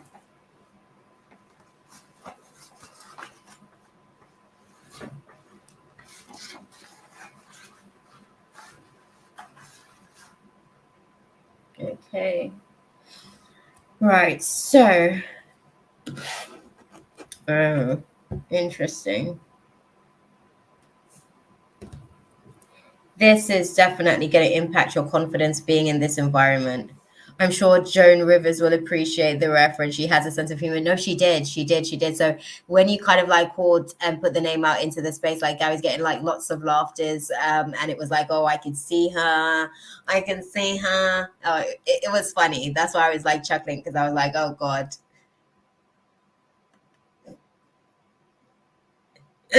I definitely think Joan can see like where, you know, you can see the symmetry. Oh god, she's actually a little bit flattered as well, I guess, I'm sure. Okay. Right. It seems as though in terms of the situation, right, they're showing me that um navigating and coming into this space, because you came to this space a few different reasons, like you came into this space vibrating at a little bit of a low frequency based on what they're saying. So when I say a little bit of a low frequency, I mean that your factors for coming in, you didn't necessarily want to be in the space per se. You wanted to be in a particular role. I think that you're playing out the cycles of what you left in the previous situation. So you're a little bit on edge at the minute. You may be a little bit defensive as well. So this is something for you to sort of work on, because you've still got some of the scarring from the previous situation. You are still a little bit sensitive, so it may make you a little power, a little bit on edge, like I said, when it comes to kind of like navigating being in the people space and the work environment type dynamic. It is going to sort of somewhat make you feel like, you have to be a little bit passive basically to navigate through this space. And it's about figuring out how to navigate that space as healthily as you can, because you are going to experience a fall from grace. And when I say a fall from grace, um, it may sort of like put you in a position where, again, you find yourself kind of like getting triggered to the point of speaking up per se. Because I'm seeing that we've got, Six of Wands energy in reverse here at the bottom of the deck. So this is definitely a case of, the fall into the fall from the previous situation into this situation is definitely going to leave you on edge, and you still have to work through some of the things that wasn't really resolved last time, in terms of you feeling like you didn't necessarily have a voice in the dynamics that you were speaking about. I just spoke to you about not necessarily sort of like being too passive, because you're still navigating through that dynamic. Now you're learning how to basically figure out how to communicate the things that you want to communicate with them, but do that in a healthy way that's actually going to be able to be useful to the people that you're actually trying to give, because it's a teachable moment, right? We're all, like I said, we're teaching and learning, and you're having your moment to step up as their teacher in certain situations, right? And you're not educating, basically. They're not learning in the way that you're hoping that they would be able to learn. And sometimes we have to do tough love too. Sometimes there are certain lessons that we're learning, and other people, they play a part in us being able to learn those lessons as well. And I think with this situation, I think that person in particular is going to trigger you just enough, because you're still playing out the scenarios of the synopsis of the previous illness that you came into this work dynamic with, which was from the previous job situation. She's a continuum of that cycle, basically. And with you being able to kind of execute your ability to vocalize, like you have to be very selective with your choices of communication. Basically, not everything needs to be communicated, so I understand why, in terms of like self-preservation, you would want to be quiet in certain instances and just kind of like fade into the background. But at this point, you're also setting boundaries with these types of dynamics for yourself moving forward. If this is a space that you see yourself growing in, you want to be able to affirm your appropriate boundaries accordingly as well, right? So just be mindful, because this may lead you back into another fall from grace if you aren't able to navigate this conflict efficiently, right? And I have to put it like that because it is a conflict, because it's a personality clash, basically. And you're kind of navigating through, again, the same dynamic, to be able to see how you will sit the class this time round. I'm being called to use the Work Your Light deck to give you some guidance on the situation. So what do you guys advise? Our girl Pearl with the situation with work. What do you guys advise? Okay. Okay. This isn't necessarily a leadership moment. In terms of this space, this isn't necessarily the space. Okay. You're kind of on a journey of the sisterhood of the rose, right? They're speaking about beauty and devotion. I just said it to you. Beauty, devotion, the priestess, the mystic, the teacher, right? You're on that, you're moving through that journey of the teacher. And it's a case of like trying not to take things too seriously. I'm telling you, when I get too serious in everything, my physiology goes through the roof. My body is just like in hyperdrive, and those types of things as well. It lessens your tolerance. So your receptors become less tolerant to just being in certain climates of certain atmosphere. You just don't have the same bandwidth basically to give to certain situations. So it's about finding the right balance with having fun, I guess, with Joan Rivers, because Joan's fun. Okay, Joan can find her fun. um but I think also it's a case of, letting things unfold. It's not necessarily happening to you, as they're saying with that dynamic. It's happening for you. So it's happening to kind of like give you an opportunity to be able to, one, heal from the previous situation, and kind of like end the cycle of that karmic tie moving forward as well, as a patent for you. And I think, two, it gives you an opportunity to actually ascend to the next level confidence wise, with this type of dynamic, because usually when we have a fall from grace, it's a little bit of an ego death. The ego sort of like, you know, moves into this place where it feels removed from God and away from, the experience of God, which is generally quite joyful and gleeful and, happy times. Handle this situation better than the last. Yeah, girl. Yeah, yeah. And if you do, let's see. If she is able to handle this class better than the last class, um, look at that. Look at that. We've got throat chakra and crown chakra. So you basically have to align your thought process with what it is that you want to say, because sometimes you get overly emotional, right?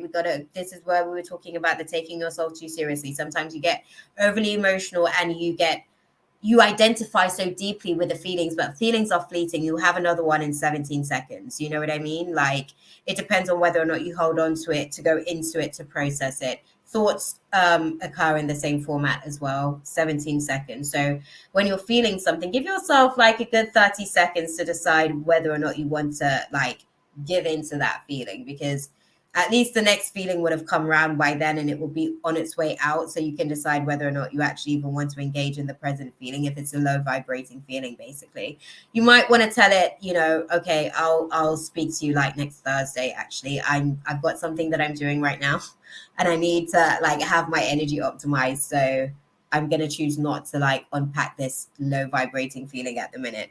But yeah, I think if you're able to navigate through your ability to kind of like vocalize your discomforts, because that's what this is. It's a class to learn how to vocalize your discomforts effectively, right? Okay. So how would things play out for Pearl if she's able to, take heed, like, and let things unfold? Things are being cracked open. It's like a bud. Look, it's like a bud, right? Life is cracking open, and it's kind of like showing you the layers of the cracks, like what's within it. That's all it is with the situation. It's just one little piece of the journey as well as it unfolds, you know. But yeah, let's see what they say. Oh, action. The action to take is to release the stormy warning. So, you know, when you get to that place where it feels like emotionally things are like really, really overwhelming, it's just a case of making sure that you're leading, okay, leading with the light force of yourself as opposed to the shadow. Make sure that you're running with the light aspect of how you sort of choose to communicate. So basically, get back into the vibration of love, get back into the place of neutral, firstly, then back into the vibration of love. If you don't have any love for that reflection of God, the person that you're dealing with in that moment, get back into at least self love so that you can get back into some vibration of love, and then you'll be able to articulate, you know, whatever discomforts you're feeling in that place. If you're choosing to honor yourself and choosing to honor those feelings, you can express it from a place of love. So I think if you can, you know, optimize that moving forward, you actually have like a lot more paths cleared for you, because then on a cellular level, your throat chakra would be activated for other realities as well, within the same area, if you want to continue with the pharmaceutical thing, because I remember you saying that that's something that you really want to do. Lucky I only work 3 days a week. Well, that means you only have class 3 days a week, girl.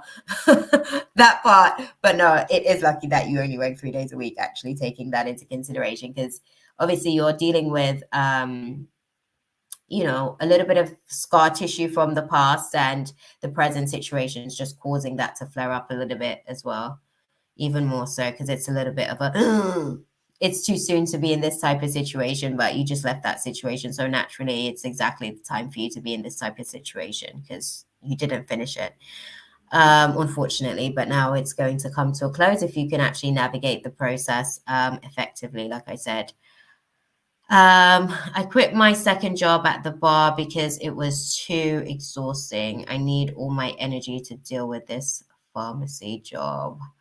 I hear you on that, actually. I hear you on that. Because the energy like is quite big, the Joan Rivers, right? It is quite a big energy to kind of like navigate, but also there are a lot of people that are wearing masks in that space. And I think that that's all it is. I think once you kind of like get under the personalities of some of these people at the minute, you're still kind of like finding your feet in that environment. I think you might find yourself actually making connections. Give it a couple of months and you'll find that you're feeling a little bit more stable on the timeline as well. But good thing for you on quitting the second job, because I think you are definitely going to need as much of your energy as you can get with the situation. So yeah, it's just one of those things. Okay, beautiful. But yeah, I hope that that was useful for you, my love. Any parting guidance for? I guess so. Okay. Okay. Okay. Trust that within the next few months, like this situation is actually going to get you where you're past the point of forgiveness. You know what I mean? When I say forgiveness, you would have forgiven the past, and then you're also sort of like learning the people well enough to know their personalities and, you know, how to adapt to them within the environment as well. Yeah. Yeah. Okay, y'all. Who do we have next on the list? Who do we have? You know, I've got an old list here that I'm looking at actually. Oh no, I've got the new list. I've got the new list. Okay, so we have Moha. Is Mo in the room? Who do we have in the room as well, actually? Let's start there. Because on the list, we have Mo, Lily, Starling, Kayla, Aries, and Diamond Girl.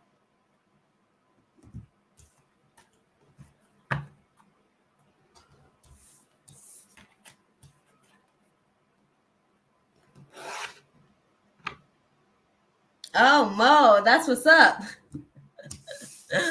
Mo knows what time it is. That part. Okay, that part. right?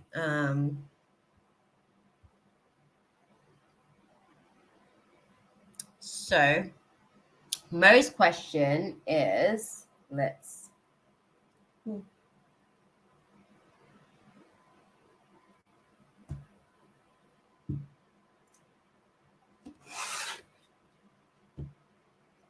Mo's question is, oh, the feelings of Habib towards Bushra, me. Okay, perfect. I will get onto your questions now. Okay. How does Habib feel towards Bushra? Okay.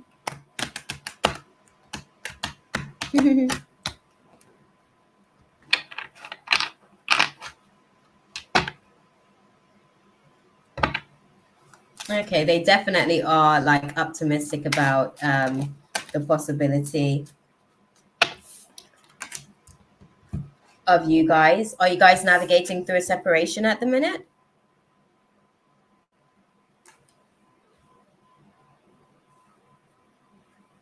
Are you guys in contact or communication of any sort at the minute? Because it's showing me that you guys are navigating through a little bit of a separation dynamic, and it's showing me that you're not necessarily healing the family issues, which means usually when nothing's being healed, nothing's being worked on. So are you guys in separation at the minute, Mo? Oh, I don't know if Mo's thing is lagging, you know. This was an issue last time. Are you guys currently in communication? Dang. We're probably going to wait for a response on that. But no, clarify this to me then, guys. We're going to have to utilize the cards to like dissect this whilst Mo's, I guess, connection catches up. Are you guys in communication, Mo? Do you guys have any contact? Bushra, I should say, actually. You and Habib, do you guys have any contact? Okay. Clarify.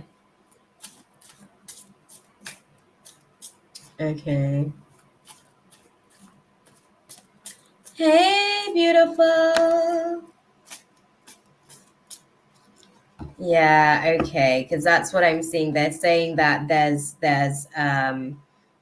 no communication. Well, we've got the separation, so that's what they're feeling. It's interesting because like they actually want to have, I guess, some sort of contact, but I think that they're at a stalemate. I think that they're indecisive. I think that they're not sure as to what it is that they actually sort of want with this situation.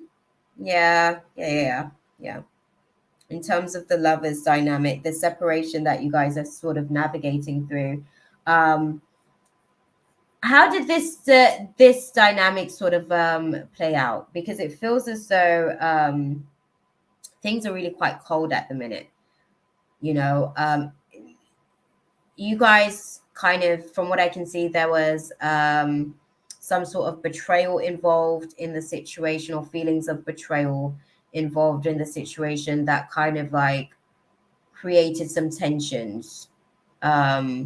And that's what ultimately was like the demise of this dynamic that you guys are sort of like navigating through.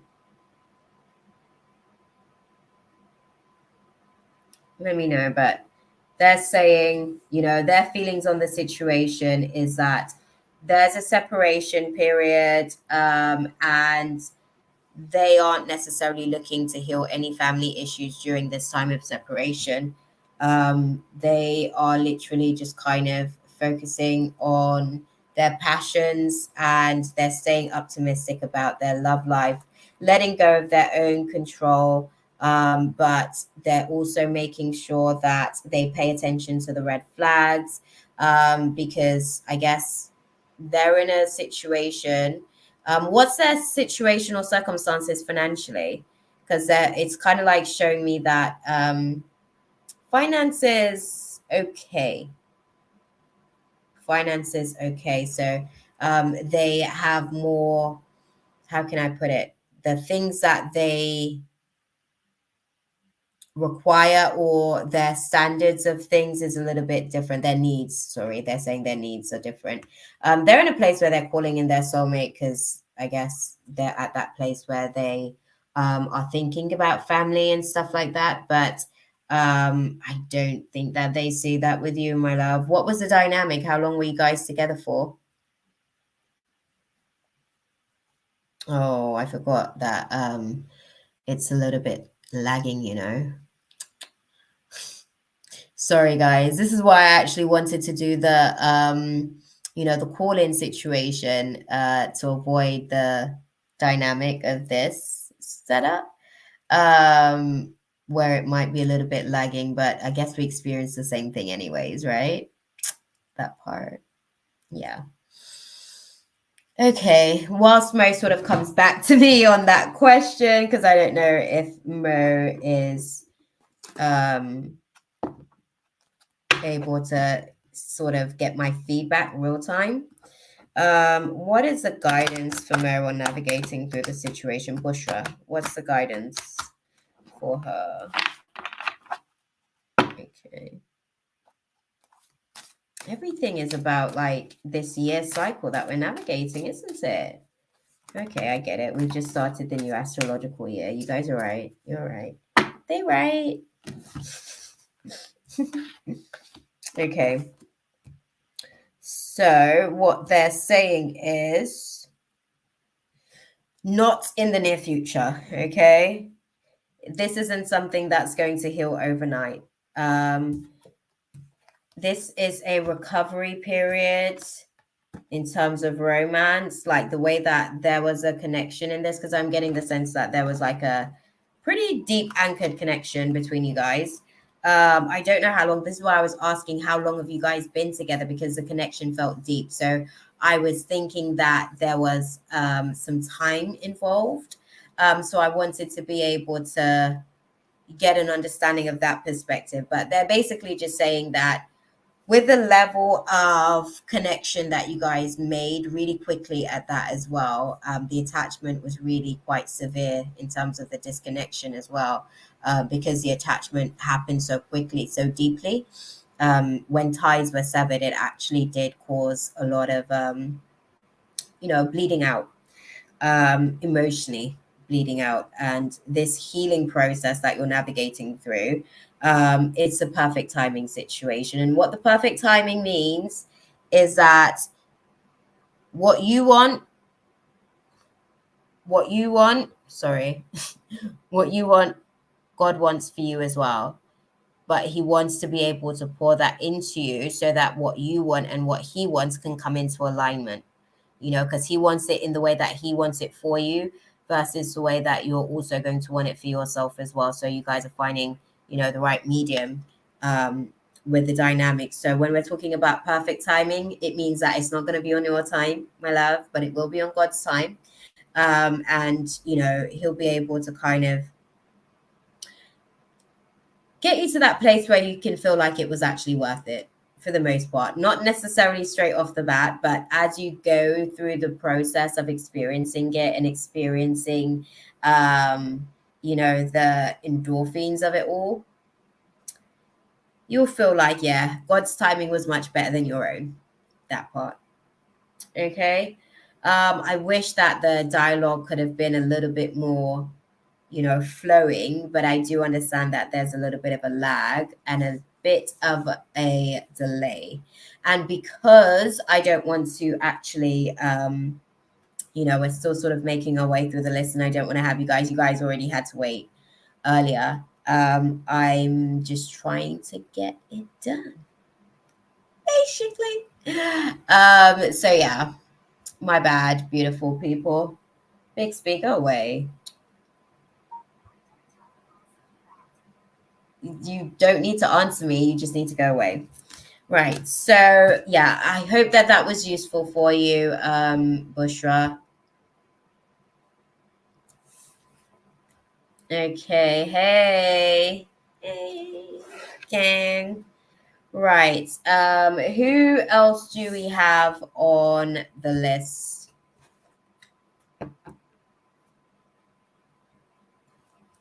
Let's see, where's the list? We've got Lily, Sterling, Kayla, Aries, and Diamond Girl on the list. Who's still in the room from the list? Oh, Lily. Okay, that's what's up. I love that. I you was just like a little, you know. Oh, hey, beautiful. The guys did let me know not so long ago that you was going to be stopping in, or you were going to be trying to sort of come in. I wasn't too sure, but that's cool. Thank you, my love. I will check in a sec for you. Oh, interesting. Ninth house. That's an interesting one. That is an interesting one. But yeah, we're going to do bits. No, I know, Lily. I know that you're here. Sorry. Let me bring your question up because you are going to get next. Right. Who else do we have in the room? Kayla's here. Danny, baby. Hey. How you doing? Okay. I slept all day. They told me that too, girl. When they gave me the download about like 10 minutes ago, in the back of my mind, I was having a whole other dialogue and I was saying to them, because they were like, oh, like Chaley's going to try and come into the room. I was like, oh, how come she didn't like arrive here sooner? They were like, oh, she was sleeping. So that's cool. Thank you for confirming. Nice sleep? Good sleep travels? The free list is closed, Danny. I'm sorry. The free list is closed, but I do have another live on Sunday night. Hopefully, you guys can allow me to get to bed for a decent time because the girl needs her beauty sleep. Okay, I got work on Monday. And these people are driving me mad as I'm trying to manifest my next timeline of greatness. Okay? All good, Danny. Catch you on Sunday. Okay, maybe you might want to go over there and start mingling in the chat for that notification. It's already that live. It's already up on the channel, and you'll be able to get added into the list over there if you start to engage in the chat. Basically, that's how this works. We show up for those who show up for us, right? We like that.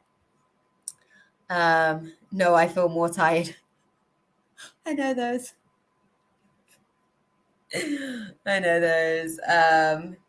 She excited for 2 lives in a week. Seems like a jackpot. Oh, listen, Mina.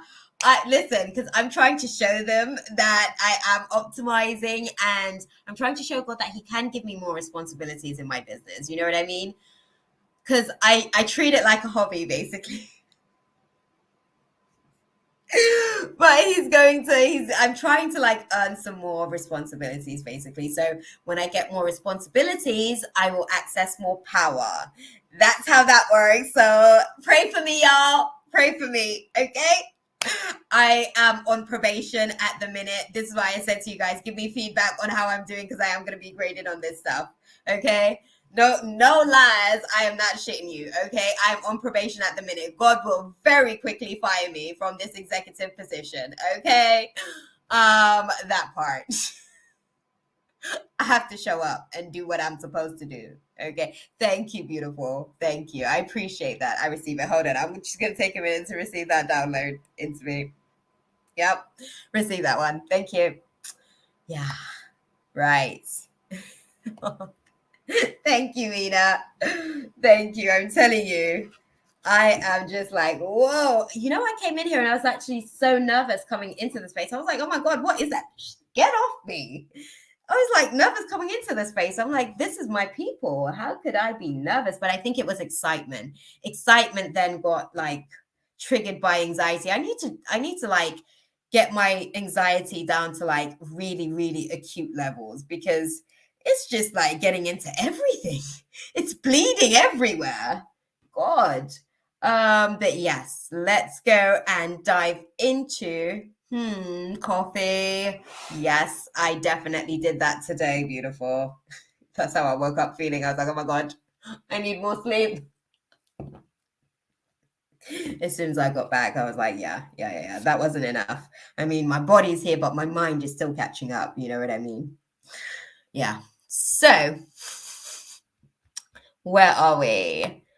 Oh, I already have your question up. Let's go and dive into it, Lily. Oh, Lily Brown. I'm Shakima Brown. That's what's up. Will H ask me to marry him? Oh, okay. Let's go and dive into it. Interesting to let you know that on parting the deck, there was the Five of Cups in reverse, and the Five of Cups is still in reverse, girl. Okay. Yeah. Five of Cups is still in reverse. So what that's telling me with the dynamics that you're kind of like navigating through is that you are likely to experience some disappointment. So they're going to give us a full picture, but more than likely they're going to say no nicely. Basically, that's what that situation was, right? See, they're going to say no nicely, right? So what we have here, beautiful, is two major arcanas. We have the temperance, which is the path that you're crossing, which is basically the path of patience. They're now reciting Corinthians to me.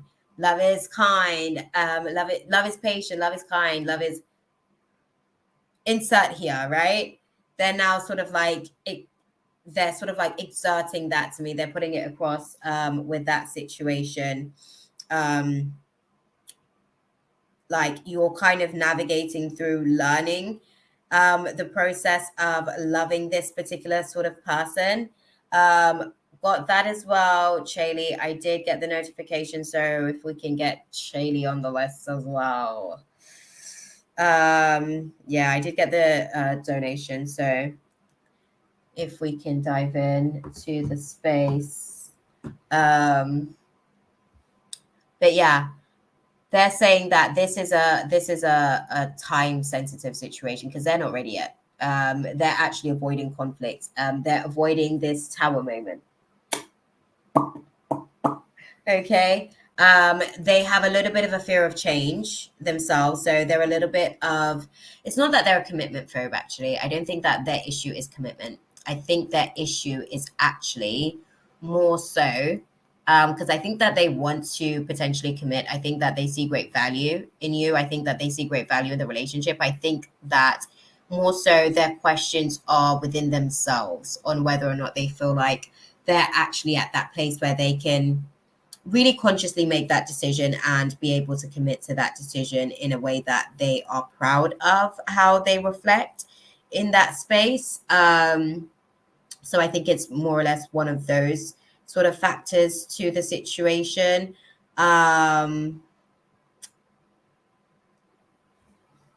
Okay, what do you guys sort of like see H doing when it comes to the marriage situation?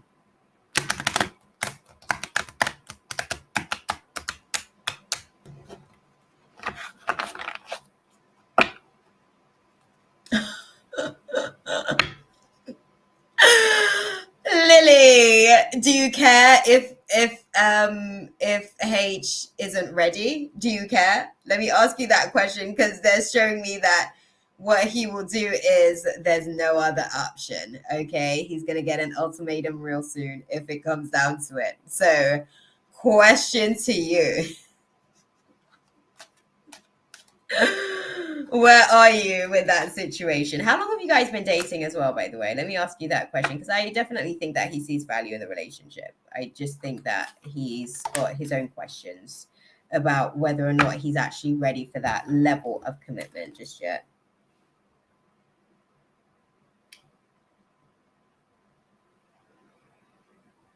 Okay. Okay. So what they're showing me as well, with the situation is that there's a little bit of a kind of passive energy that is being sent with the situation. I feel like he feels like he's being rushed, basically. He feels like he's being rushed.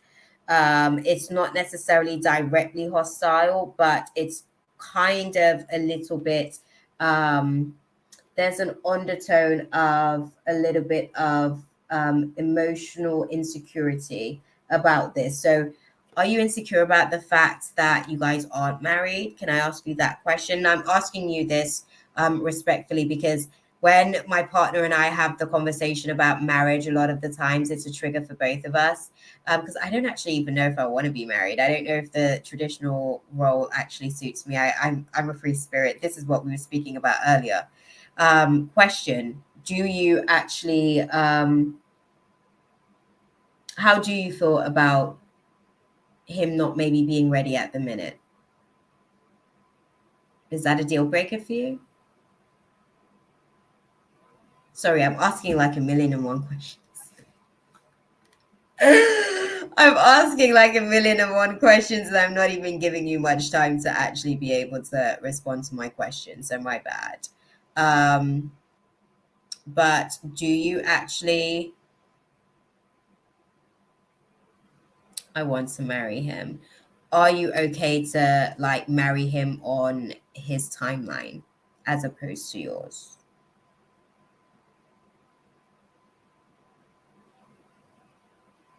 Will he confess his like he loves you, girl? Oh God. He does love you. He does love you. I think it's just one of those situations where you know, it's just not the right timing, beautiful. How long have you guys been together?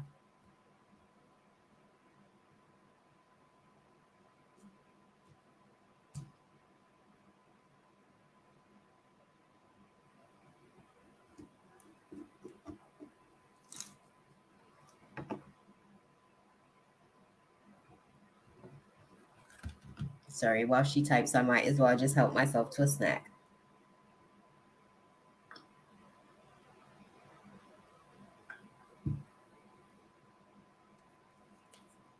Well, that's why he's in the tower moment in reverse. He doesn't want to have any conflict. It's conflict avoidance in the situation.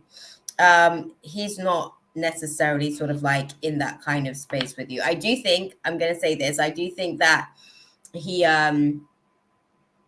likes your personality. I don't, how can I put it? So, what they're showing me, right? Because they're taking me back to this situation, right? He feels rushed. He's not necessarily in that place. He's not even looking for a relationship at the minute. Okay. And when I say he's not even looking for a relationship at the minute, like just a real commitment, just a real commitment. I think he's just, again, a little bit of a free spirit. What I mean by that is that he's still figuring out his life. I don't think he knows how to be able to integrate that life that he's still trying to figure out with somebody else's life. And I think that those are some of his concerns, right? Where he just doesn't have the capacity. He's like, literally, he's like, dude, this is where I'm at. Okay. Oh, wow. This is like, there's so many layers of major arcanas that you're navigating through with the situation. But yeah, he's trying to avoid conflict with the situation. Long and short of it, like I said to you, was a no.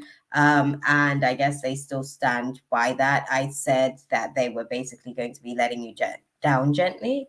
And that's kind of what it is. It's a no. Yeah. Do I mean third party? I think that he does have another interest, I guess. And when I say another interest, I think that there's somebody that he is getting to know who is at a more suited pace. Like he needs to take things real slow. Like the commitment thing is like, whoa. He rebukes it. He's just not there, okay? Not there. So if you can, um, marriage is a big sort of statement to claim onto somebody, and to put over and project over their space. I think that especially for somebody who's still figuring out life themselves, that more than likely would make that person sort of like move in the opposite direction. So that would activate the law of repulsion, to be fair. So it would actually repulse the very thing that you'd like. So yeah, it's a no. It's a no, beautiful. I'm sorry. Sorry. But let's see what is the guidance, I guess, for the lovely Lily. Oh, Lily. They told me about Lily. Right. So what's the guidance for Lily? Okay. Yeah, thought so. Perfect timing, Lily. Okay. Perfect timing. Again, this is something at the minute you're navigating through unlikely dynamics with the situation. The variables aren't necessarily in your favors. There are far too many odds against you, universally speaking, if we're talking universal maths. So God is allowing for this situation to happen on his time. What you want, he's going to help you to manifest it on his timeline, because he has to purge some things out, genetically speaking, right?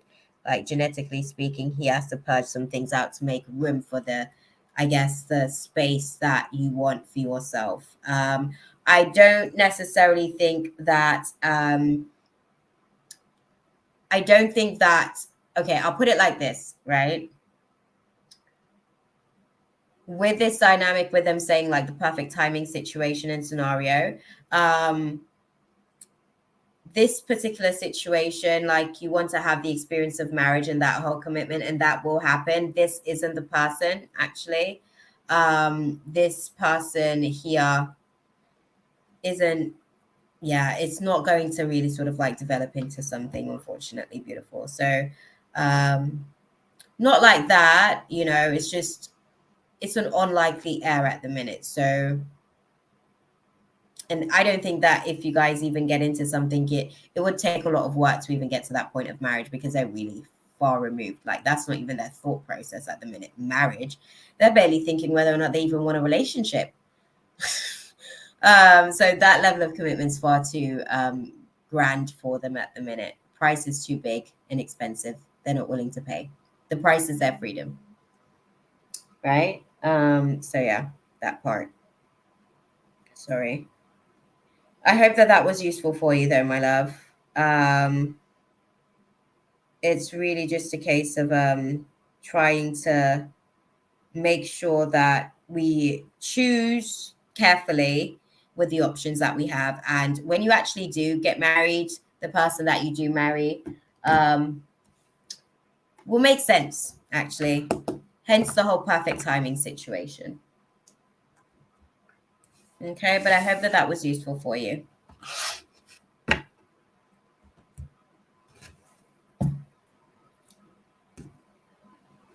Okay. Oh, Charlie. How are we doing? Let me go and see what's going on in the chat while I snack.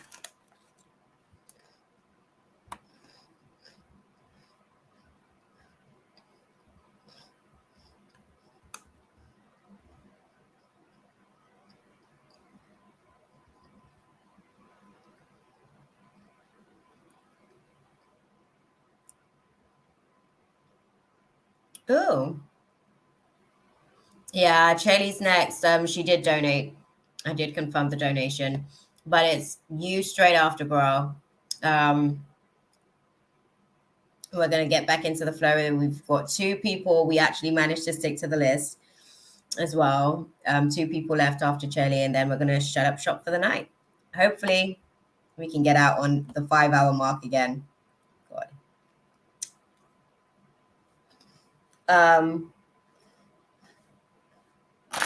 Okay. So Charlie's talking to a Virgo and a Taurus, right? Charlie just donated. So the somatics of the process, Kayla, when you do donate, you get bumped up on the list, basically. It's just politics of the game. It's just the way it works. Oh, there was 2 Kaylas. Oh, dang. Does that mean that we gave Kayla's place to Kayla? Because I think it was Kayla. Actually, Nina, if you're still in the room, we do have 2 Kaylas. Now we're actually having, oh my God, doppelganger names. Okay, Kayla Tillett has a doppelganger. Kayla, just Kayla. Okay, right. Are you okay with that, Kayla? We're actually going to sort of like add you back because you were actually on the list. I thought it was a duplicate. I thought the name Kayla and then Kayla Tillett was because I was like, do we have 2 Kaylas? But we weren't too sure. And I don't know if both Kaylas was sort of like present in the room at the time. But after, I think Kayla Tillett was after. There you go. There you go. Kayla Tillett was actually before Diamond Girl. I gave Kayla's space to Diamond Girl.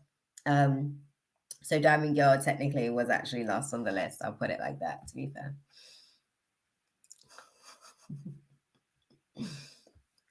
Same issues, Charlie. Right? Okay, so you're saying to me, Kayla Tillett, you came after the other Kayla. Yeah, she did. She did. She did come. The other list that I have, it was Kayla, then Aries, then Kayla Tillett. Well, I guess I actually gave Aries place away then, maybe. Where's Aries? I haven't seen Aries in the chat, not once. I don't even know who Aries is. Where's Aries? Are you in the room? Are you with us? What's the situation? What's the vibe? Because your name, like the list has been floating around to the point where your name's no longer on it. Sorry. You still here? Are you with us? Let us know that part.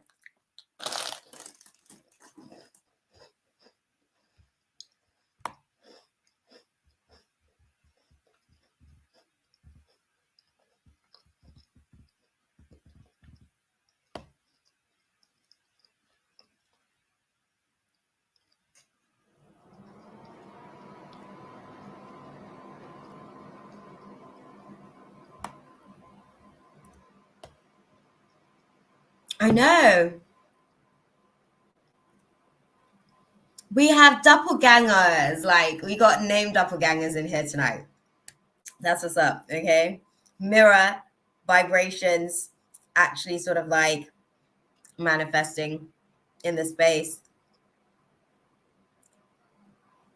Oh, just like we had to Kayla today, but Aries never showed up. Oh, dang. No, that's fine. I think we're confused too, girl. You ain't the only one, Kayla. I think we're confused as well. Hey, Charlie. So what's your question, my love? Charlie's in the chat having a little, you know. Oh, we do have, if you want, we're gonna make it bear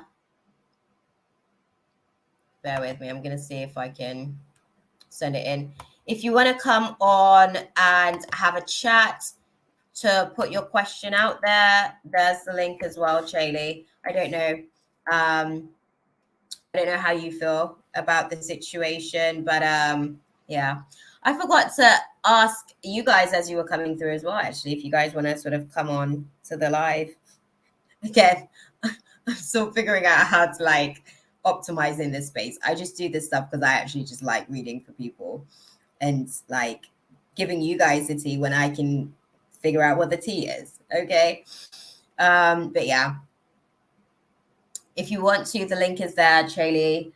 You can do an audio instead and turn the cam off because you said you've been sleeping, girl. I know what that's like. Oh, you can wait. Okay. What are you gonna do? You're gonna wait till after Kayla? Or are you gonna wait till after the 2 Kaylas we got in the room? Kayla 1 or Kayla 2? Which one will it be? Sorry, I can't help myself. Oh, no. That one was easy. I couldn't help myself. I actually couldn't help myself. It was already going on in my mind before I could catch it. It just came out. I'm very expressive. Oh, that tickled me. That tickled me, actually. Right. Okay, so. Okay, yeah, but which is it? Is it Kayla 1 or Kayla 2? You're happy to go after Kayla 1? Kayla 1, get your question out there. Kayla 2. I was going to say back of the queue. Sorry, I am with it for the dad jokes at the minute. I can't help myself. We do dad jokes over here. That's a thing. We like them. Right. Kayla, what's your question, girl? Oh, thank you. Beautiful. That's so nice. Back at the dad jokes. Kayla, I can't help it.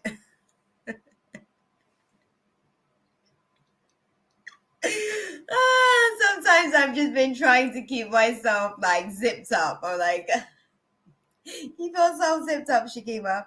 That's why you guys haven't had any dad jokes in a minute. But they will be making a comeback. Trust me. Yeah. There's so many things that goes on in my mind that I just choose not to share. Oh, Kayla too. That's what's up. Okay, so you guys can keep going. Chaley's actually going to let you guys keep going. We're going to finish out the free list and she'll go afterwards. Ain't that nice? Thank you so much. Look at that.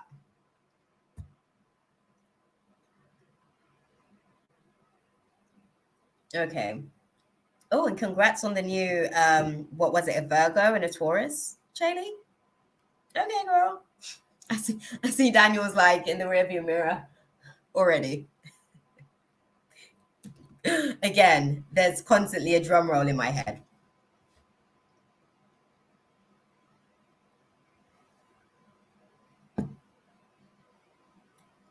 She is here with her question. She is definitely here with her question. Oh God, you guys are doing too much. I can't. Now Kayla's like at Kayla 1. Oh no, you're good, beautiful. You're good. You're okay. Look, it's a good thing that you did come back.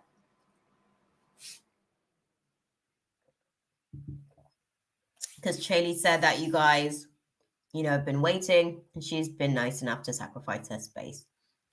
So, what we are going to do, we're going to have a little read on P's feelings towards Kayla. Right. Ooh. What are P's feelings towards Kayla? Ooh.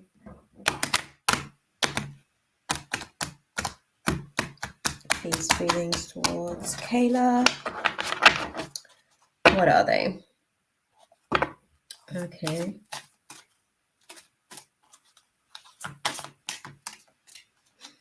They definitely they don't want a separation. They don't feel like this is an unrequited love situation. Yeah, that's just it again. They don't want a separation. Are you guys in communication at the minute? Are you guys in contact? They feel a little bit like they're clutching onto the energy a little bit. So I don't know if you're kind of trying to distance yourself.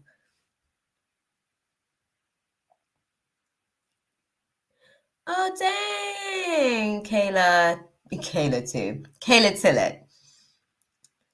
You got sick back from your trip to Mexico. I'm sorry to hear that.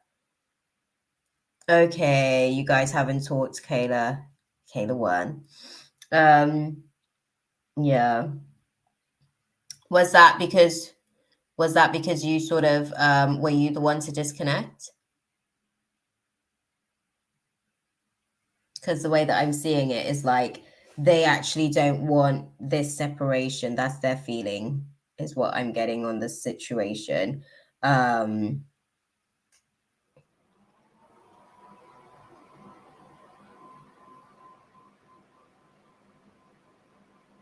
hmm.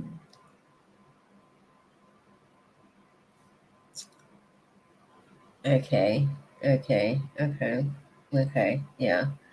They don't want the separation. They don't want the separation. They're sort of like navigating through a little bit of a grieving process with the relationship, and I think they're actually in a bit of a disillusioned space at the minute. They're a little bit delusional. I think that they're struggling to accept where you guys actually are with the situation now, and I think that they have some deep regrets on the circumstances of it all, to be fair. Sorry. um Elaborate on this for me. This separation in reverse. Why doesn't he want the separation? Because if he didn't want the separation, he should have been willing to do whatever it took to keep the connection anchored. So elaborate for me on that one. Okay, chariot energy. Okay, he's feeling a bit determined now that he's gone through the process of the loss. Now that he's lost you, now he's realized what he's lost and he's seen the value of what it is that he's lost, and now he wants that back, basically. Um, okay. Put it to me in, yeah, plain context so I can feed it back. Thank you.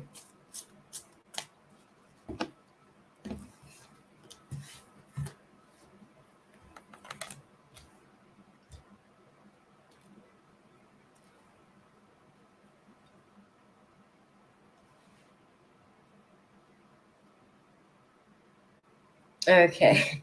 Yeah, literally that's what.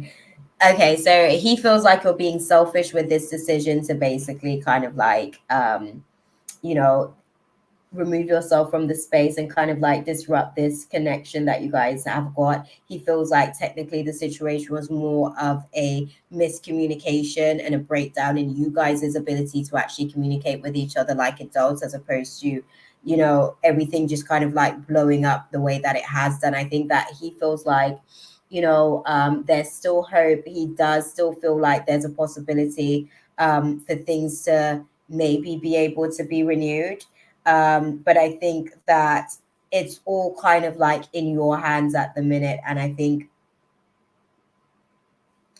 clarify this for me, external or incoming.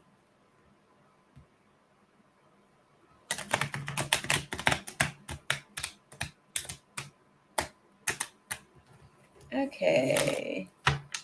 Okay. Yeah. Yeah, I thought so.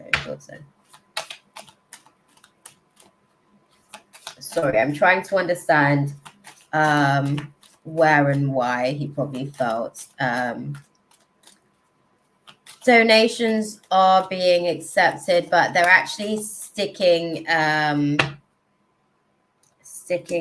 Okay. I like that. That's a nice name. It gets you in a vibe. It's an interesting vibration. But yeah, we are still doing donations, my love. What I'm seeing is that obviously they feel like you've done some soul searching, right? And I don't know how to put it out there. Like, they feel like you outgrew them, for lack of a better way of putting it. They feel like you outgrew them, and there's some sadness. Oh, there's some sadness on their hearts about that, the fact that you've actually outgrown them. And I think that they feel like, you know, I want to, like, I can, like, I don't know really like what to do, but I'll figure it out. Like, that's kind of like the thought process at the minute. And really, like, he doesn't know what to do, but he is prepared to figure it out. And I guess I think it's one of those things where he feels like he needs to, because yeah, he just lost the prize, I guess. He just feels like he kind of like lost the prize. with the situation. He doesn't want a separation because he feels like this could be the one. You guys just need to have some, heart to heart conversations. The career and finances factor is definitely something that had been impacting the climate that you guys were navigating through in terms of the space that you guys had been in. And he's kind of like asking, like, this one time, can you not pay attention to the red flags? He's hoping that you will paint that red flag, maybe yellow, maybe orange. Definitely praying for a green, but he's hoping that you actually like don't move forward with a new love interest, right? He's hoping that you're able to come back into the space to kind of like talk about some of the issues and work through some of the dynamics that you guys are working through, because he doesn't feel like it's an unrequited love. I think he feels like the passion has been lost, and that's what's actually sort of like happening at the minute, because you guys are in this place where you're kind of like figuring out what your self-love looks like. And in doing that, you guys aren't necessarily giving yourselves an opportunity to give the relationship a chance. But you guys are navigating through that self-freedom, freeing yourself firstly. There is no forgiveness, but there's also no learning that's actually taking place. So to some degree, one or both of you guys are refusing to actually self-examine as well. So your partner was probably giving you, feedback in terms of their experience of you as well, and you were probably just resistant to hearing any of that, and they were just the problem, and you were done with it. But unfortunately, you will find that that isn't the entire truth. That was just your truth, and there's a whole other story going on from their perspective as well, which will be mind-blowing. You'll be like, oh my God, really? Like sometimes I have conversations, I'm like, how the hell did you get that from what I've just said? Or how did I really like project that? Like what part of myself is projecting that? Because I need to get that in check. Whatever layer of myself is that on my emotional plane or my psychological plane, like where did you sense that in me? Because you completely read me wrong, you know? But I think it's one of those things, like as you guys are navigating through the situation, um, I think it's a case of how do you feel about the situation? What are your thoughts? Because you're asking like, what are P's feelings towards you? What are your feelings towards P? P's guides want to know because P's over there hurting right now. Okay, that part.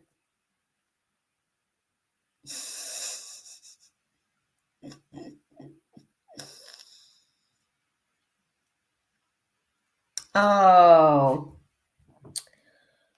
I'll say that's the link on there. Actually, you can copy the link or you can click in from the link in the description. Ajaz.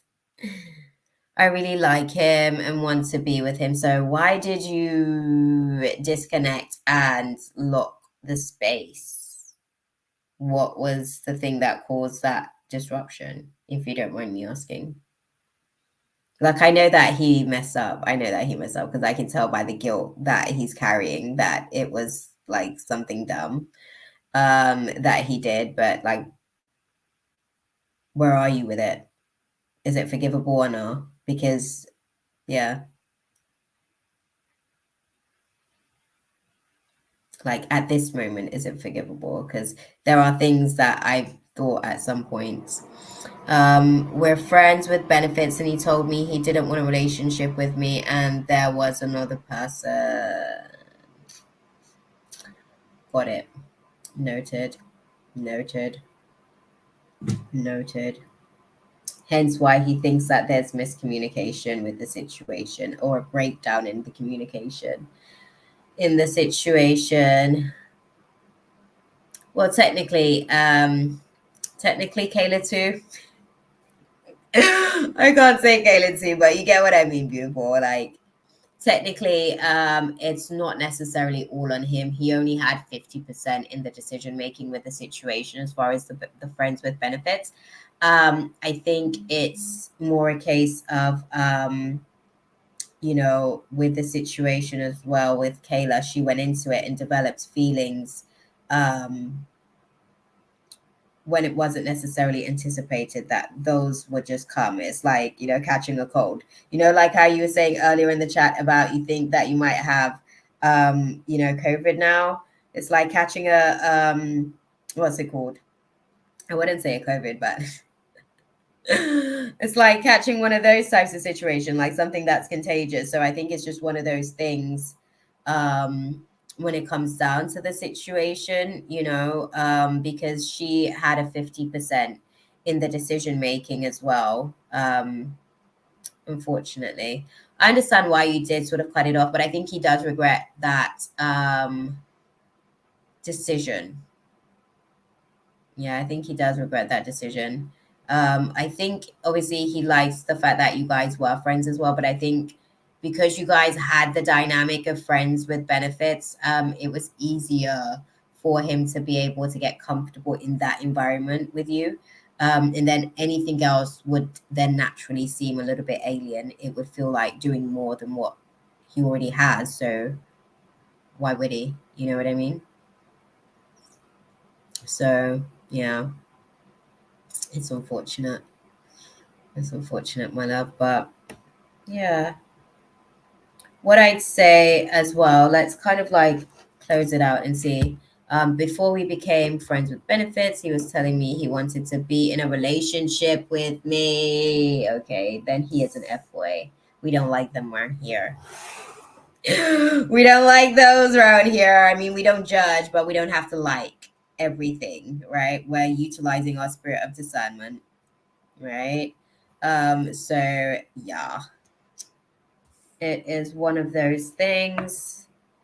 I'm sorry that he did that to you, unfortunately. Beautiful. Hey, look at the bright side. Now he's moved on to his next victim.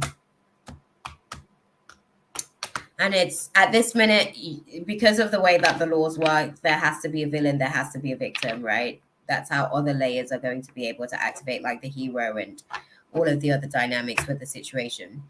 The hero then shows up pretty much like once the victim, is taken by the villain or whatever the situation is.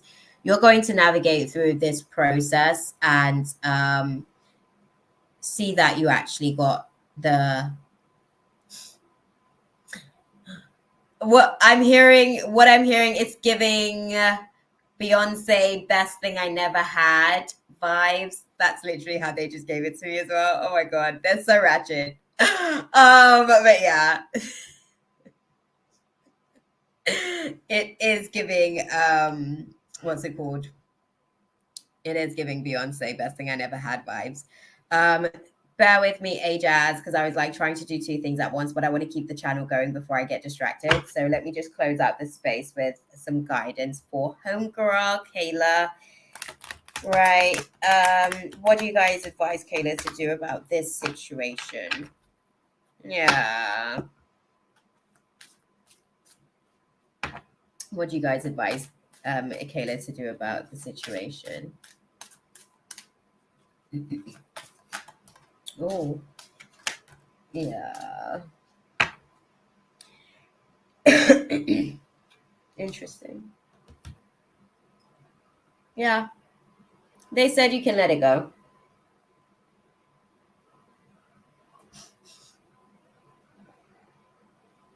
They are doing the most at the minute. Need to let it go. Need to let it go. They're doing the most. They're coming with the tracks at the minute. They're literally like communicating with tracks at the minute. They're moving like Bumblebee out here. But anyways, guys, the guidance for you is that you're walking this path of letting go. As you let go of this relationship dynamic, as you let go of this romantic situation that was very skewed and distorted because it was a deception to begin with in the first place. There was masks left, right, and center. He was wearing masks coming into the space. And the moment that he was able to kind of like, I guess, not necessarily get what he wants in the situation, but the moment that he actually did feel like he got something to some degree that he wants, then he was out the space. So God said to let this go so you can let him work his magic and intentions over your life so that you can obviously go through the recovery process. Okay? There's no need to communicate on the situation, right? I don't know if you can see it. No need to communicate on the situation. This is just, okay, I need my time. Okay? I need my space and I need my ability to be able to kind of like navigate what's going on right now. And in order for me to do that and be in this Four of Pentacles vibe, okay, where I've got my ish together, I actually just need to leave your Page of Cups, AS, okay, behind. Page of Cups, immature, okay?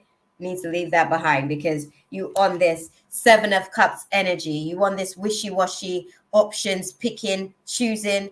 I don't know. I don't want to be an option, okay? Because I was making you the choice.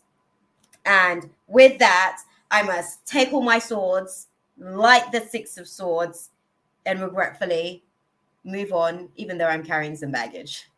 But I will move on, okay? I don't care because I say death to that dynamic, okay? I feel like I'm in church preaching. I shouldn't say that because I know they hate the tower, whatever, but I'm saying, right? Death. I say death to this friendship, okay? This Three of Cups, this community that we have built. I say death to that, okay? I've done some deep soul searching, okay? And I am not going to let your ass manipulate me no more, okay? We do not have the same values. I want 10 of Cups upright. You want 10 of Cups misaligned. You do not have the same values as me. That part, okay? I want me a 10 of Pentacles, a whole family situation and dynamic, okay? Right? That part. It's so funny though. I think that he is actually going to learn about the qualities that he really appreciated about you because he doesn't have those same qualities in this person. And this person is more of a trophy type relationship dynamic. So it's going to be an interesting come down as far as this class. Yeah, it's going to be an interesting come down. But I hope that that was useful for you, beautiful. Sorry that I got lost in the Shakespeare of it all. I actually started getting into and see. I do this stuff on my own, like actually on my own when I'm here on my own. Yeah. And see who, guys. Who do we have next on the list? I think oh, Diamond Girl, you're still here as well. Glad to know that you're still in the building, beautiful, because I'm not sure who's still here. You've been sticking around with us for a minute. And you've come back in and come out and stuff like that. Thank you guys for being so dope, as always. So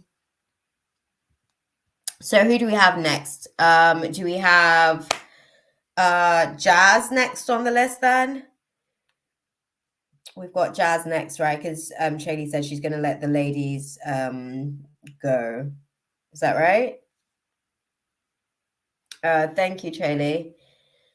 What should I expect in love this summer? Oh, interesting. Let's see the summer love story. Now I'm getting Grease. Now I'm getting Grease. Summer loving happens so fast. I'm sorry, beautiful. They are coming with the musical theatrics back there in my mind at the minute. It's just too much. I can't even tonight with these guys. They're doing too much. And Tihu, my ears burning. So they have some stuff to talk to you about, Jazz. Are you still in the room? Because you might want to be here for me to be able to soundboard off as well. Okay.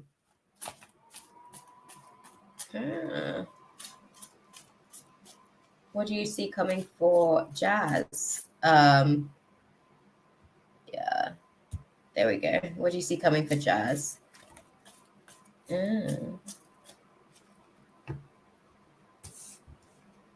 Interesting.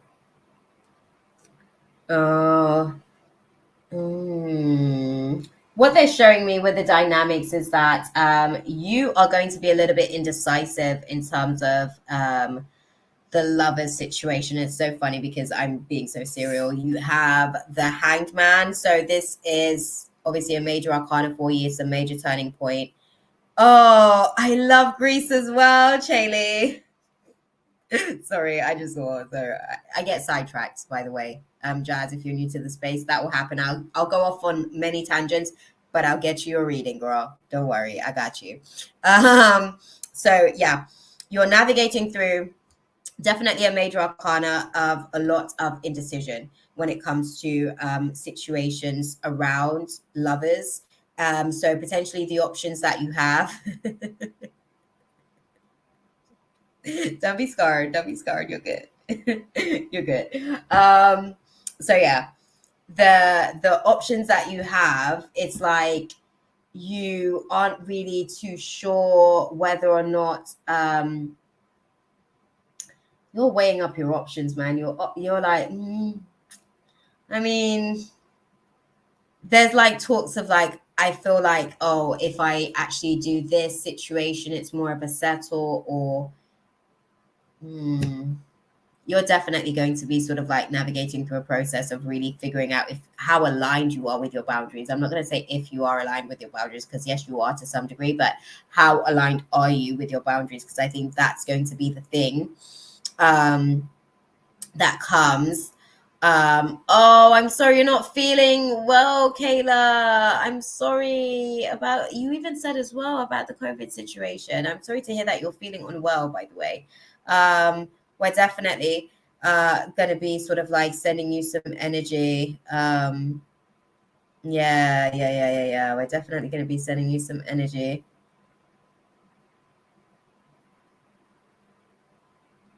Oh, it's okay, love. I don't mind. No, you're good. You're good, beautiful. You're good. So what they're showing me with the situation is that with some of the choices that you've got, basically, it's like, I don't know if I want that because that one isn't really optimized here, or that one isn't really optimized here. So there's a lot of delays in terms of the options that you've got. You're not getting the ready-made man dynamic. Okay. It's not a situation like that.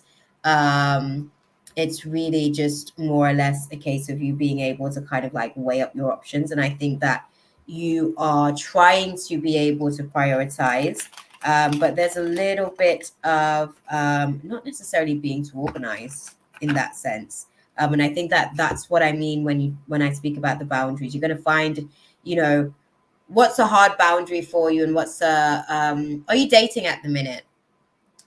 Help me sort of navigate this space, because I think this is one of the things that they're saying to me, that you may be sort of like not necessarily fresh back into the dating game, but like at this level of dating, you haven't done this level of dating in a minute, maybe. Let me know, beautiful. Where are you in that class?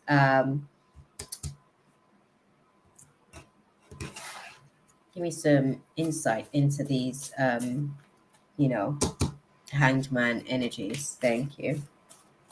Okay. Okay. Interesting. Okay. You tend to be attracted to people that are overall generally quite selfish, I'm afraid. Sorry, I don't know how else to put it to you, my love. And I think that those are some of the things that you'll actually be weighing up. You tend to actually, I don't know if it's an attraction. I feel like my choices are dead end to many false advertisements. I'll say this to you, beautiful. The picker is a little bit off, but I do understand that it's off because the spirit of deception has also got its hand meddling in the lies that these, people are sort of like putting across. You do have a tendency to draw people that are really quite selfish, though. You have to maybe work on finding a right balance between self full and selfish, because like selfish is selfish. Yes, I'm dating 2 people. Okay, okay. Yeah, well, this is the thing as well. It's so funny because obviously I was saying that there's going to be some indecision in terms of the process with that situation. Okay. So how do you see things playing out in the romance department over the course of the next few months, leading up to summer, and in summer we'll get a little bit more perspective once we get to that timeline, right? Oh, leading up to summer, what do you see as far as like, okay, thank you. Cheers. Oh,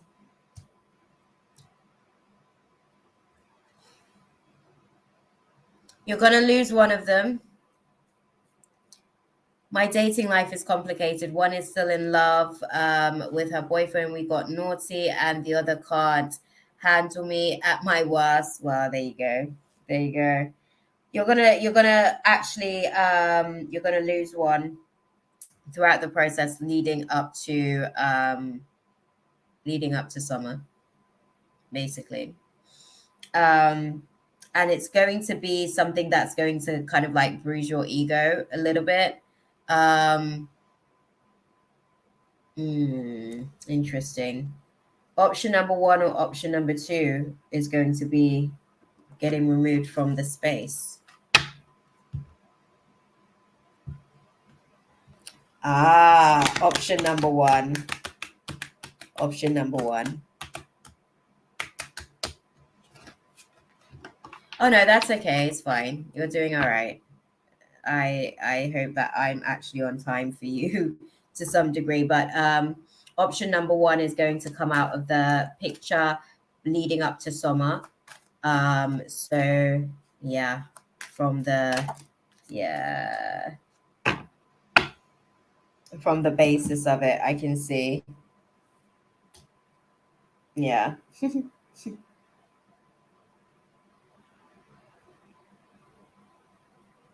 Yeah. From the basis of the situation, option number one, I guess it's going to cause a little bit of an issue. Like they're going to be going through their own situation in terms of the relationship, and um, the one with the boyfriend, basically they're going to be going through their own situation with the relationship, and it's got to do with financial constraints, and then the finance class plus you kind of like having, I guess, the external relationship dynamic going, that's going to offset into their space, and there's going to have to be sacrifices made throughout the process of that correlation taking place. So whatever isn't being appreciated will be depleted. So I think you're going to actually, it may be a case that you even walk away from the situation because your energy is just going to be constantly consumed. And it's not necessarily going to be anything that is also like an equal exchange or a transactional process where you yeah, the one that has the boyfriend. That's the situation that's going to fizzle a little bit during the summertime because they're navigating through some financial constraints, and that situation then adds pressure to the relationship dynamic, and then she's going to be put in a position to be forced to make a decision. And you're also going to be applying pressure by the looks of it because you want a little bit more than what she can give as well in terms of time and emotional capacity.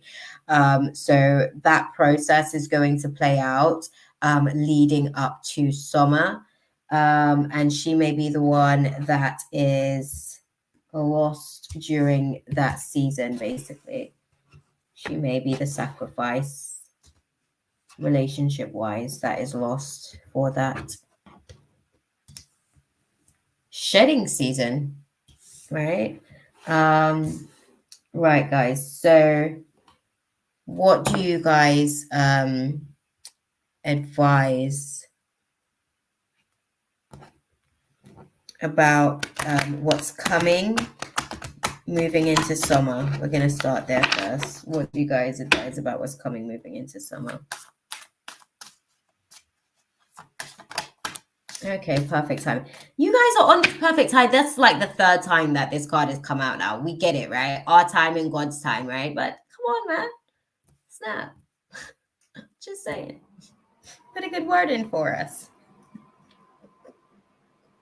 Okay, so again, they're sort of saying like, everything's going to be sort of like moving through a perfect churning process, because time is a sort of like churning process to help purify the soul, right?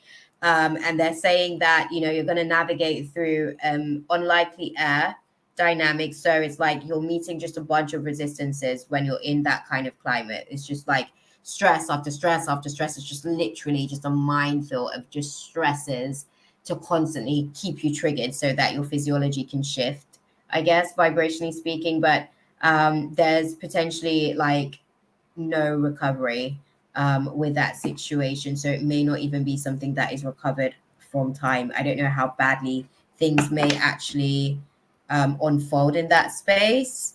Yeah.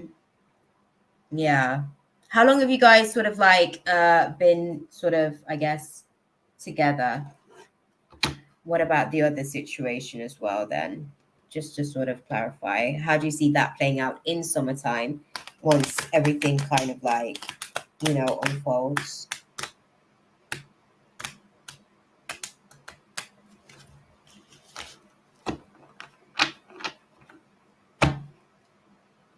Okay. Oh, okay. Okay. Okay, lack of planning and being sort of okay. So with the situation with the other one, um, what I'm seeing with it is that there's a little bit of a fear of the unknown with that situation. When I say fear of the unknown, I feel like, you know, because one's also releasing sort of like control issues, because this is what I was saying to you when we sort of like started off, right? What you can expect during this season for you, Soma, it's about letting go of your control issues. So usually fear of the unknown is the desire to control. So that goes hand in hand in symmetry. What I'd say in terms of this fear that you're kind of like navigating through, it's really more or less not necessarily being motivated. I don't know. Are you the type of person to lose interest really quickly? Because they're saying to me that you get bored, I guess. You get bored fairly quickly. And I guess that's also a factor to be considered with the situation, like what you're doing, how you do things. It's like you're just trying to make sure that you are making the best decisions for yourself, but sometimes there isn't really much foresight in that. Since December, but her and I don't speak much. I won't be sad and dwell of communicating, and she lacks in that department. There you go. This is what I was saying. Yeah. Yeah. There you go. But that's gonna fizzle out anyway. So that's actually like already fizzling. It's moving to the wayside. The other situation, I guess there's still some things aren't really sort of like structured. I think that there's not really much planning, and that's because there isn't really the motivation to sort of plan and like get a clear direction on things as well. I think both of you guys, to some degree, it's like, how can I put it? It's like you guys have like one personality is like this, and the other personality is like this. I just have to put it like that. That's the best way that I can put it. I don't know if that made any sense to you, but I'm speaking in terms of vibration. So one personality is like this big vibration, where it's just like, you feel the presence of this person in the room, and, they're so like, I don't want to use the word flamboyant, but that's how the energy is, right? Yes. The other one is an Aquarius like me, and yes, she is very controlling. Yeah, well, those are going to be some factors that you guys are going to have to navigate through. So this is probably the control freak then, because the control freak wants to be like, am I gonna land? Am I going up? Am I gonna land? Like they want to know what's happening, right? So I guess the press to kind of like that you might be pressed during the summertime. You may actually release that one in the summertime. You may actually release that one in the summertime. The boyfriend may actually go before summer, and the one after the one without the boyfriend, she might go. Miss Aquarius, she might go during summertime, because then she's going to want to start having conversations about what are we doing, and you're not really that committed to it by then either. To be honest with you, you're still like, girl, I don't even know how I feel really about the space. I don't know if I'm ready or willing to commit to this. I don't know if I can do that. I don't think I'm there yet. I still need more time to make up my mind, type thing. Um, it's an Aquarius thing. I'm usually hyper and she is calm. Yeah. That's what I was saying. One energy is like this, and then the other energy is like this. Okay, well, thank you for your honesty. At least you can kind of claim what part you're playing in the dynamic, that you guys are sort of like playing things out. But yeah, so that's kind of like how things are going to be sort of like unfolding for you with everything, to be fair. They're going to be sort of like putting it out there to ask, what actual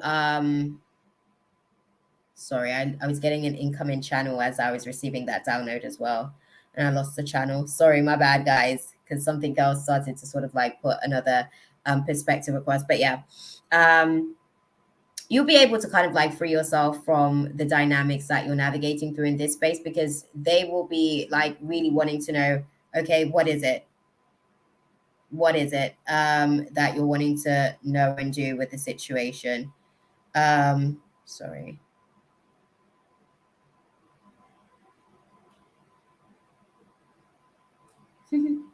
Oh, wow.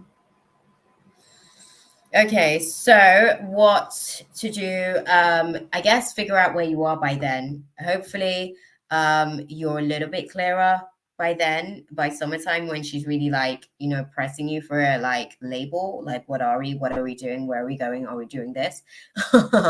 Like literally like that. That's what it will feel like for you. So that calm personality type thing that you receive, that becomes you in a different dynamic. Like that personality is her, like that sorry that character trait basically is what her control personality is like. That's the control personality that's like, more like this when it comes to control, but when it comes to other things, it's like that's how it vibrates. That's the best way I can put it. She asked me to be her girlfriend, and I'm upfront about me still healing from breakup in October, but I like the Aquarius. I really like the Aquarius. Good for you, girl. Okay, so yeah, you guys are going to be navigating through that ask right the way into summer. Like you're going to be navigating through that ask right the way into summer. It's going to be revisited again. So I don't know. If you like her, be willing to, I guess, give yourself the grace to actually move forward. That part as well. So I would say that much with the situation. But yeah, that's how it's looking for you, I guess, this summer. Final guidance for a jazz. Okay. Birthing a new age. Sisterhood of the Rose, right? So this usually speaks about being able to sort of like come together and being able, I think in your past situation, there were times where you probably felt like you weren't necessarily being heard, and there was a lot of dismissive behavior that was kind of like, almost like trying to stifle your voice, but you weren't necessarily having it. But it was quite the claustrophobic kind of environment, to some degree. I think that what they're saying is that being in this space, yes, Madame Aquarius does also have contracts with a little bit of a controlling spirit, however, their dynamic is that they're a little bit more compassionate, so they're able to actually, you know, move through the process of the situation a little bit differently, right? The Aquarius is much older by 7 years. Yeah. That would help with the healing process for you as well, to be able to, that's somebody who's already a little bit further on their journey in terms of their healing. So there's a lot that you can be able to sort of like learn, I guess, in the process of that. So yeah, like I said, other situations going to phase out, and this is going to be a rebirth for you in terms of like your faith in relationships and your faith in really being able to kind of like birth your dreams into reality. You know what I mean? Like, it's one of those things. Yeah, I wouldn't even say wrong person, right timing. Wrong person, wrong timing. That's all that was. And I think that this opportunity right here is giving you an opportunity to, I guess, figure out how you're actually going to be doing relationships this time around. Because the hope is that you would have learned from some of the stuff that you guys navigated through in the past as well, right? But yeah, I hope that that was useful for you. Yeah, I hope that that was useful for you, my love.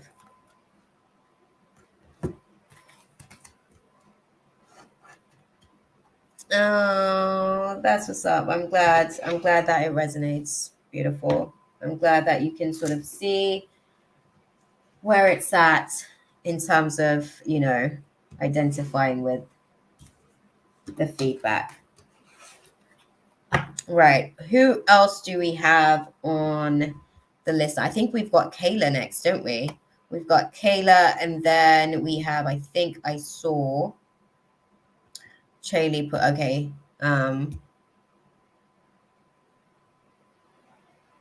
Oh, sorry. Wrong thing that I put on the. Let me go to Chaley's version of it. No, she wants you to be here for the reading. We had an affair in it. We had an affair, and I think that fight caused it end. Okay.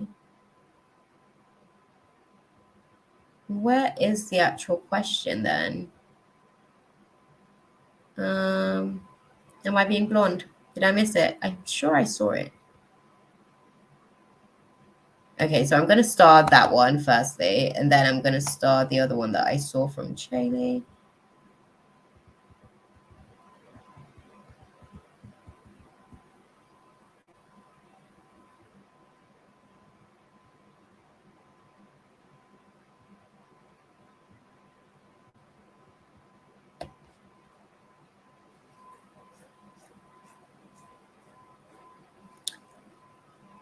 It's crazy. It's my last year in my 20s.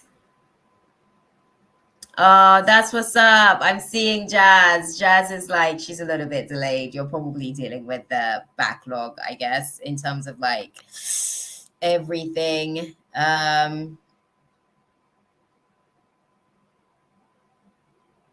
Okay, if Diamond Girl is here, it's on her. Okay, so it's Diamond Girl's one. Okay, I've got that one. Thank you, Chaley. Because I was a little bit confused. I didn't know what was happening now. Um, That's okay, beautiful. Thank you. Thank you, my love. Thank you for stopping in and joining us. Maybe we'll see you again in the room. Okay, so let's put that on. Oh, again, I am having some blonde issues. That's what I put on. There we go. What are the Virgo true intentions for us? Okay, we're going to go and unpack that, girl. That we are going to do. Okay. Intentions. Okay, if we're dealing with intentions, we're going to use the energy cards for that to clarify.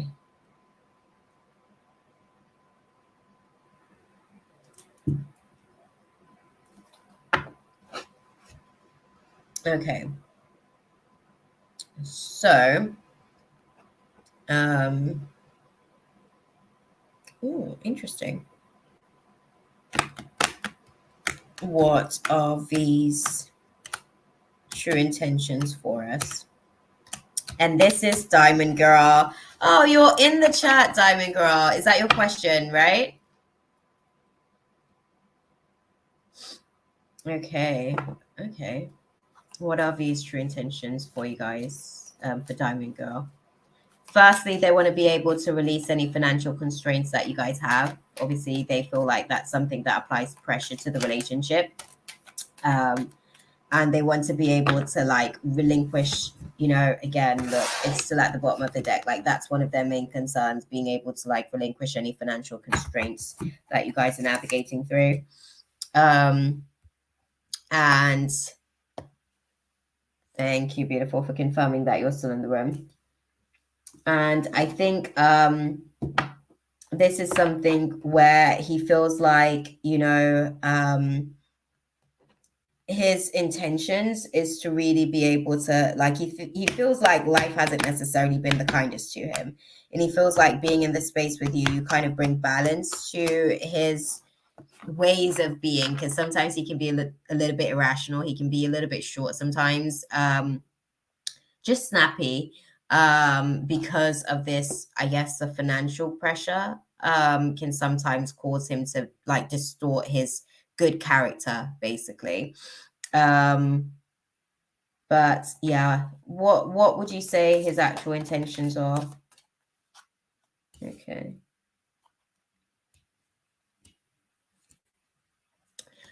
Question to you: what's the dynamic between you guys as well? Who's the person that's in the better position financially speaking? And I have to answer that question because, again, I want to see what direction they're taking me in terms of the information. Right? Who would be the person that would be more financially secure between the two of you guys?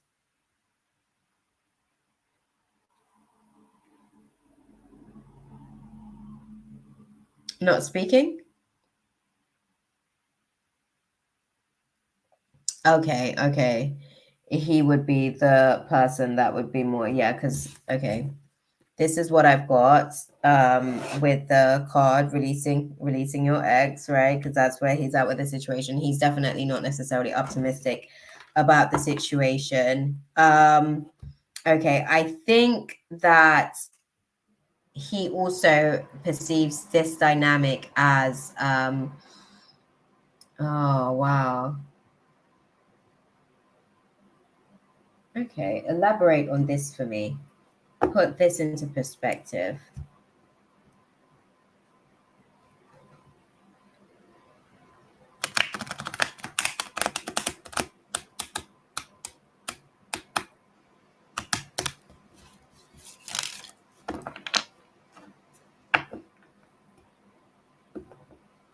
Okay.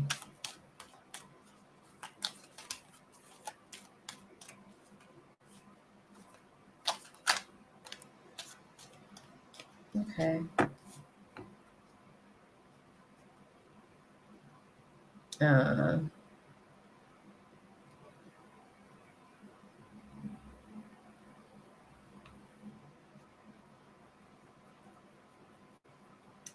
so this is a situation, right? And I have to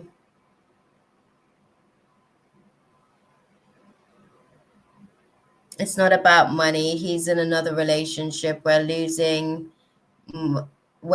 money is a concern. Okay, because I thank you for clarifying. Thank you for clarifying, because they were telling me that there was basically some sort of entity here. There was some sort of money demon basically in the mix of this, and I couldn't identify who that money demon was pretty much attached to, because I can see that he actually does have, there's feelings there towards you, and it wasn't necessarily something that he was seeing, I guess, on you per se. it was just more so, thank you for clarifying that, basically, because I think that that dynamic is definitely something. Oh, wow. Okay. I get it. I get it. Sorry, I'm like, the downloads, it's literally like just moving through my skin so intensely. So if you see me just keep itching and itching, like I'm having like a nervous twitch, I'm sorry. I'm just optimizing, guys. Sorry. But yeah, so what they're saying to me is that the releasing of the ex, he's not necessarily optimistic about his love life in general with the situation, right? He's just not like, love at this point is feeling a little bit like the Knight of Pentacles energy in reverse, where he just feels stuck, right? He feels like these karmic decisions that he's made in situations, right? There we go. These karmic decisions that he's made in situations at times where he felt like he was being pulled emotionally into certain directions. He's paying for those, and there's kind of like a lack of closure where it's like those moments still haven't passed, and it feels a little bit like it's haunting. He does feel as though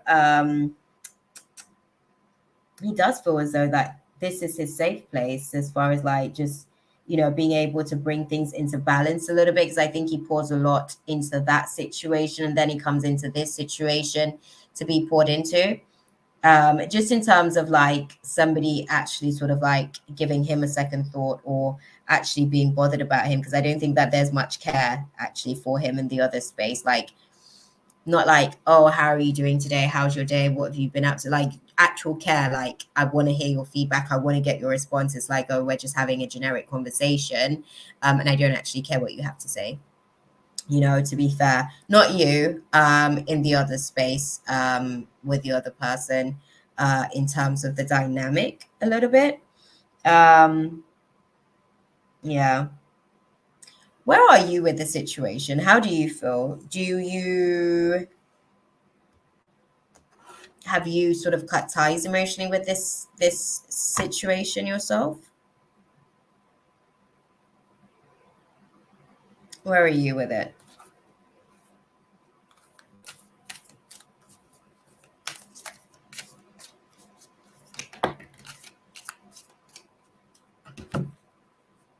Okay.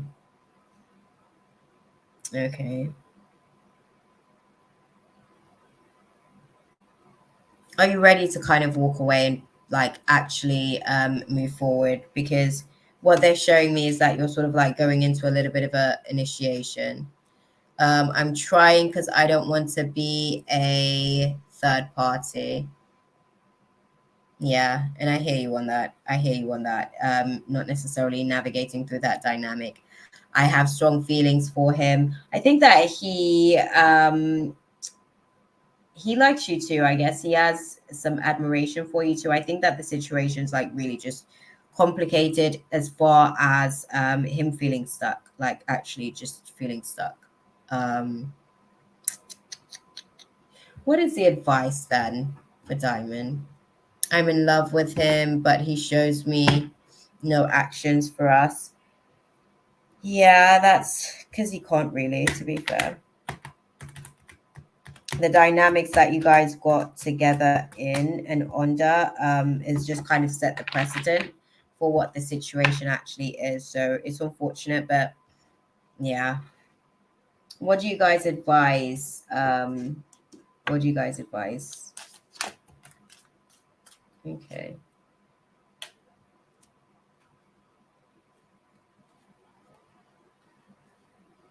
They're saying this is not a yes. You don't need to necessarily reconsider the situation. You're actually ready within the next couple of weeks to get more information about this situation. That's going to make you feel like you even want to assert that decision even more so in terms of your romantic life, and actually start, utilizing the network of people that you have around you. There won't necessarily be an opportunity for like you to, see all of these options, but if you continue moving ahead and don't hold yourself back and trust the process and take a leap of faith, it's not necessarily about a peaceful resolution, but you'll be able to kind of find that you can improve the situation. So he's going to stay where he's at. Yeah. Yeah. He is, to some degree. I don't think that that lasts either. Later down the line, because this right here is toxic too, like what they've got going on. But I think with the dynamic that he's in right now, like financial, like I feel like this person's basically using him, the person that he's with on the other side. And that little money demon that's basically feeding through her off him, um, that is going to be like severely depressing for him. And eventually he'll get to a point where he actually can't anymore. So, yeah. But good for you. At least you've made a decision for yourself, and it's your prerogative, right? It's your prerogative. But this is a great initiation for you. You know, just say yes to this like goodbye experience that you're having at the minute, and keep walking, I guess, and you'll get to a point where it will all start to make sense to you as well. I know it's hurting. I know it's not easy, kind of like walking away from what feels like, love, what identifies as love. But there's some cycles of pain and trauma in there as well that's actually being played out. And I think that you being in the situation, I have walked away from him, but he driving by my house and watching me. Yeah, because that's what I'm saying. I think that you basically brought him peace. I think that you brought him peace in terms of the situation that he was navigating through. And it was just one of those things, like now he's having to adapt to this reality where you're not necessarily a part of things. And I don't know, he's just a little lost puppy, unfortunately. Codependency is definitely showing up. Clearly, that's how he probably got into contracts with this spirit, this money demon, because he's so codependent. He was vibrating so low to the point where a money demon could attach itself, you know. So it is what it is. It's unfortunate. I'm sorry, that it's actually sort of like come to this, but you have to make a decision ultimately for yourself, and you just have to honor how you choose to feel. That's your right. Right. But yeah, thank you for sharing with us, beautiful. I hope that that was useful for you. So we have the penultimate Kayla 2 in the building. Sorry. So Kayla, and then we have Chaylee, and Homegirl is finished, right? I'm finished after that, right? Yeah. Okay, I've got Kayla and then Chaylee, and that's it. Yeah, so thank you, beautiful. Kayla's question. Sorry, I'm gonna grab another snack.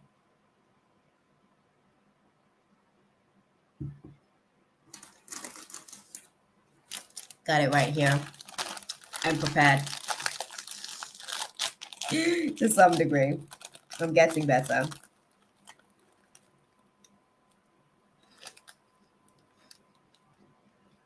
Kayla wants to know Elle's current feelings or thoughts towards her.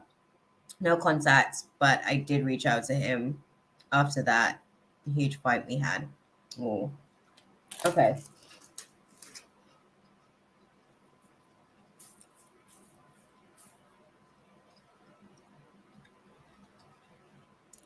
Perfect. Right. So, um,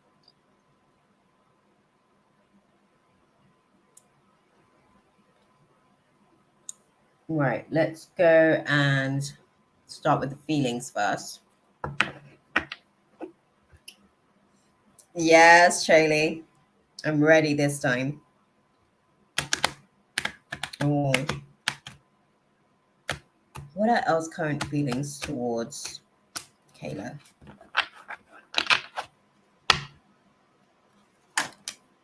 Okay. Interesting.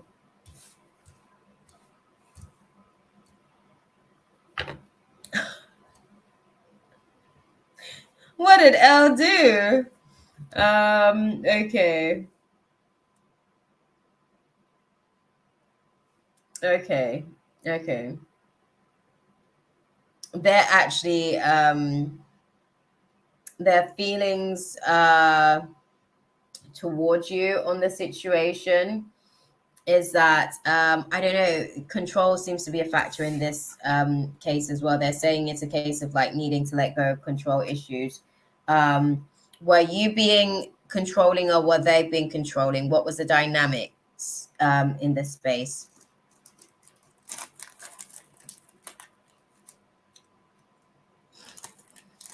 That's for you, Kayla. Were you being controlled or were they being controlling? Just so I can understand the context of what it is that the guys are saying. Okay. Okay. Okay. Okay. Okay. Okay. So,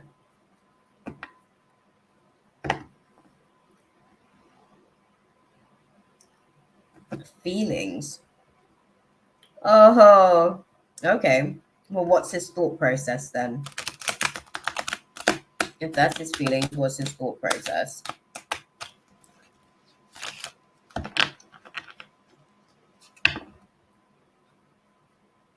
Oh, still.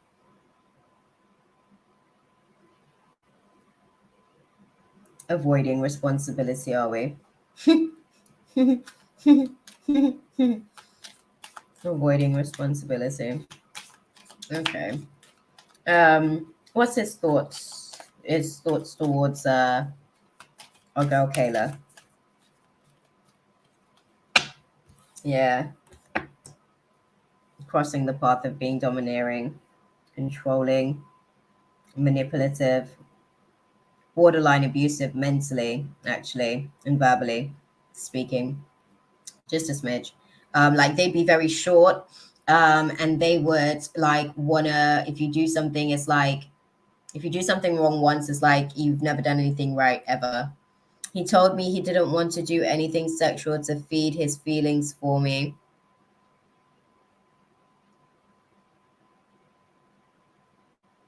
I don't get it.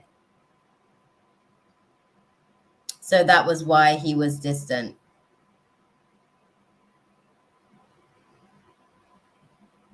Okay. Okay. And I get that. I get that dialogue and communication, right? Um, yeah, I think that there's hopes, I guess, um, on your end. Like he would like, I guess, to kind of, lean into the attraction and kind of flirt with the idea. But I think that he's not necessarily willing to keep an open mind about the situation, right? Yeah. Yeah. But there's other factors to the situation as well that's actually like playing a part in the process. I don't think it's necessarily a case of like, wearing masks. That's not necessarily what it is. But you guys, it would really actually take both of you guys wanting to have heart-to-heart conversations to actually get to know each other, to be able to give the relationship the possibility of a chance of working, which I don't know if you guys can really have a conversation. I feel like you guys sometimes sometimes he talks at you as opposed to talking to you. So I don't know if you guys can actually have like a whole full-on heart-to-heart and stuff, but you never know.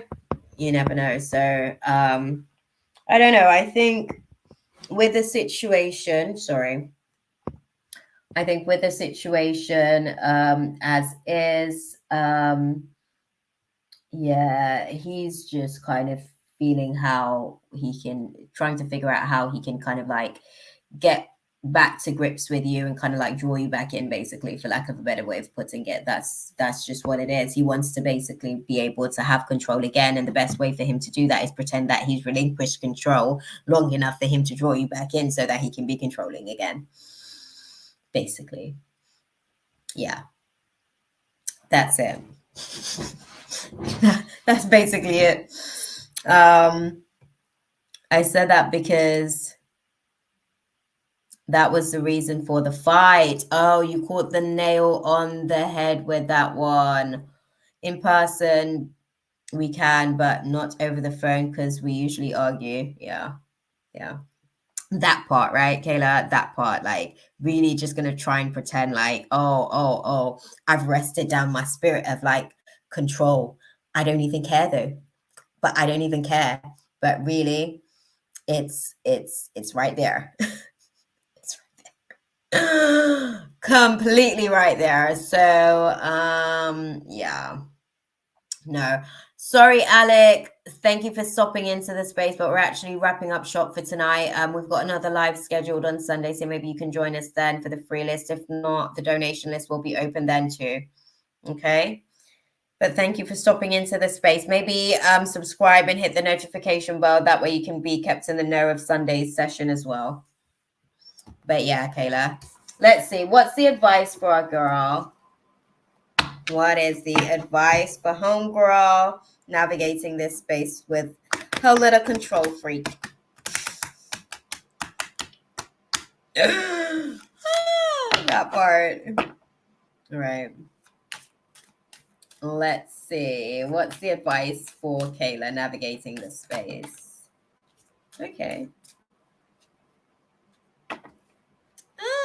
Interesting. How do you feel? Let me ask you that question firstly then. What's your feedback? You want him back?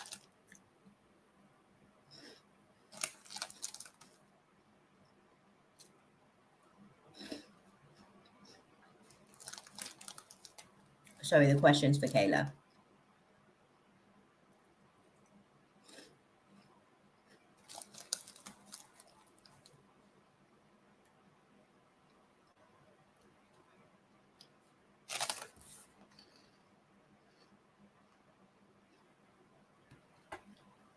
That's why I had to ask you where you are first. Because if you didn't want him back, you have no chance of being able to do this. You have no chance of being able to communicate clearly. If you are still in a place of resistance, um, then you wouldn't be able to express anything. He actually wants to reconcile as well. He's still emotionally attached to the space. He hasn't moved on any. I can't even say some. He hasn't moved on any. And the undertone of this situation is that it's not necessarily the time to let go of this. Right? You can see the let go card, but it's in reverse. So this isn't one to let go. It's more a case of communicating clearly so you guys can choose a new direction, which leads you guys more into recovery on how to navigate through these types of conflicts because he is controlling. He can't help himself. It's just the way that he is. Control usually stems from other underlying issues. You know what I mean? So maybe you guys try and figure out how to work at those things because the control is actually more a symptom of fear of vulnerability. So maybe I think you should, girl. I think you should. I think you should. He open. He's open for the most part. I think this is what they said when I split the deck on that question you just asked, the last question you asked. That's what they said. Okay? That part. So that part, I know. I know. It takes a minute for him to be able to sort of like come down um, because he likes to be able to present himself as being Mr. Cool, Calm, and Collected. When really, instead of Mr. King of Cups, he's more like Mr. Knight of Cups.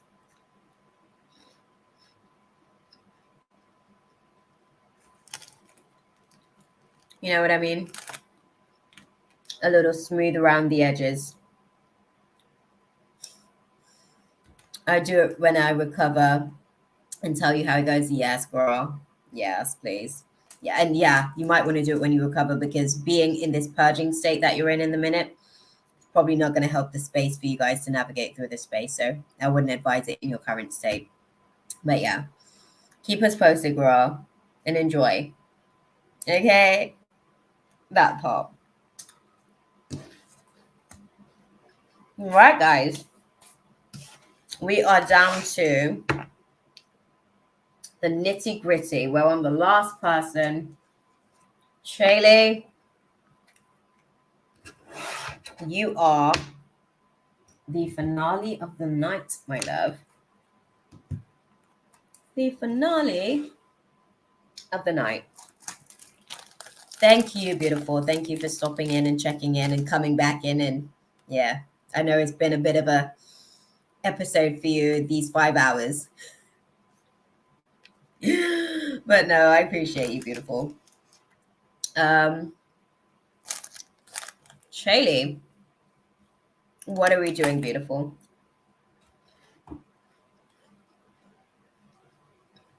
Do you have your question that you want to put out there at the minute? How are you feeling? Oh.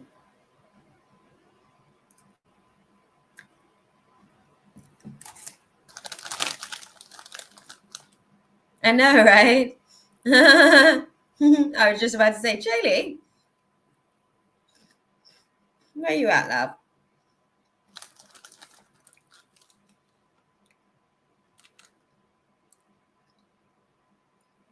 She might be typing. It might be a long one.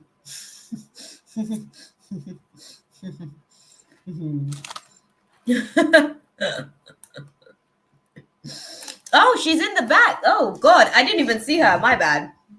She is actually here in the stream. So we're going to try this again. Hey, lovely. Hi. Yeah, hi. There we go. That's funny. My stupid volume does not work with this app. This app, like my phone hates this app for some reason. Let me grab my stupid speaker and see if that'll work. We did have some issues earlier. I think Ash went live as well. So Ash did come into the room as well. But she didn't hear me after a while. So I don't know if there is an issue. You would actually give us an understanding of how this It's my I think it's my phone. I don't think it's the let's see, is that working? Yeah, I can hear you. No, I was seeing if my speaker was working. Okay, here, let me exit and re-enter, okay? Okay. I don't know. I think it's the app. I think it's the app, guys. I think it's the whole process of the app. I don't know what it is or why it's not really actually like, you know. Oh, yeah, she might have to go and come back in. We're going to try this and see if we can actually get this done. Because it would be nice, I guess, for people if they want the option to call in. Because then we can just have the like bouncing back and forth. Round 2. We're actually going to try this again. Didn't work too well the first time. But hey, we moved.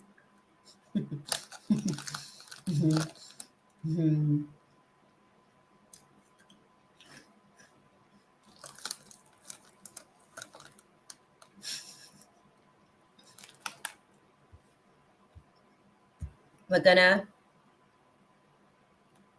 hopefully be able to kind of like get into, if I know that this works, because I'm trying to do the podcast stuff next week so we can really actually like chop it up about the we might have to do that live actually, the podcast. Yeah, we're going to talk about the Mercury retrograde that we have coming. I've mentioned it a few times, but outside of just Mercury, we do have a lot of things that are kind of like taking place at the minute. So, oh, she's back. Let's try that again. Hey, Charlie. Hi, I fixed it. So on settings, before you enter on settings, there's like a spot to choose how you want audio. And I picked speakerphone instead of, because I think it was just like because I'm on my phone, so it was on like the earpiece, you know? Okay. So for future, when anybody else has issues with it. Awesome. See, you're the girl for the job. Look at that. You're going to sort that out. Hi. Hiya, lovely. Oh. How was your week? It was interesting, actually. Getting back into work, but not really quite getting back into work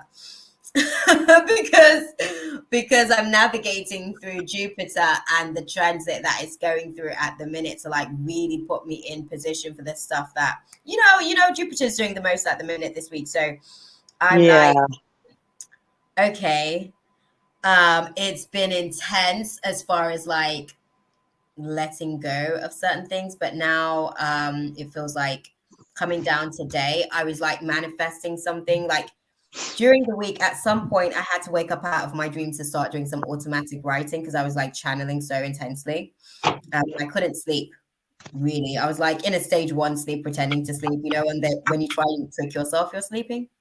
Yeah. I did that. Didn't work. Yep. I hate that. Like sometimes, yeah, if I sleep really good and then sometimes I can't. And like I still literally slept all day today. Like what the heck?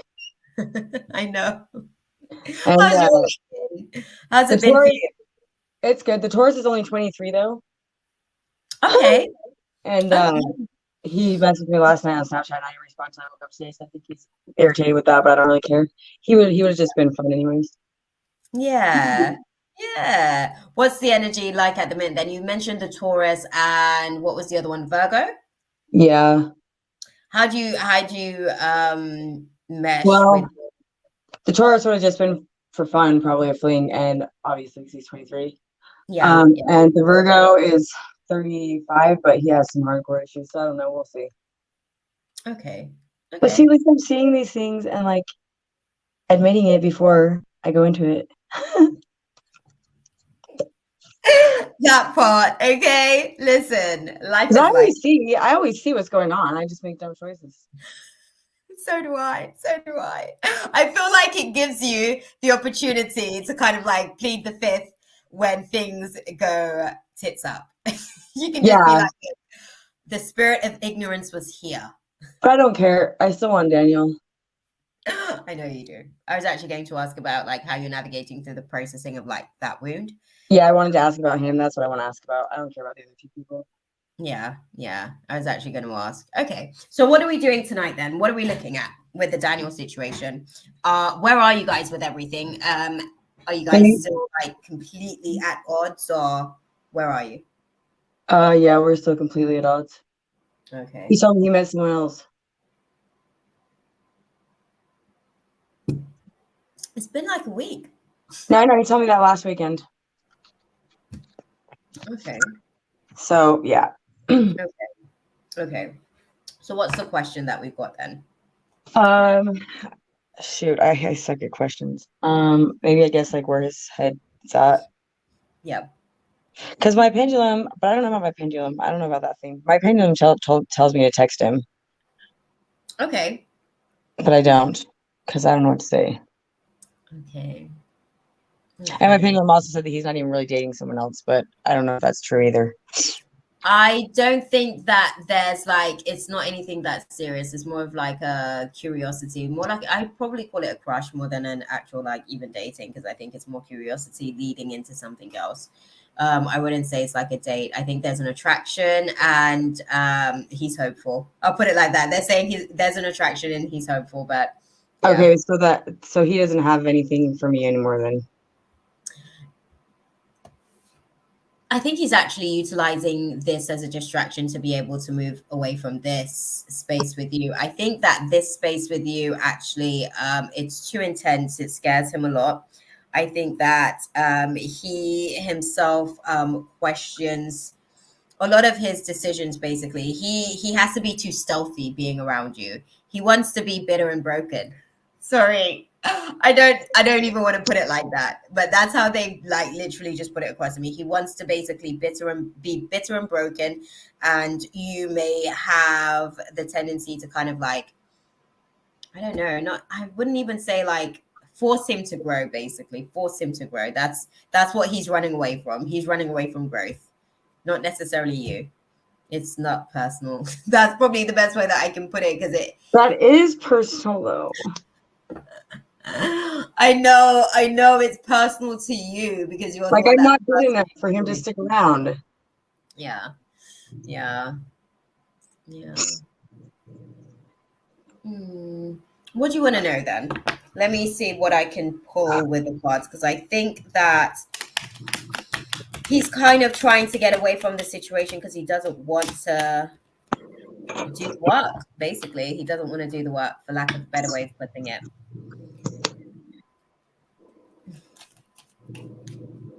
Daniel, what do you guys sort of like see with? Okay, thank you. Sorry, Charlie, I just started pulling cards. No, it's okay. You're good. I'm like, I just want to know what they're sort of like seeing with the situation. Okay, interesting. Okay. Uh, how much time do you have with this situation? Because what they're saying to me, with the Daniel situation, obviously he's more like operating in Knight of Pentacles energy. Like I said, he doesn't want to do the work, or at least he wants to come and do the work when he's ready to do the work, or he's wanting to basically he just wants to go at his pace, like, and that really means enabling a lot of his bad habits and bad behaviors. Where are you with that? Like, are you open? Do you have some tolerance? Oh yeah, I have some tolerance. I have all the tolerance in the world. Because I think that that's the thing that he's a little bit scared that if he comes into this space, he's going is what's the age dynamic between you guys? Oh, he's way younger than me. Like, how much is that? He's 25. Okay. Okay, because I think because that was some of the things that I wanted to understand in the process. Because for him, he's still kind of like learning a lot Yeah, about all of these things. That's why I'm asking the question, because I think he's still like, you know, he's still, how can I put it? He's still meaning to basically just be carefree with life. Like that's the thing. He just wants to be carefree. He wants to be able to kind of just, oh, there we are. We've got you on cam. yes. He wants to be able to just kind of lose himself, just relinquish any responsibilities for life. And I think that being in the space with you makes him feel too responsible. That's so stupid. Like, why? I'm not even like, what the hell? I know, but I think it's one of those things where I'm a mirror to people. That's why. And he actually wants to grow up, but he's not. He really wants to grow up, but he's fighting it. And it's not me. I'm not like, but whatever. I'm perfectly fine being carefree. Trust me. well, I think that this I is the just do thing. this to people for whatever reason. It's interesting because I think that's why you guys actually like vibrationally you guys actually align, because you're like a free spirit and you're carefree as well. Crazy. And I think that that's why it kind of made sense. But I think he feels like there's pressure with the situation. He just feels like he wants to grow up. He doesn't want to. Yeah, I don't even want to care if he grows up. Whatever. I'm perfectly fine how he is. He's actually pretty. I mean, well, he's definitely more mature than for his age than. I mean, he is obviously, but yeah. I don't know. Okay. Let's see, guys. How do you guys see things playing out with the Daniel situation then? I mean, but I talk all this and it's all a bunch of crap anyways, because like obviously like I would want a commitment of some sort. I don't really want to. No. I don't know how to explain it. It's hard to explain. Oh, I get you. An official commitment isn't necessarily like that, but something in the midway towards that is probably a little bit more Chaley. Yeah, I wanted to start acting like he was in the beginning, is what it is, I guess. Okay. But the beginning is all masks. We know this. I was about to say, what was the dynamic in the beginning versus now? Well, now he doesn't want anything to do with me. Okay. What season did he come in? What was going on astrologically? He was in his Venus return when we met. And my vertex was triggered the day we met. Okay. He's meant to be in my life. We were meant to meet, but I'm not ready for the lesson to be over so they can kiss my ass. Yeah, no, the lesson isn't over by the looks of it, actually. Looking at it, it's more of a timing situation on this. I think he is now, you guys are basically developing the pattern of your cycles, basically. You guys are developing the pattern of your cycles at the minute. I think he is with this whole like other person situation. That's not anything too serious. I wouldn't necessarily take that too seriously. I think that that's something that he's kind of like toying with the idea at the minute to be able to see what he can, I guess, what reactions he can get firstly. Because Oh no, he was very surprised with my reaction. yeah, He was very what was the surprised. He was reaction? not expecting that at all. Yeah. My reaction was, "Oh, really? Oh, congratulations! I hope you guys are happy." Yeah, and I'm sure he was actually hoping for a lot more kind of stirring of the pot, actually, just so that he could feel like a little bit wanted as well in the situation. But I think okay, clarify this to me. I'm going to clarify because they're saying that this is something that's a time sensitive situation, right? When you guys say this is a time thing in terms of this healing, what do you guys mean in essence, like with this situation? Clarify. Okay.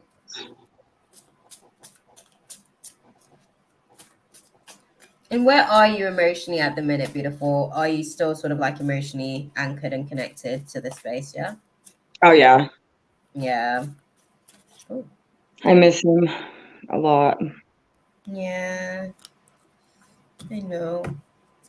We're navigating through some of those And I've climates. been working. Yeah, and I've been working with depression a little bit. I'm doing better on that a little bit, but now I'm working with the whole like self-worth stuff and blaming myself and uh blah blah, poor me, wah wah, blah, blah, that crap. It has to come up and out, right? Why do I sound so bad at it? I mean, no, it's not good. That's why you know. Oh, dude. No, it has to come up and out. I'm like, dude, we're on the same wave. Like, don't worry. Like, you're good.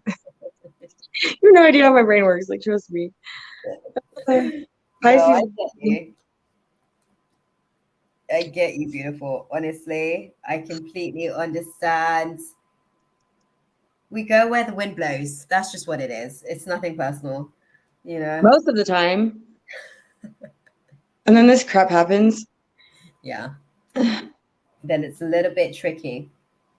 Sorry, I'm like trying to understand a little bit more about Oh, and he has going. an issue with my emotions too, which he has reason to be. Like there, like with him, like he triggers the crap out of me. Okay. And which forced me to think of some things that I need to work on. And as far as with some healing that I still need to do that I thought, I Yeah. wanted to ignore and hide away, but that was brought to my attention. So there's that. But yeah, no, with my emotions, like with him, sometimes I like it was ridiculous sometimes. Yeah. Yeah. Yeah. Like keeping stable or staying in like a neutral state. Yeah. Yeah. Yeah. Yeah. No, I can imagine. I can imagine because obviously, if he came in like at the end of his Venus return and then triggered yours, I can imagine. I can imagine it's like pretty intense for you guys, and it's really quite passionate as well. I think from what I'm seeing with that situation, right? Oh, interesting. Okay, so I think that he's kind of like definitely, you know, doing a little bit of introspection in terms of like what he wants in terms of a partner, what he's looking for and stuff like that. I think he's kind of like really identifying what his values are, and he's going to be going through a process of that for a little while. Okay, so do you see him sort of like moving back into the space? Okay, thank you.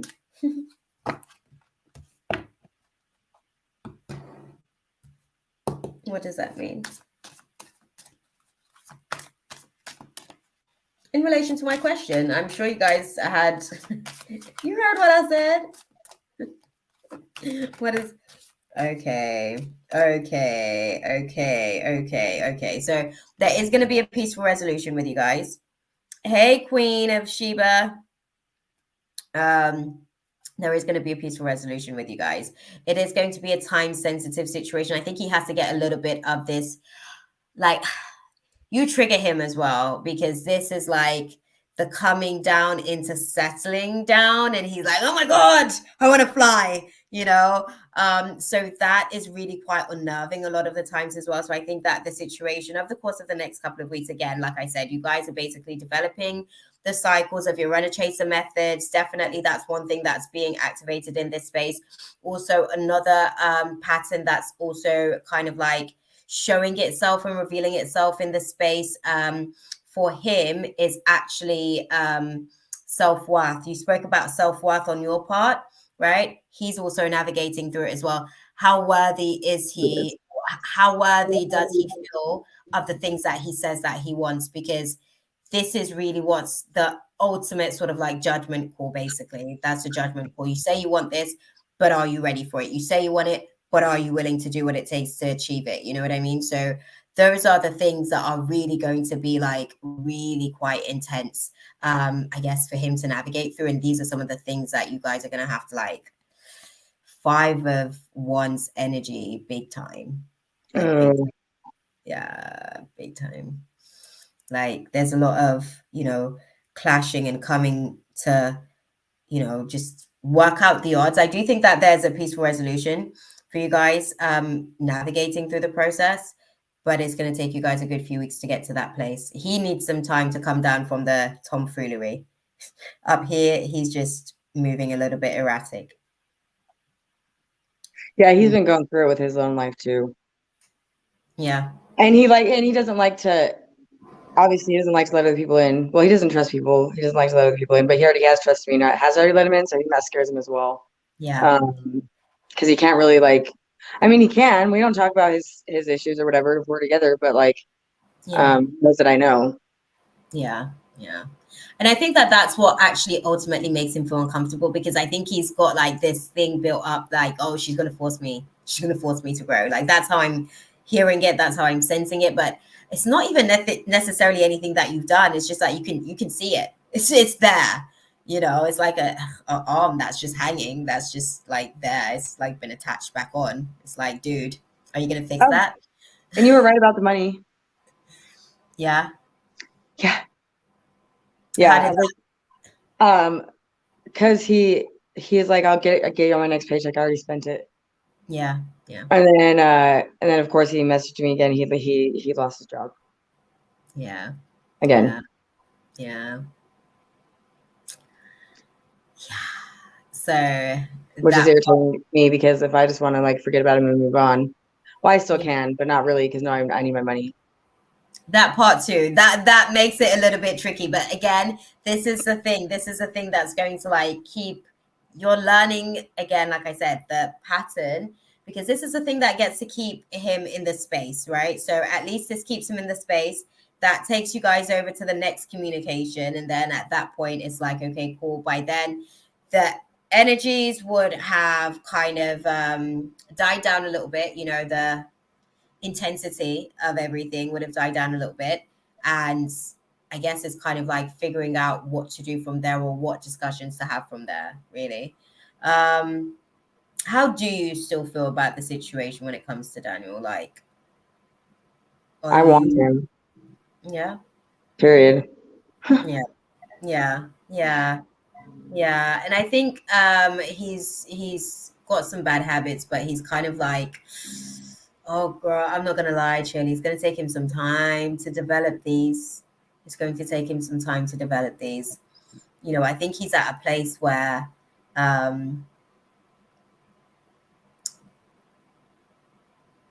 he knows what he wants, yes, but he also knows that he doesn't want that right now.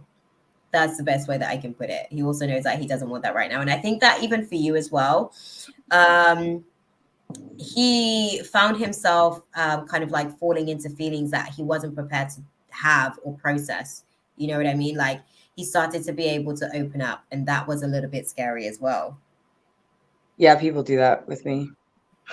Yeah. Yeah. Um, how do you feel about, the fact that this is going to be ongoing, and this money situation is just there to kind of keep the connection going, just for you guys to kind of like die down some of the emotions a little bit for some time. So how do you feel? I don't know. I don't know. I don't know what to do.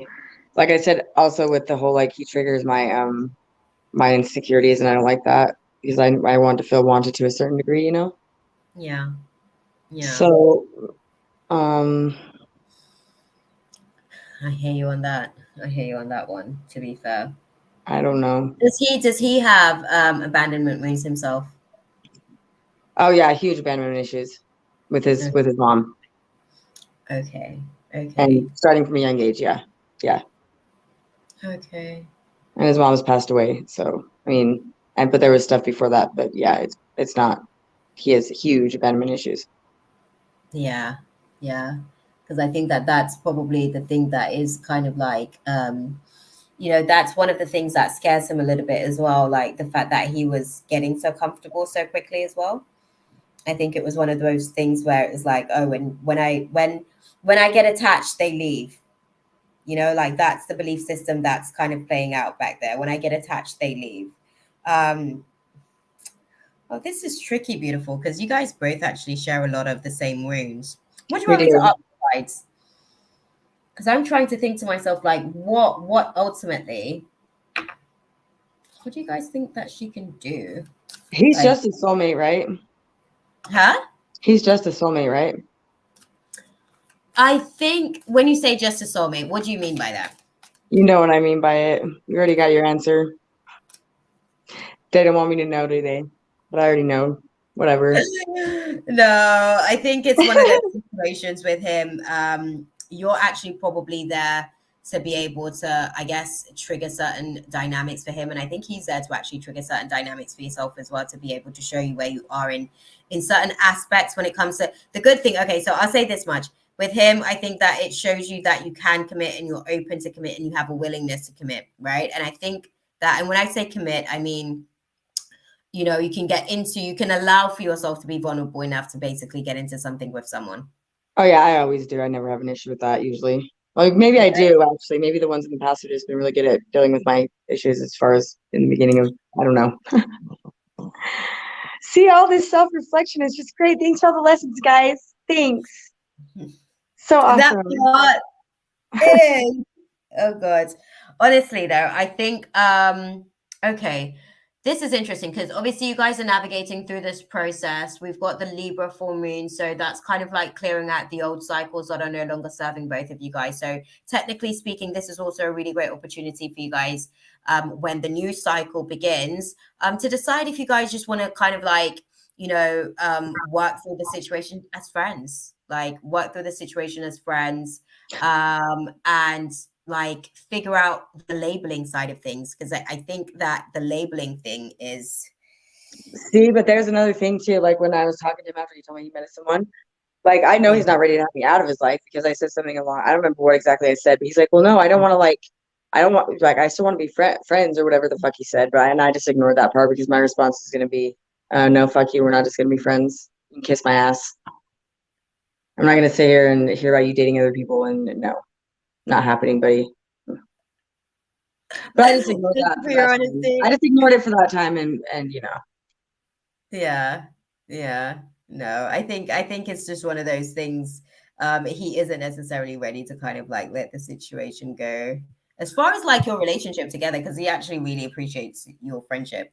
You're one of the most authentic people that is around him, basically, as far as there's like some somebody. shitty people around him. Yeah, Really yeah. shitty There's a lot of people. shapes. Yeah, a lot of shapes. This is interesting though. Not saying I'm perfect or anything. I have my issues, but No, but I think what it is with you is that you are just who you are. That's all it is. Like you're who you are. Whatever they get, whatever moment they're experiencing, that's just who you are. That's it. true. Yes. So I think in that regards, it's like, yeah, he is definitely, well, this is tricky. This is tricky. He'll be back. You guys will be having conversations. Obviously, he's already put the friend thing out there. You said no. I didn't say Um, anything. I didn't really respond to it, actually. I didn't respond to that test. yeah, yeah. Yeah, because I think that that's basically where the dynamic, I think as far as like the come down of this cycle, that's what the in building up to the next cycle, that's what the come down of the situation. Okay, are we going to decide to sort of like be friends and work at our relationship that way, like work at our friendship, and then maybe see if we can sort of like get into something else. And I'll say this, even in that space as well, he is actually like really, really shook. He's like super scared. The list is closed, Krishy. Sorry, didn't realize that you were actually still here. I actually thought that you left. Sorry, the list is closed. This is the last reading of the night. We're actually going to be wrapping up. I've been here like over 5 hours. Way too long, 6 hours, yeah. That part, right? So I think with the situation with him when he comes back in, if you're not ready, that then puts you guys at a stalemate. So what happens then? I don't think he can only be friends with me either, honestly. I don't think that he can either do friends with you either, but I think that that was his way in to basically be able to kind of like keep the connection going so that he doesn't lose you in his life. It's actually more or less okay, so it's kind of like he I would have think he's jealous. I think he's really good at hiding it.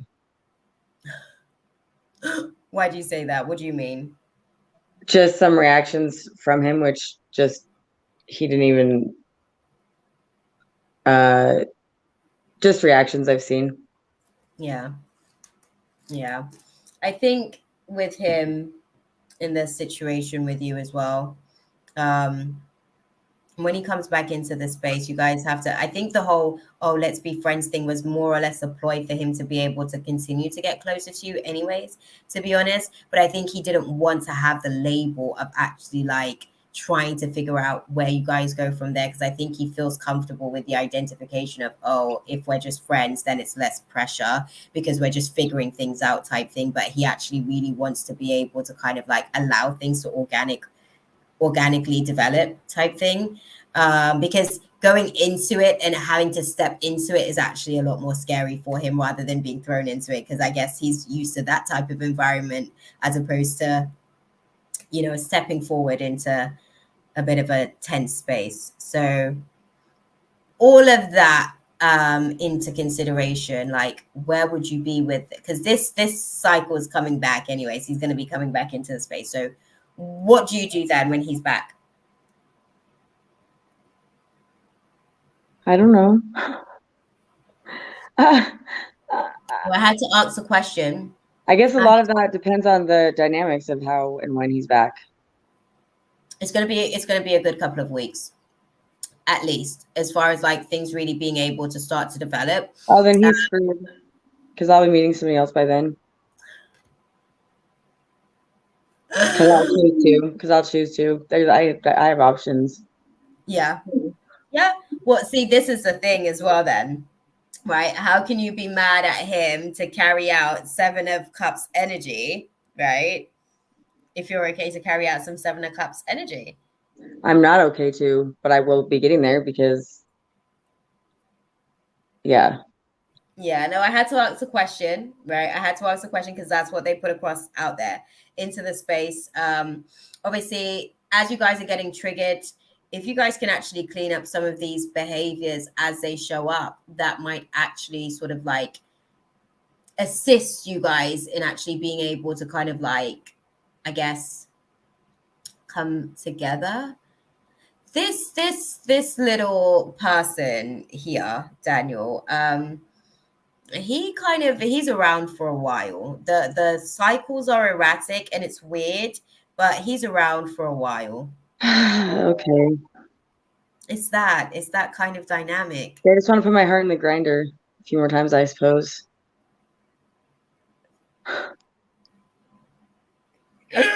Oh, dude, that's just what it is. It's just what it is.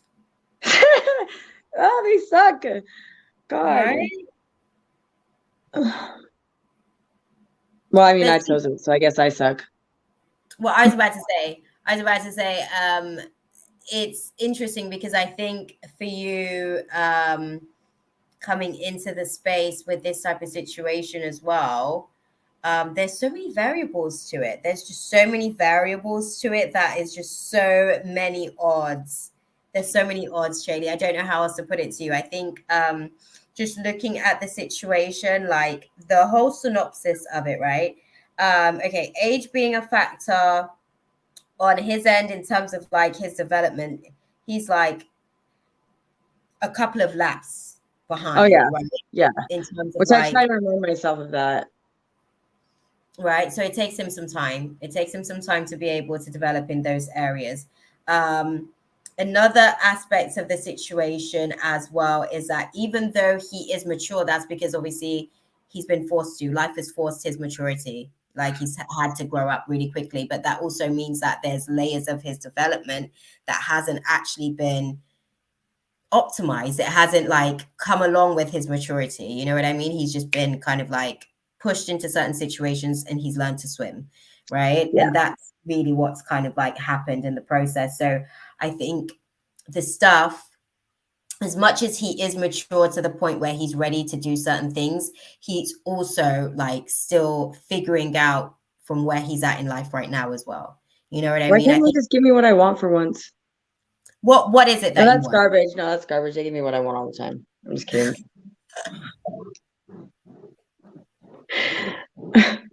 What is it that you want though? Like in this I want situation.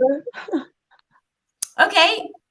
At the minute, technically, because what I'm hearing is technically you've got him, but what version of him would you like? Because this version of him that you're getting at the minute is not giving, because that's the issue. I want the version of him that wants me back. Yeah, yeah. What's the issue right now then in terms of like you guys being able to, I guess, reconnect? What's the issue? He told me he met someone else and essentially that's ended it. Other than me sending him a message the other night that I didn't really, because I could stop myself from being toxic. Yeah. This thing with somebody else, guys, clarify what is that? Like, help me to understand.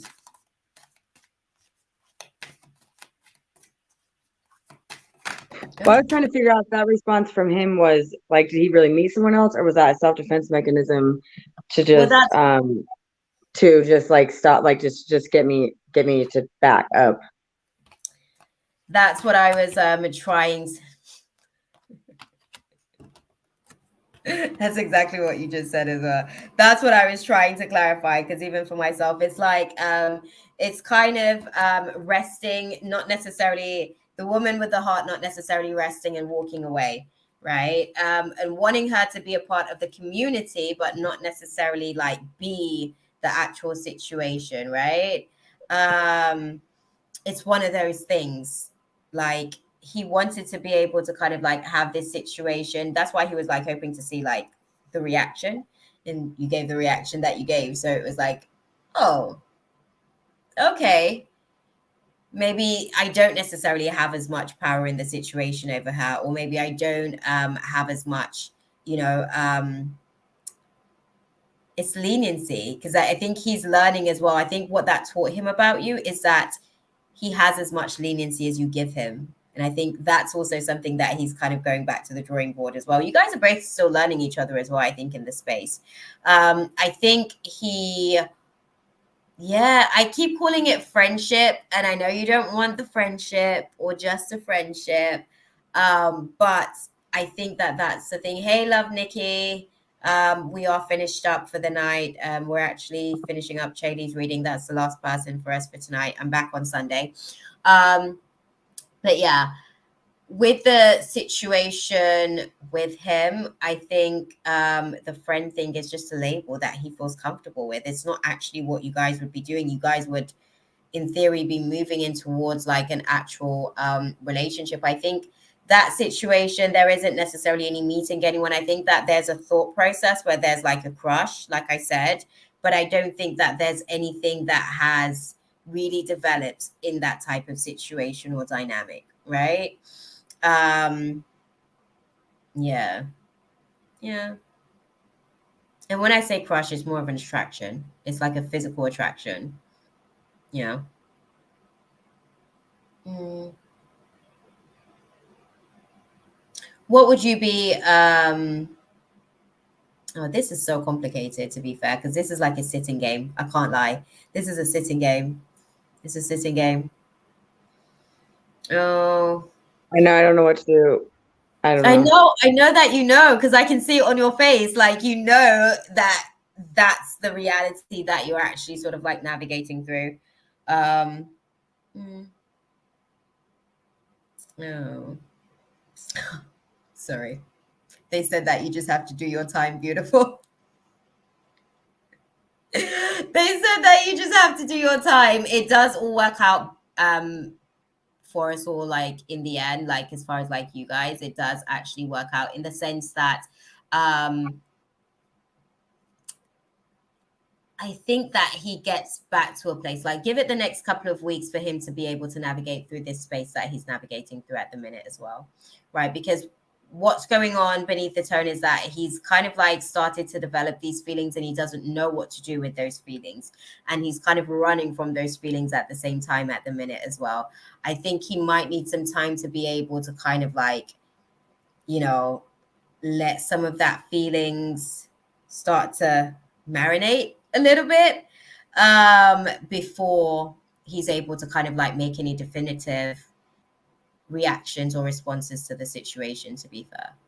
I think the feeling situation scared him a bit, but he doesn't actually even know how to, like, I don't think you've asked anything. Have you asked anything of him? Because I'm getting, it's not, I don't think you have. I think it's more things that he's kind of like making up in his mind about what he thinks that you think that, what he thinks that you want, basically, or what Yeah. he thinks you should want.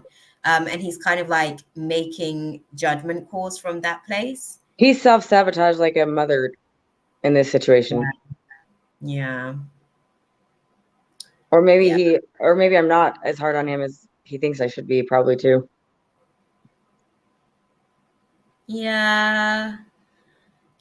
No, I'd say this. I definitely agree with you on the self-sabotage thing, because I think even with a situation where you're actually able to be like super chilled, I think it's almost like his demons are testing their boundaries. You know, they're trying to see, okay, well, what can I do here, or what is it going to take to get a reaction here? What is it going to take to get a response here? Yeah, it's more or less like that type of dynamic there, but I don't think he realizes at the minute. I think he's still he's aware and unaware at the same time, if that makes sense. Like, he's aware to some degree that he's sick with all of these things to some degree, but he doesn't know how to do anything. He doesn't know what to do with it. He doesn't know how to fix it. He doesn't know, you know what I mean? He doesn't know how to just get to that place where he knows what to do. That's funny. I'm sorry, because he feels so helpless in the dynamic. It's like, oh, I don't know. Like, I just don't know what to do. I want to be able to kind of like be able to make definitive decisions in the situation, but it just feels like there's so many aspects of it where I'm just not ready for that yet. Like, that's the conversation that I'm hearing. So there's a lot of internal dialogue based on a lot of presumptions, right? I think he presumes that you're at a certain stage and phase of life where he should be coming to the table already a certain type of way, if that makes sense, right? And I think he feels where he's not necessarily meeting those things as well, he tends to sabotage a little bit. Yeah, to see if his love is still going to be like, you know, if you're still going to pay him love. Well, if he's not even, I don't know. That's what confused me. If he's not ready, well, I don't know. I don't know with that. That's just a situation. Like, why is he going to chase after someone else if he's not ready for it? He's not necessarily looking for a relationship per se. I think even with the situation with the attraction thing, he's looking for a fling, maybe not necessarily a relationship. And I think the thought of actually being in a relationship dynamic isn't necessarily something that, even though he says to some degree that he would be capable and ready for, he's just not. He's not. He doesn't have the mannerisms to really be able to kind of settle down right now. He's still too hyper in that area. And when I say hyper, he's still too active, I guess, in his desire for casual relationships. Just because, and when I say that, it's like it's easier for him to kind of be in casual relationships because he's able to meet his needs without actually having the responsibility of meeting too many standards, right? If it's a casual relationship, there isn't really too many standards. So I think that that's really the thing. It's not that he doesn't necessarily, he doesn't want a relationship, period.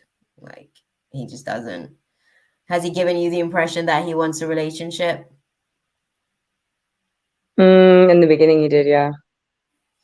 That's again because the He told me he casual was in love with me, and then like the second time we hung out, he was telling me he wanted a commitment. yeah. And what happened by the third time? And I'm like, what, dude? You're freaking nuts. No. And then it seemed like when I finally got on this, when I caught up to him on the same page as far as like actually really falling for him is when he completely pulled back. Okay. Yeah. And then acted confused when I got upset over his crap. Yeah, because he's lashing out, I guess.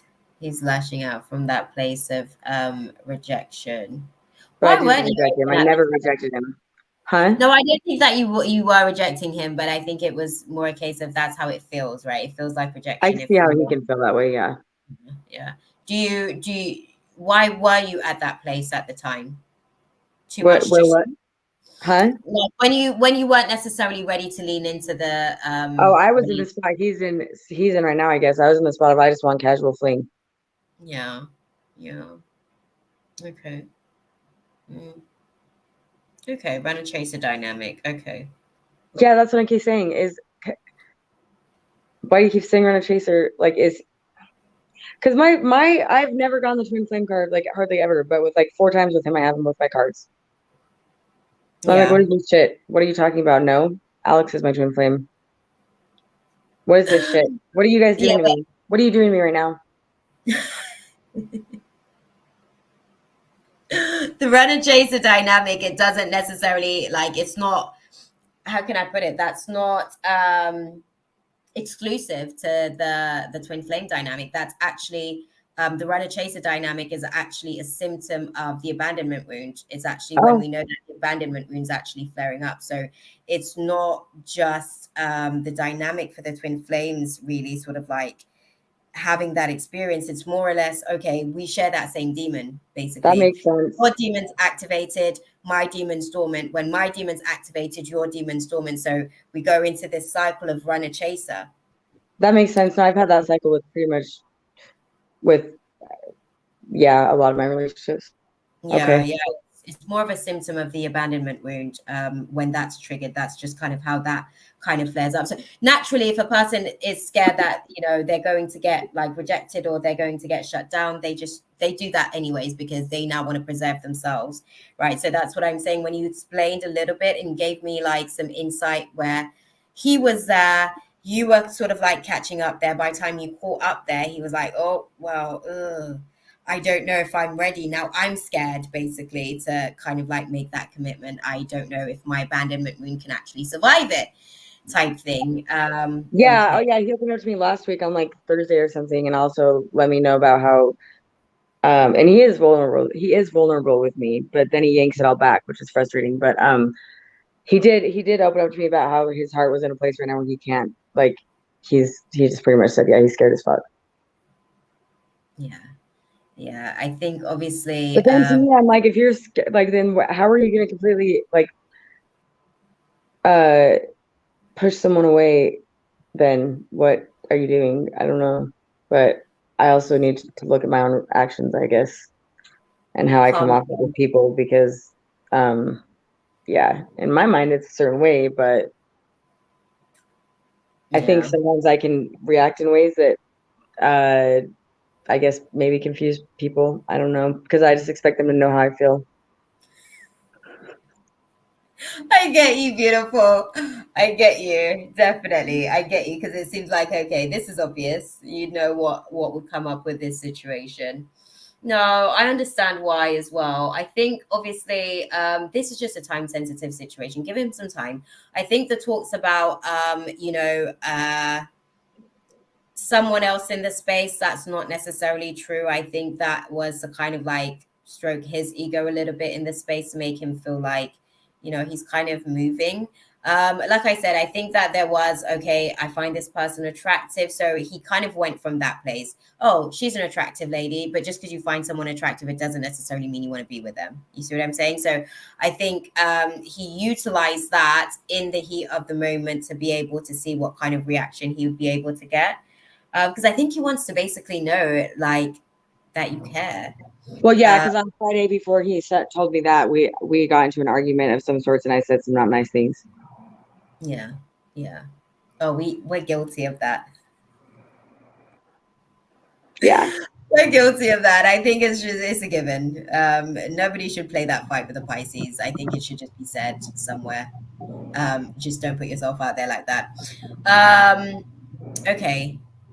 Give it a couple of weeks. He is going to continue to navigate through this. It's kind of like he's navigating through like a hanged man moment. Oh, interesting. It's already here. He's navigating through the hanged man. Like he's really navigating through the process of it being like in reverse. So he's actually kind of trying to figure out how to be stealthy about the situation. Right. Yeah. This is interesting because if you were ready, I did the same thing myself as well. If you were ready when he was ready, then it may have been like a little bit of a smoother sailing, and it could have spared both of you guys like but I triggering didn't even like this. I didn't even like he does that, and then I didn't like. I just said no, I'm not giving you a commitment. Like I just kind of like ignored it. Well, never mind. I guess he did it twice, and I kind of but I didn't like change my behavior or my actions towards him.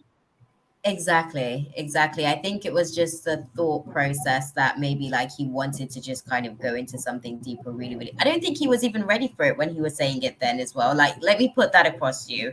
I do think that he still had all of these issues beneath the surface that was going to surface as you continue down the road, anyways. I think, Yeah, like however, triggered some insecurities in me that were huge. It caused a lot of problems in this dynamic. yeah. What kind of stuff has he been able to kind of like trigger, and have you worked through those things as they've come up, or where are you with them? It triggered like huge insecurities in me. Yeah. Huge insecurities in me. Yeah. And yeah, made me behave in ways that are not like I'm not happy about, but Yeah. No, I I guess get that goes back to the big one, the abandonment issues. But I already feel like he has abandoned me, so why am I even um I understand there. I understand why that feeling is there. Because of the way that he's navigating the situation. But it's like he actually doesn't even care about? I don't even think he cares about. I feel like he doesn't even care about me at all. So I feel like I'm an idiot for even. Yeah, I guess. Yeah. What do you mean, like now, in terms of the space that you guys are in? Because I think that he's just shut down. He's actually numb. It's not that he doesn't care about you, period. I think is he's choosing not to care because I guess he's got a little bit of a spirit of resentment in there, a little bit. There's a little bit of a spirit of resentment, like within that care. So that's why he's not able to kind of like express it as authentic care because it's tainted by the spirit of resentment, if that makes sense. So yeah.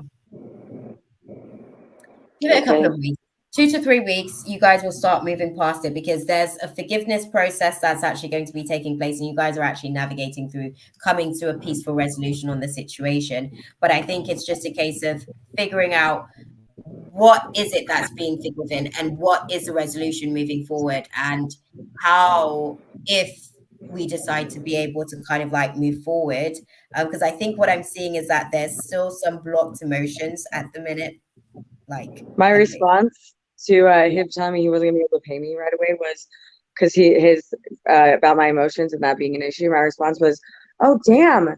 Well, I guess my ridiculous emotions worked in your favor this time, didn't they, buddy?"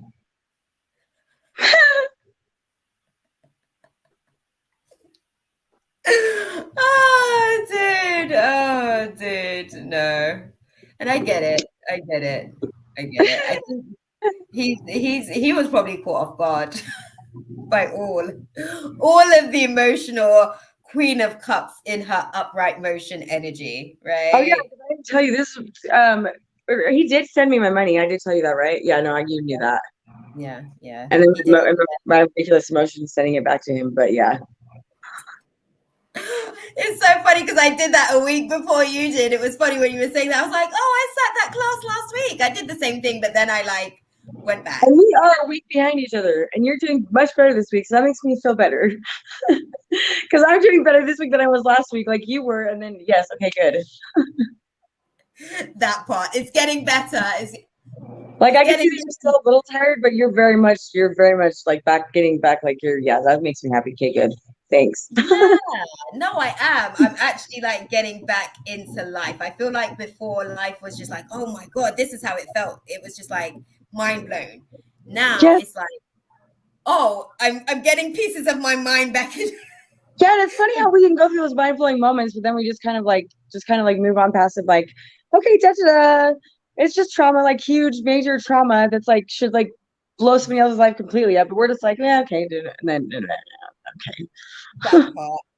That part, because I feel like I've developed some new trauma this week that I don't even know about until probably Saturn's probably going to give me insight into this trauma that I've developed in this week. I forgot about Saturn. I forgot that's why we're dealing with Saturn. This guy, he is Saturn. Daniel is Saturn. He is Saturn. He's Capricorn and Aquarius. He is Saturn.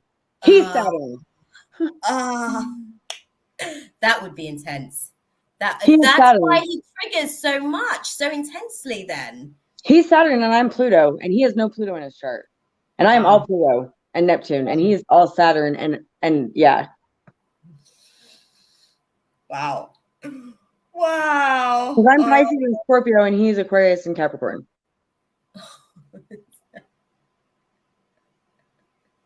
Oh my God. Talk about a challenging class. Oh, dude. Okay. That's why with the intensity, I'm like, what? This isn't intense. What are you talking about, you weirdo? But I guess as someone who has no Pluto, it's like extremely like, what in the fuck? I'm telling this girl I love her the second time we're hanging out. What? No, what? Plus, I guess a matter of delusions too with Neptune. I guess there, yeah. That part too. I think that can be tricky to navigate for anybody, to be fair. Not for me. No, honestly, like I find obviously people outside navigating me, that's a quality about me that is a struggle for them. What is? The sort of like the Pisces, the Neptune tendency to be a little bit dreamy. Sometimes, especially doing what I do as well, it's easy for them to dismiss being a Pisces. It's like, oh, yeah, they're just dreaming. There they go, being delusional again. Yeah, no, I hate that. Also, though, I think we're mirrors to people. Definitely. I've decided I think we're mirrors to people, and so that's for me. Yeah, that's definitely a dynamic I have a hard time with because a lot of people can't look at the mirror. That part as well, actually. That part as well, where it gets tricky, it depends on their accountability. But I think because they're packing me up now as well. Actually, it was funny because they were like, I just felt myself. I know, yeah. But I think with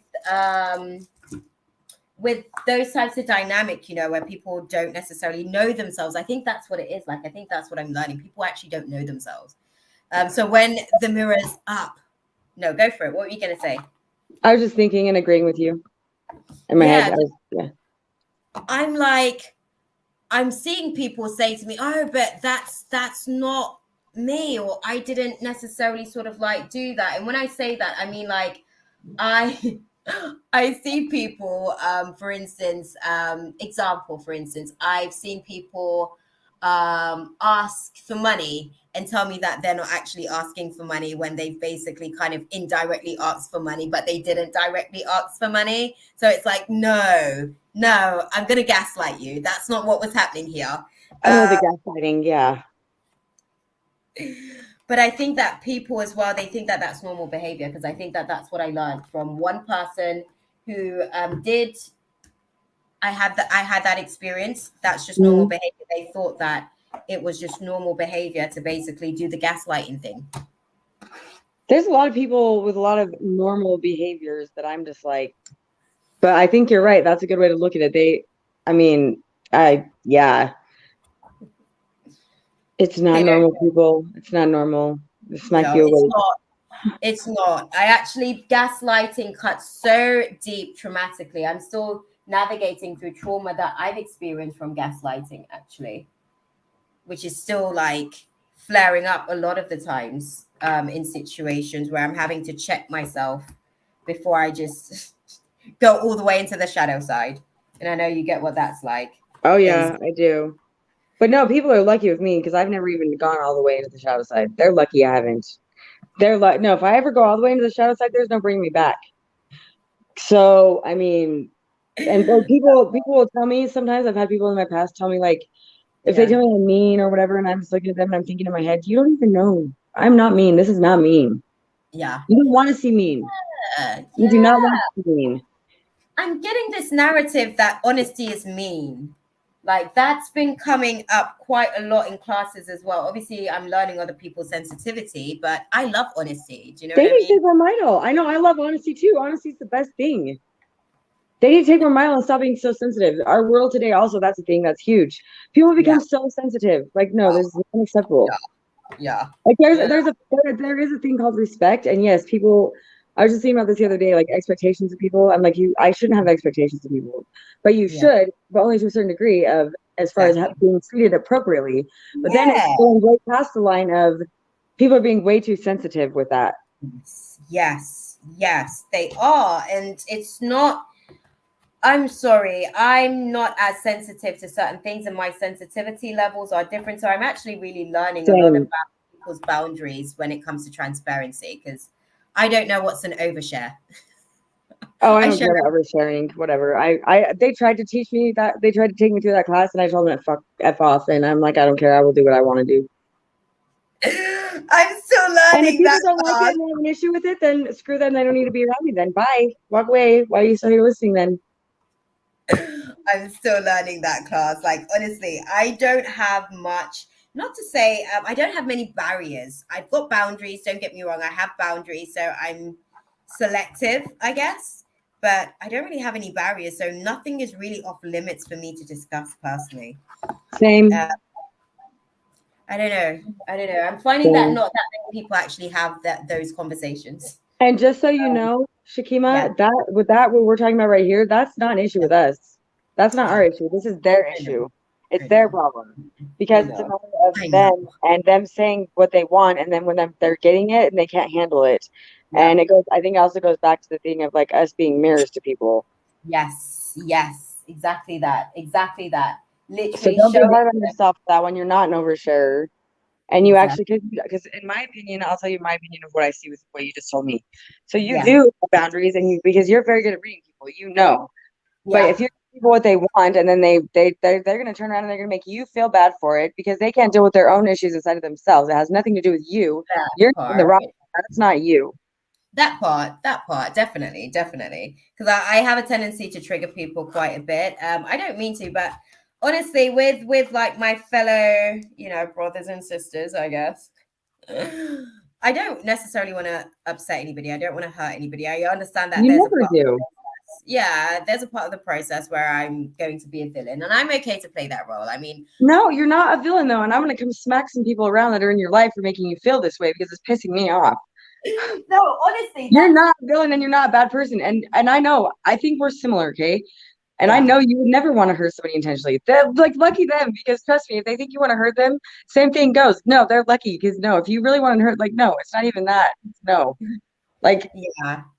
No, and I get you. I think what I learned, it's funny because you were talking about this, the mirror law.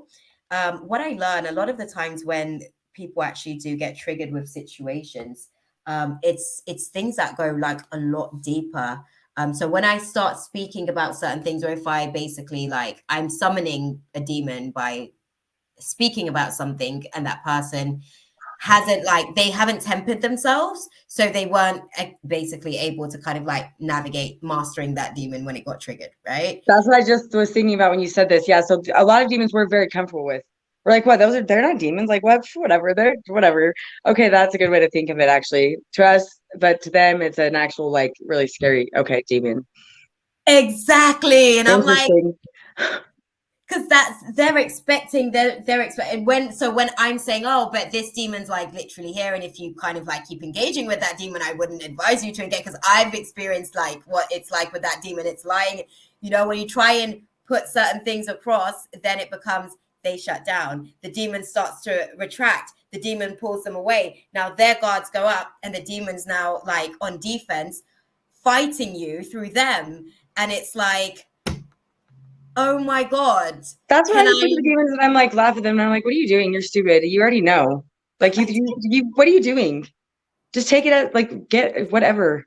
I'm sick. You're wasting. Like, stop. I have. I Then I have put the done demons in that. a counseling session, and that's fun.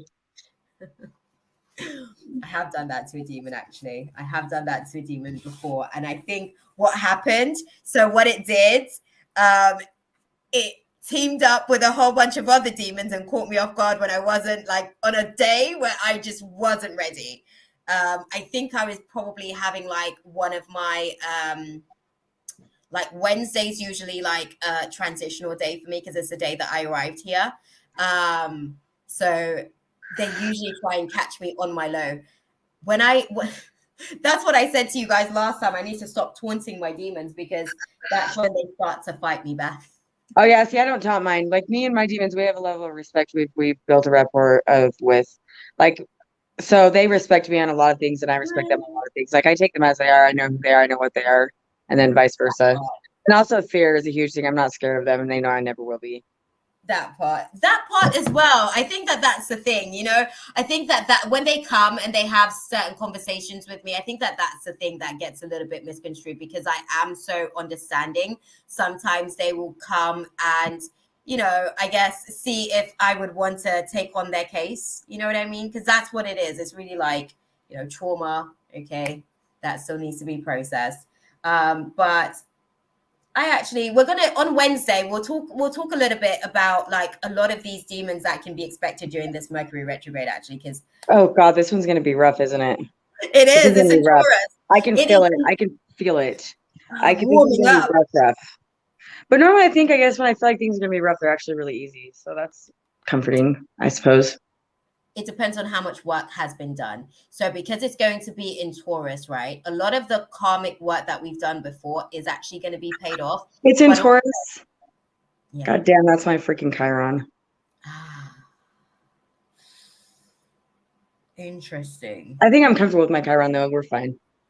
Yeah, no, that's decent. That's decent. One of the things that I actually really like about Mercury, to be fair, is that it is great at putting I guess, how can I put it? It's great at putting old projects back in the forefront. You know what I mean? Mercury is my chart leader. Oh, okay. No, it's yours Okay. too. You're ruled by Mercury as well. It is, because I'm thinking like for myself, when Mercury sort of like goes retrograde and stuff, if I'm really adept in class, I can really make that energy work, and it really sets up some stuff for me, like good 2, 3, 4 years, not like Saturn stuff where it's like a good 10 years of stuff. I made a decision last year that I'm going to basically be paying for like 9 years from now, because it was in like the Saturn retrograde, and I'm literally waiting for that to kind of like be on Earth. Oh, Mina's being nice, Shaylee. She's in Hi, the Mina. chat. The only thing though with it, I don't know, I guess because I have Mercury in my eighth house. So that's why I think about like, I don't know. But yeah, I think you're more advanced with astrology than I am. I don't know. I don't know. I kind of know it subconsciously, I think, from past lives, but I haven't like fully brought all of it in yet. So I just That's kind of the thing. subconsciously know things, and I'm like, and then my conscious self is like fighting it, but then like fighting with my subconscious self. Yeah, I think I do that a lot. No, that's the thing. I have that a lot as well, to be fair. I have that a lot. It's funny because I think that I have a lot of the information from, I guess, past life files as well. But I think the areas that you're actually able to interpret, I don't have that vision. And it's funny because you're basically saying that the things that I'm sort of like interpreting in the astrology, that's not necessarily your interpretation. That's the thing. Because when you speak on certain things, I'm like, okay, cool. Like I get that. I get that. I understand how that would kind of like play out there. But you even putting it out there, I get that you already know that that's basically the cause of your effect. You know what I mean? And I'm like, yeah, she gets it. She gets it. I just had a trigger. We've had a lot of past lives together. Yeah, definitely. Not a trigger. I mean, I just had a flashback, but we've had a lot of past lives together. Yeah, me and you. Yeah. Last one. What was the flashback that you just had? It was good. It wasn't anything bad, but it was I don't know, because I think when flashbacks come to me, like I immediately reject them. So they like almost get to me, but they don't fully get to me because I don't want to remember that. I don't want to remember anything as far as I know like I don't want to remember anything as far as my past lives go, ever, because Why? they've not been happy for the most part. No, and I understand that. I understand that. But also, But I'm going to say this to you. I'm going to say this to you, sis, right? Because that physiology is also not just in the genetic coding, but on your. that right there, sisters, that's one of them. You see what I'm saying? Like, this Yeah. is the thing. And I can completely believe that because there's so much mirroring in our chart, astrologically speaking, as well. Like, already sort of We, into yeah, sisters, perspective. and then we had a parents child one too. I know that as well. But they've all been positive. But they've been positive as far as me and your relationships being positive in Yeah, these lives. But we yeah. also dealt with severe trauma in these. Does that make sense what I'm saying? No, definitely, definitely. I completely understand because there was a past life that I had to go through. Like as I've been going through, so this is how deep it goes, right? As I've been going through, remember I had like my surgery for the fibroids last year, but it's funny because I already had this vision. I saw you, this snippet of you, these conversations, this when I said to you that I was going to be doing lives, I already saw this right Yeah. here, basically. So it's nice to catch up to this timeline to have this conversation. Hey, Yes, I like sis. this timeline. This timeline's good. Yeah. But I, one of my past lives was actually like still, the trauma was still living in my room, basically. I lost a child in the past life, but I didn't process it then. And I was still experiencing the side effects, basically. So this is why I'm saying, like, I get you. There's so much trauma, like when I go back into some of those experiences, because if I even dive into like how I lost a child, I was basically being Ooh, tortured. I was actually in that was bad.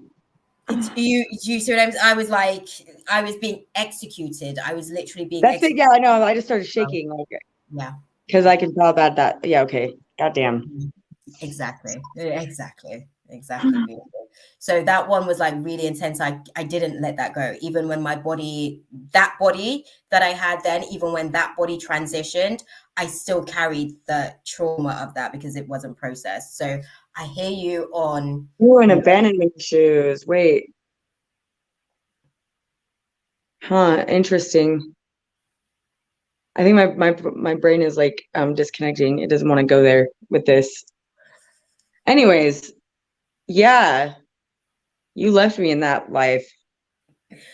did I? Woo! Guys, Did I? stop. Okay. I What don't was want that you to one? go there. Huh? What was that one? I don't know. My human mind is rejecting this right now, hardcore. Like uh Okay, yeah, okay.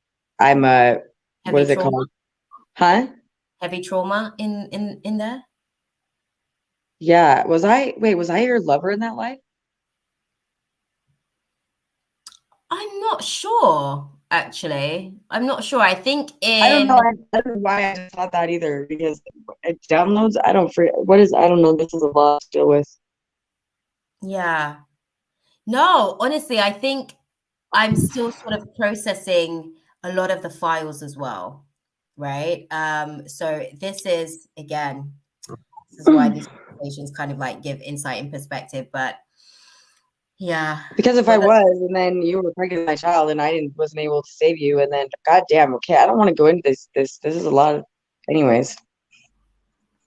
a lot of unpacking, right? A lot of intense trauma, right? See, Hmm. this is a space. I think obviously when we go into are you open? I didn't even say anything to everyone. The guides told me when I actually went to go and like fill up my cup earlier, Charlie, they said to me, oh, tell everybody if they want to be on the panel, you know, drop you an email or send you a message on Instagram or something for like the Mercury retrograde discussions next week. I didn't do anything. But yeah, I'll put a word You out can there. also utilize me to help you with a lot of things, just so you know. Just Yeah. send me a message, and I'm happy to help. Yeah. I don't have Okay. enough So tasks to do in my life right now. I need more.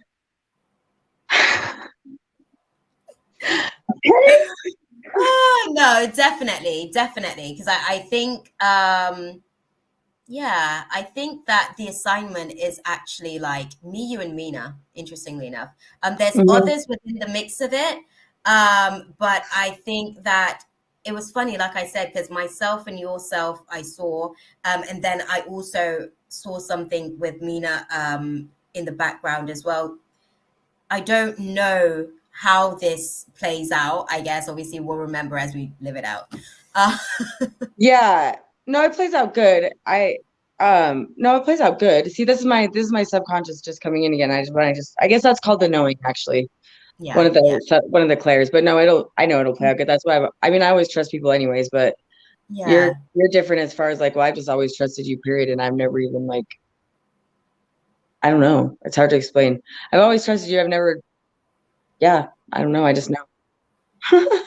yeah. No, and I get that. I get that. I get that. Because that's how it kind of like feels, I guess, between myself, with you guys, like you two in particular. It's almost like okay.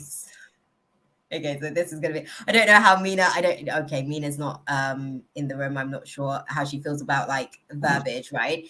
But one of the things that I was told when I was activated, it was the three witches, Oh, yeah, that would make sense. right?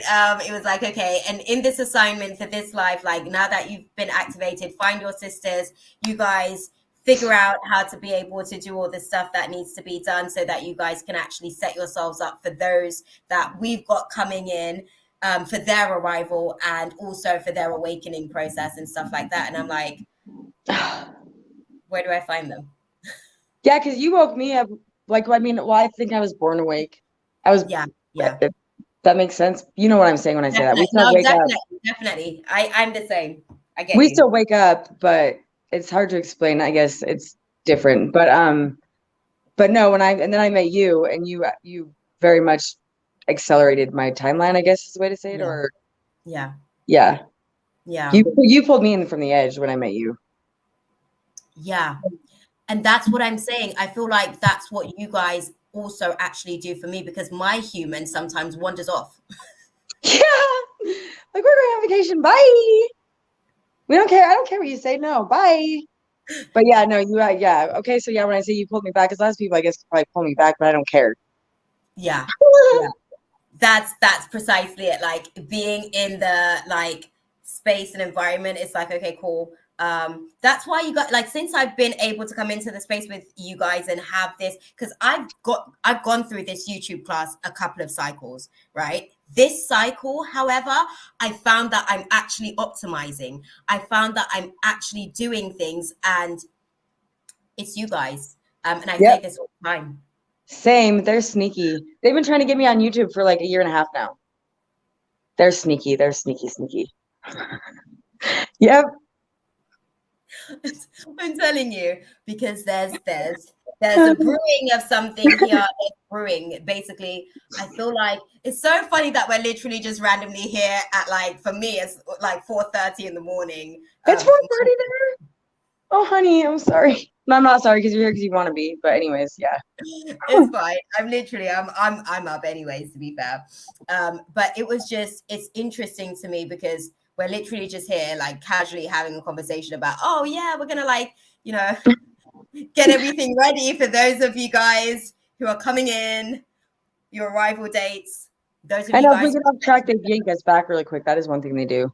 huh?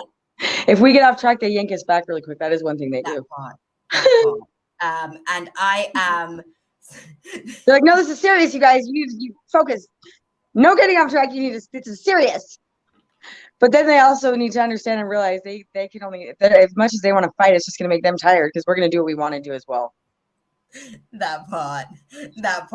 I think when now me and my team are now getting into a balance where I let them, I guess, do what they need to do, I guess, with my human as well.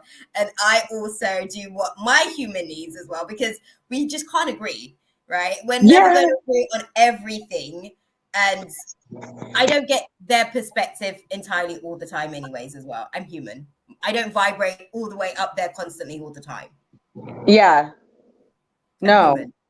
I don't even want to half the time or 90% of the time.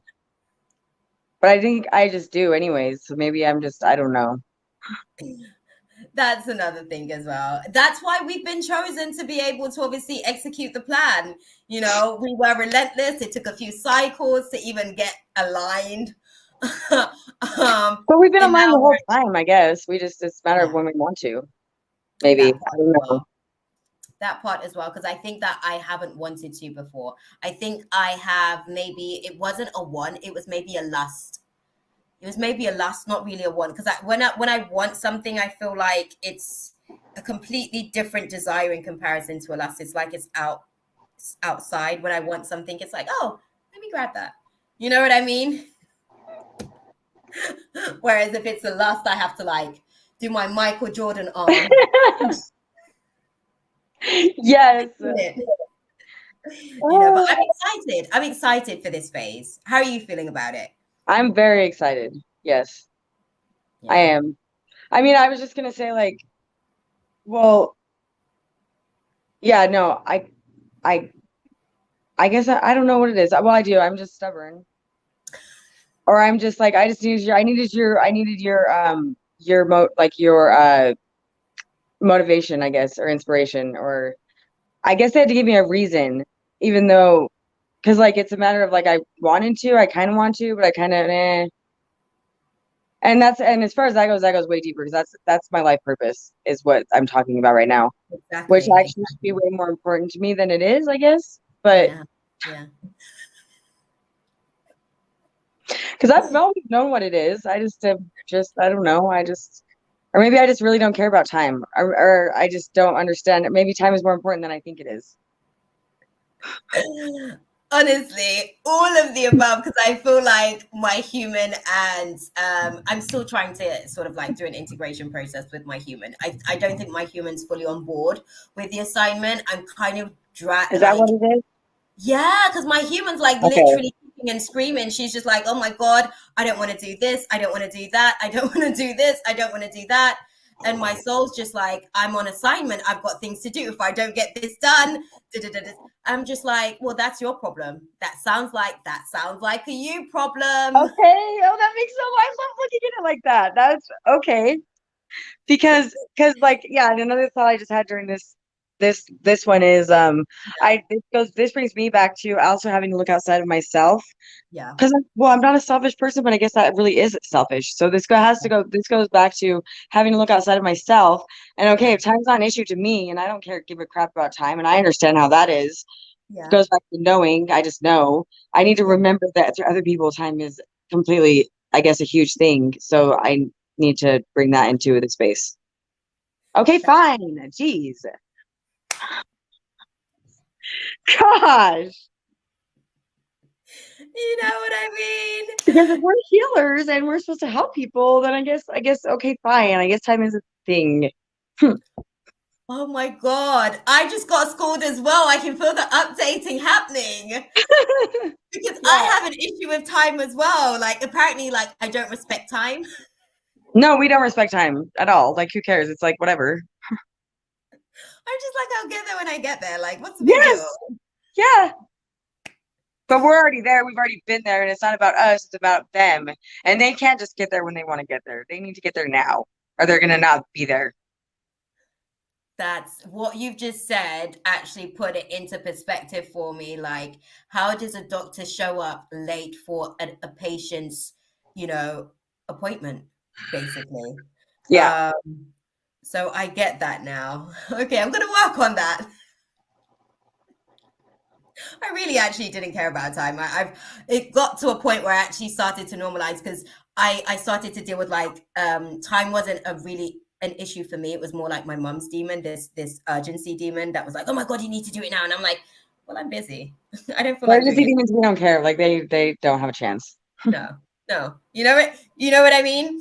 Yep. So with that sort of like dynamic and atmosphere, it's like now I'm realizing because I've even had to go through a process of like, I'll get there the time that I'm supposed to get there type thing. But now I'm realizing maybe it's not about me actually, because I've made my peace with that. And again, we're having the conversation about mirroring and reflecting. They need to figure out how to make their peace with that as well. Yeah. Or yeah, I guess whatever. People freaking fine, you guys.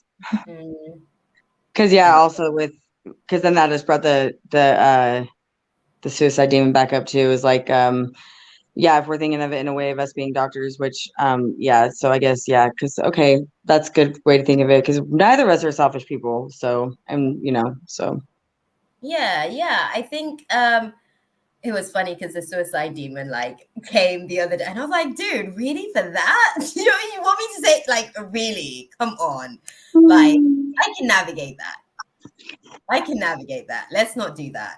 I had a Um, good one with yeah, a really really good one actually on Wednesday at work. I think it was Wednesday. I had like an hour-long conversation with somebody on the phone. This is working for Home Depot. This yeah, happens all the time though. yeah, And she opened up to me. She actually opened up to me about how her son had committed suicide.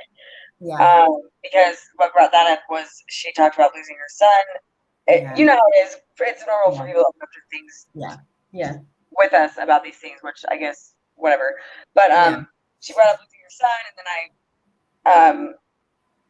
told her I lost my son, and then but the thing that tied it all in was that she lost her son because he committed suicide. So yeah, the suicide demon has no chance with me, but you already know this. You saw this right away. Yeah. But the suicide demon likes to think it does, but this was just another reinforcement that brought that back in as far as like, especially with the suicide demon and me, because he was coming close, but it's like, Yeah. no, I Yeah. back up, motherfucker. That part. That I part. back up. I have back up. But my angels bring it back up like this situation where I'm like, yeah, no, I can never even really kill myself because of that. Because I felt this woman's pain when she's talking about her son. Yeah. Yeah. Oh, so do you think that he used your compassion for that woman against you to use that to like a way to kind of get an in to No, this start? is my spirit guides bringing it back up as far as like, we're going to reinforce this right here. Guess what, suicide demon? You have no chance because they used her to tie me into the feelings of losing my son and also the feelings of her losing her son to his suicide. Oh, that was crafty. Mm-hmm. My Crafty. spirit give me awesome little gifts like that. So quite often, it's great. Yeah. No, definitely. Definitely. It's funny because I had a situation where there was I think it was like a man-hating spirit. And she taught me so much actually. I think my guides actually recruited her Mm-hmm. to be able to kind of like teach me a little bit about how like I just learned so much. Like she literally taught me so much in terms of like just one sleep. This was in a Cancer new moon last year. Cancer. And when she left my ego, like when she detached from my ego, because I guess that's where they're able to kind of like activate and play host. She she was like, remember what I taught you, because you'll be tested on this again. I'm like, oh shit, what did you teach me? I don't know. But that happens too. Do you have a lot of temporary connections? Since 28, I didn't before because I wasn't necessarily like, I didn't really attach to people. I was very independent and I didn't really Oh yeah, your Capricorn moon. Exactly. See, you get it, right? Right. But since 2018, since I've been going through this unearthing of these cycles, basically, since my Saturn return, basically, I've just been having a lot of like associate type dynamic where it comes in and it's just seasonal. And I don't know what that dynamic's all about, to be fair. Can I say one thing really quickly as far as that's concerned? Crap, it just left me. It's okay, because my sister has a Capricorn moon, okay? So, which I just learned. But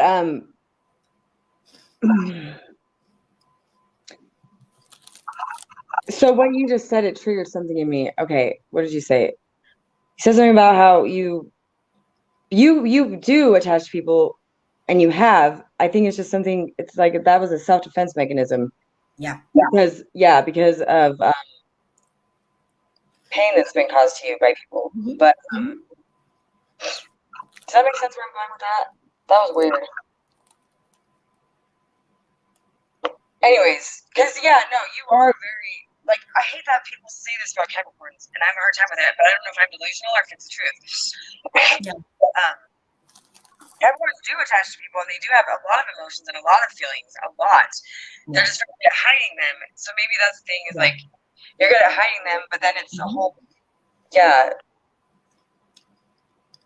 You're right there.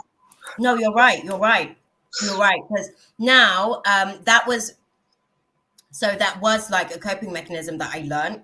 The whole internalizing process. Again, my Capricorn moon, it allowed me to have a really big bandwidth to be able to like internalize, but I got so sick in there. So now I'm having to purge a lot of it. I'm having to purge. And you're right. People not like acknowledging your emotions, or like not acknowledging your emotions, or not treating you a certain way because of thinking like that's how you are or that's how you should be. Damn, that's a lot. Yeah. You're amazing. That's a lot to have to deal with. God damn.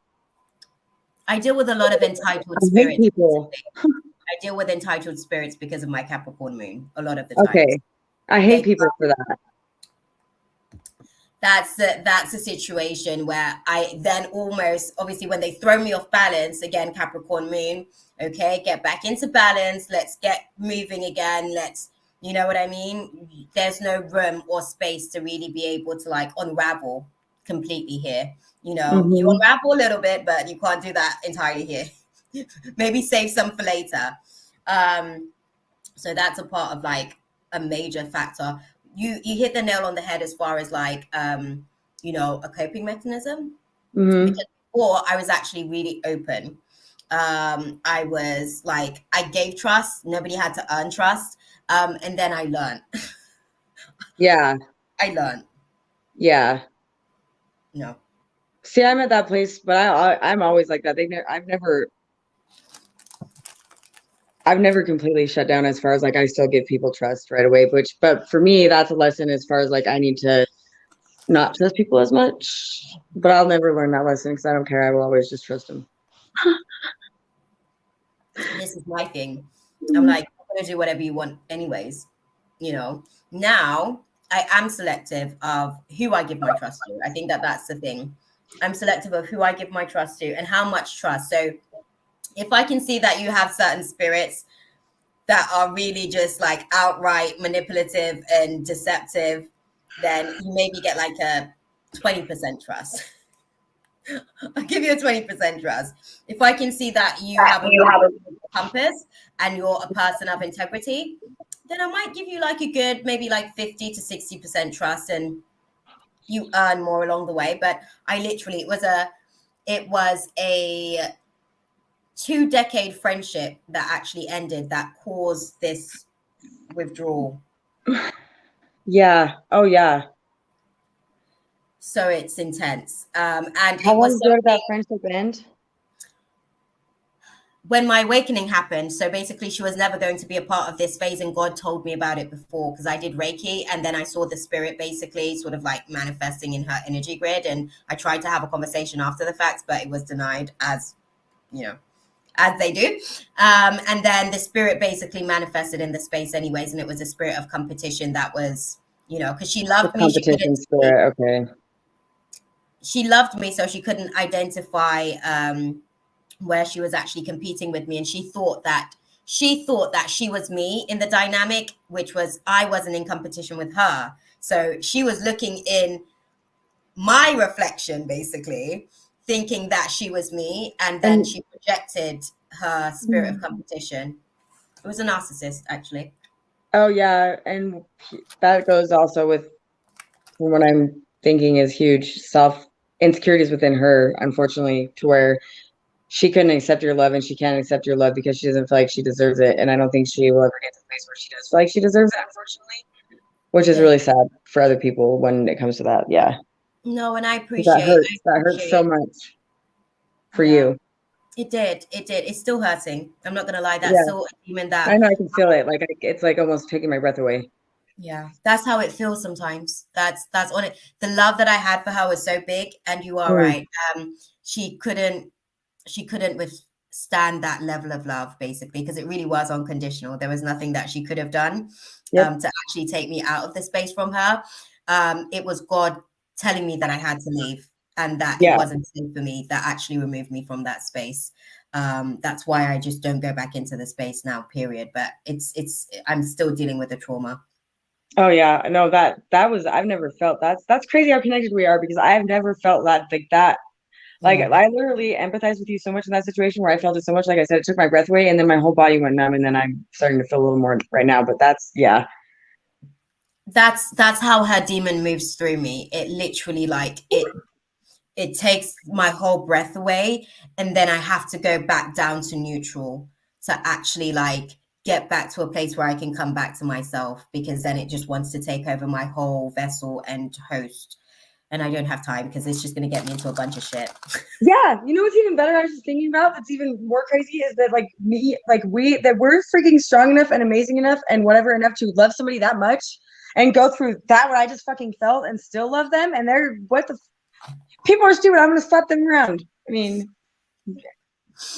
Thank you for sharing that as well, because like I know that you felt it. I try to explain to people because people around me, they hear me when I talk about this demon and when it starts to flare up and stuff. They don't understand. I try and explain to them, you guys don't understand the mm-mm. level at which this is like really hurting my core, Yeah. like really hurting my core. Mm-hmm. Stop So now, internalizing it. well, she never took accountability. So this is why I'm stuck with the demon, and it's so deep inside of me. There was never any accountability. My feelings were Well, I'm saying constantly. stop blaming yourself. Mhm. That's what I'm saying. Sorry. I didn't mean to interrupt you either. I'm horrible with that. No. You're good with. I've got the same problem. I'm sick with that too. Okay, good. But I think I'm kind of like basically waiting for people to see that everything.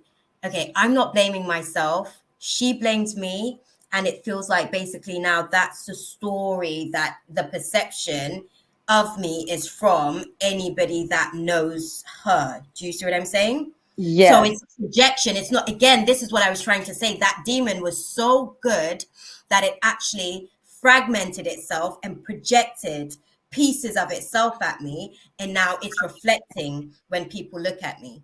You Okay. understand? 'Cause- With that, this is what I'll tell Yeah, you something I've learned with that, if yeah, that's part of the dynamic. yeah. And this one was, I guess, a hard one to learn, but not really for me. Mhm. But it's harder to stand by actually than learn is what it is. Anybody Yeah, that really loves you and really cares about you, as far as it goes, as far as it goes in regards to other people saying bad things about you or making an image of you, yeah, anybody that really loves you and really cares about you should not even listen to people like that because they know you and they know who you are. And if they don't, then you don't want them by your side anyways. So what I'm saying with that one is it's really easy to learn. It's easier to learn than it is to put into effect. You know what I'm saying? Yeah. So but I've gone to that. I've actually, well, okay, yeah, I guess I've gone to that point now where I'm there and I really am, where I will be alone and I don't care. And I have been a lot, but so but it's a really hard place to get to. So but because it still hurts, you know, because you, as far as how you want people to see you and accept you, but fuck them. That part. Fuck them. You don't have to explain anything to anybody, and it's not even anybody's business anyways.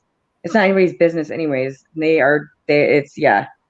But people should see you and love you as you are, and they know who and how you are. So especially because yes, you are very, very, you do take accountability very well, and you will say and when, if and when you have done something, and you know, so people need to appreciate that, and if they don't fucking deserve to be in your space.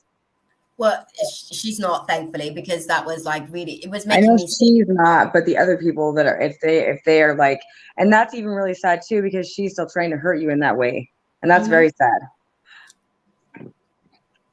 I think that's what made me. That's what made me realize that we don't love each other in the same, but we have different dynamics. I am a firstborn. Me too. She was a firstborn with siblings as well. That's funny. She was a only child. And then maybe when she was about 17, mom had another child. So I understood that she just doesn't even know how to expand herself to the capacity of love that I've developed basically from having other siblings and having to grow love for them. And, I could see that this competition demon actually stemmed from sibling rivalry because I viewed her like a sister. And that's actually where it was coming from, which is why I loved her anyways, because I already navigated through sibling rivalry. I didn't care. Yeah. I love them anyways. Oh yeah, 100%. Like no matter what. But yeah, no, yeah. How many siblings do you have? I have 2 brothers. I have a lot of siblings, Shani. I'm gonna have to tell you the story. In your immediate vicinity, how many siblings did you have? In my immediate vicinity, about 3 siblings. Okay. I have 4. I've got more. I've got more. I'm learning that I'm actually learning a little bit of dynamics. We have 6 then. Sorry.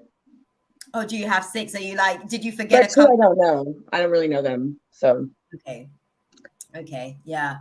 No, it's just weird. It's weird because I now, like, that demon tries to haunt me in other relationships as well. That spirit of competition.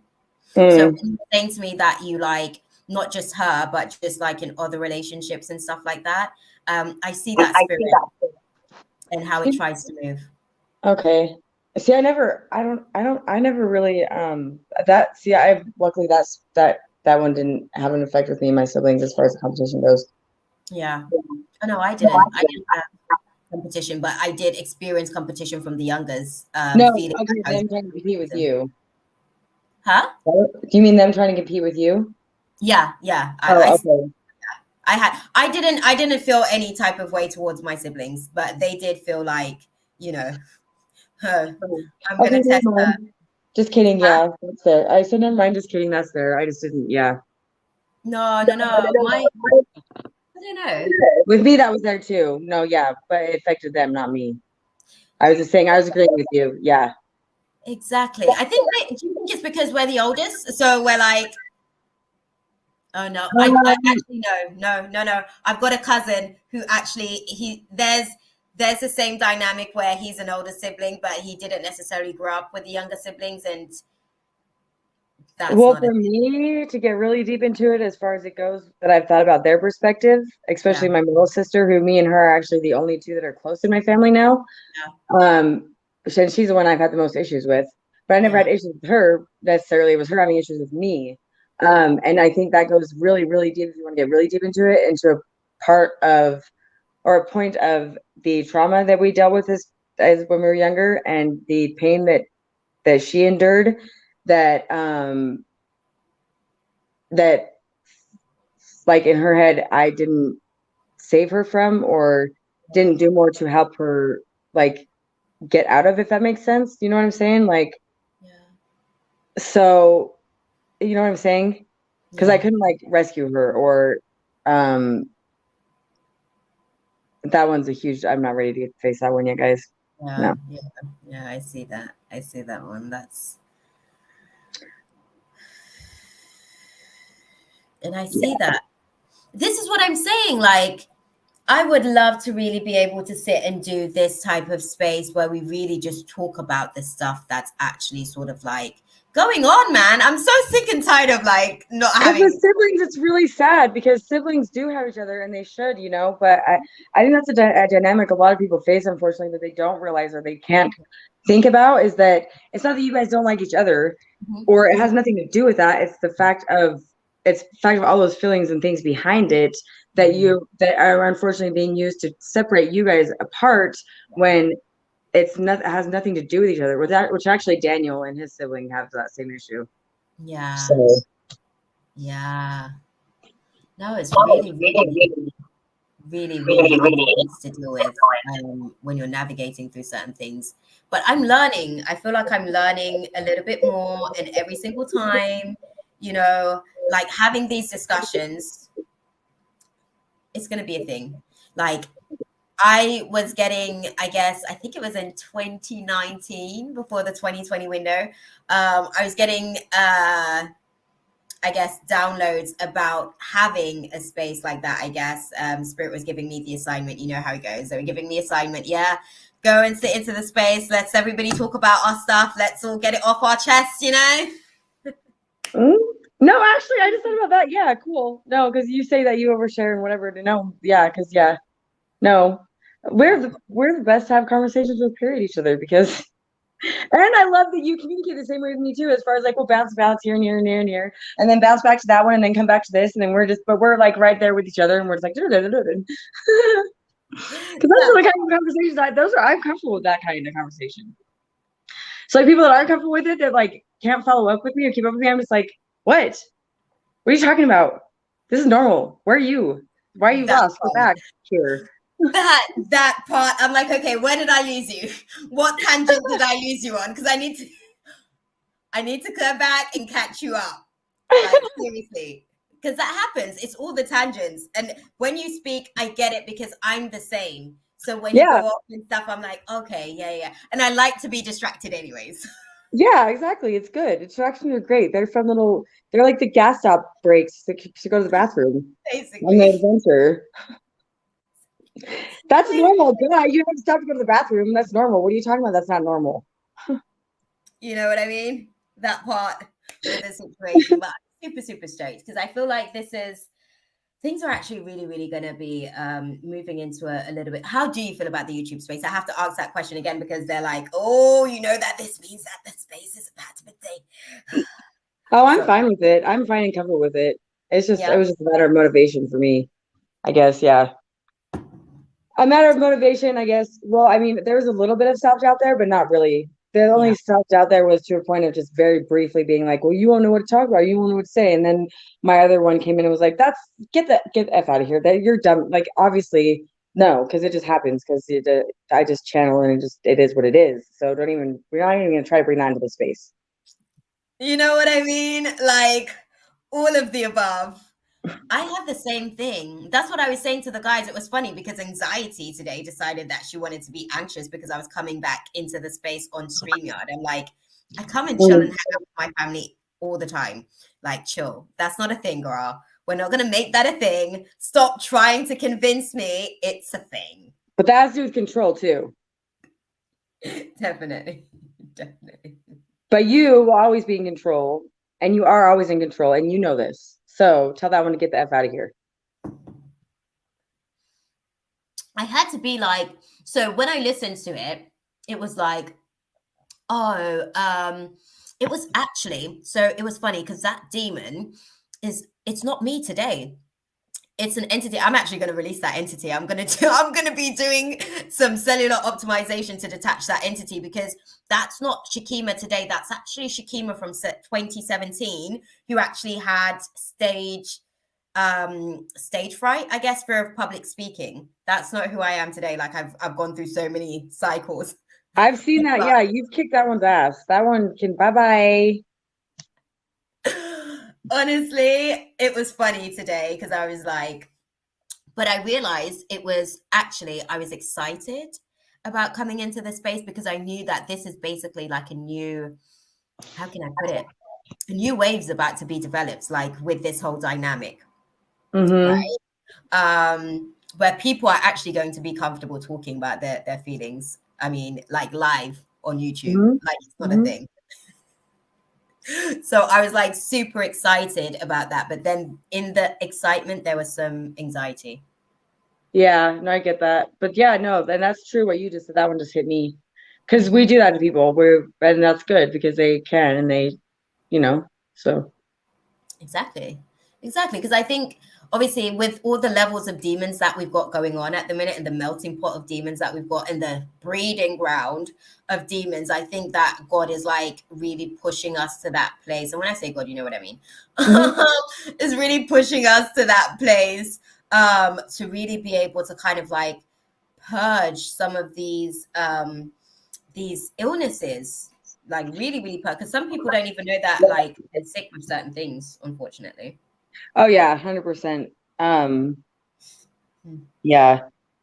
I don't know. I just thought about something else too when you said bread and God, but the thing with demons, this is the biggest thing for me, and this is why I don't really care about them or really pay them any attention, or I do at the same time, is that I unconditionally love. I really do. Yeah. And I unconditionally love the demons as well, which is why they have no power over me, and they never will. Yeah. So it's a matter of, I guess, yeah. Okay, fine. Yeah, I get it. And so that goes back, that they keep bringing me back to that, the point of realizing other people are not in the same spot as me. Yeah, definitely. I think it's something that I'm still, like, I need to have respect for people that have issues with their demons, because seeing it from their point of view versus mine. Because I'm like, what are you talking about? That's not even an issue. That's not how it is for 90% of people. No, and I get that. And I think that this is the thing as well. This is why I'm learning that, okay, how can I put it? I'm learning about demons that I didn't even realize that I had, because there were so many things that I thought that I didn't actually. So I realized that I even have an eating disorder that was developed by my 3-year-old self. That's a 3-year-old demon. Of course we do. She was dealing with abandonment issues. Dad started traveling. She didn't know what the hell to do. She stopped eating. Control. Exactly. Yep. Right? So we have the same one. I don't even care about mine though. I'm just like, I encourage it. But I know what it is. Yeah. Whatever. Yeah. Because that's funny. Because no, I don't, like, I'm not anorexic and you're not anorexic. You're not bulimic. It's not that. It's not a matter of that degree. It's a matter of the eating disorder as far as control. Yeah. Yeah. Exactly that. I find that that's what, when I get to a place where I'm actually like stressed, or I'm processing in other areas, I don't have an appetite. No, my appetite is being put into my processing. Yeah, no, it's zero. I can go 3 days without eating and not even have any physical hunger. Like, my body is actually telling me that I need to do better there. I'm not gonna lie. My body, I don't know. I don't care about it. It's whatever. It's stupid vessel. No, I love my body. I'm thankful for it. It's whatever, but I don't listen to it very often. No, that's the thing as well. Bad. Okay, anyways. Huh? I said, but I need to not teach people that that's bad. Anyways. No, you're good. I think even for myself, like, I'm actually learning how to listen to my body a little bit, because sometimes she says certain things. You see me. Sometimes she says things and I'm just like, girl, you're being melodramatic. Just chill out. Calm down. It's not that big of a deal. Yeah. I guess it's a matter of, it goes back to like, you know, people say like, this is your vessel, you need to respect it and blah, blah, blah. For me, that's when I'm like, shut the F up. No, it's not even that important. Exactly. It's just a vessel, which means it's not that important. It's temporary. But it is important, I guess. I feel like I sometimes what happens sometimes as well, I found that when I'm not listening to my human, she will basically how can I put it? She will go into cahoots with demons, basically, against me. This is a new one that has been like, she's become such a brat when I tell her no. So this is why I'm trying now to be able to like, we have like our little space and time, because honestly, she started to basically she started to feed me to demons that I had moved on from ages ago, basically. Just because it was one of those things for myself. It was good for me as well to realize that I'm not where I thought I was, really. It was good for me to see that. But I just had something pop in my head. I'll just say what pops in my head because it's maybe happening for a reason. I was just gonna, what popped in my head is, but you are, and you are where you thought you were. You always have been. You always will be. Yeah. Honestly, just so you know. No, definitely. And I get you on that. I think it's like different layers, because what I found, even what was triggered last week. So last week, right, I had Bible studies, for instance, that actually triggered me. I didn't even realize, like, I was so happy to go back into Bible studies with my Jehovah's Witness church family. I was just so happy that I was actually being accepted, and it triggered insecurity. Yep. I didn't realize. I was like, I love being me. And also remember, I don't know, I just felt I'd tell you this too. Also remember that a lot of people are going to try to pull you down, but they're not pulling you down because of anything that you're doing, and it's not you. They're pulling you down because of themselves, okay? I get that. I've had to have like that conversation a few times. So thank you for that confirmation there, because I'm seeing that it's actually down to their lack of beliefs and their lack of awareness, actually. Let me not even say belief, their lack of awareness. Because like you said, we were born. There is a group and a set of born aware children where we do have to sit in the semi-conscious layer of the mind until we get to a certain age where we can actually navigate this body and optimize mastering what we've been observing throughout our entire lives, right? And I think for some people, there's just, there's just a conscious mind. That's nothing else exists in their reality. All they see is what they experience. And for me now, I'm realizing that being in those types of dynamics with people that aren't necessarily aware, I can't make them aware. That's what I realize. They just have to wake up at their own timing. Yeah, exactly. And then it goes back to a point of really for me, well, yeah, it's been a point of working on not internalizing their animosities towards me. Yeah. That and part. Understanding that like I am accepted, but I am accepted, but it's not the way I want to be accepted, and that's fine because in the end of it has nothing to do with me. Mm-hmm. Yeah. And I think that's it. You hit the nail on the head. You are accepted, but you're not accepted because you are not in the way that I want to be. But that's fine. It's because that has nothing to do with me. So it's a matter of being able to let it go and moving on. Yeah. No, and I like that. It's not the way that you want it to be accepted. Because I think even for myself, when I got triggered in that space, I think I was trying to sort of like let them know. I had to have a conversation, actually. I had to let them know about my trauma from the past, because I didn't want them to not know basically what climate they're navigating through, because it's a fresh wound that I didn't realize was still there. So I had to let them know. But I think definitely being able to, because people don't actually even know how their insecurities actually fester, to be fair.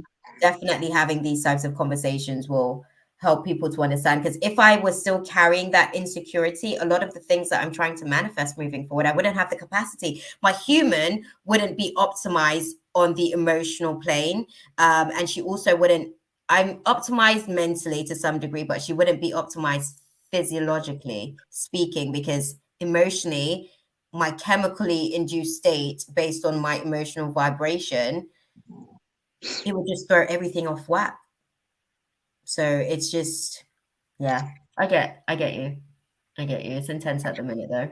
It's a matter of self-love. I hate self-love and I hate all that crap, but yeah. I don't know what I was gonna say about that one, but that was deja vu. That yeah, moment was deja vu. Yeah, that was the moment that I saw when I saw this moment. Yeah. Self-love. We were talking, you said something about self-love. Go on, dive into it. No, that's what I was saying. Yeah. Yeah. It's hard to explain, but I mean, no, self-love, that's a huge one for me. And I have a lot of issues with it as far as like, not as far as loving myself, because I do love myself and I know I'm fucking amazing. And I've been through some freaking shit. Okay. Yeah. And I don't use that stuff I've been through to like as behavior for my bad actions and whatever else. But it's like I get irritated and I get really pissed off when people want to tell me I don't love myself because of situations I am in or because of people that I accept.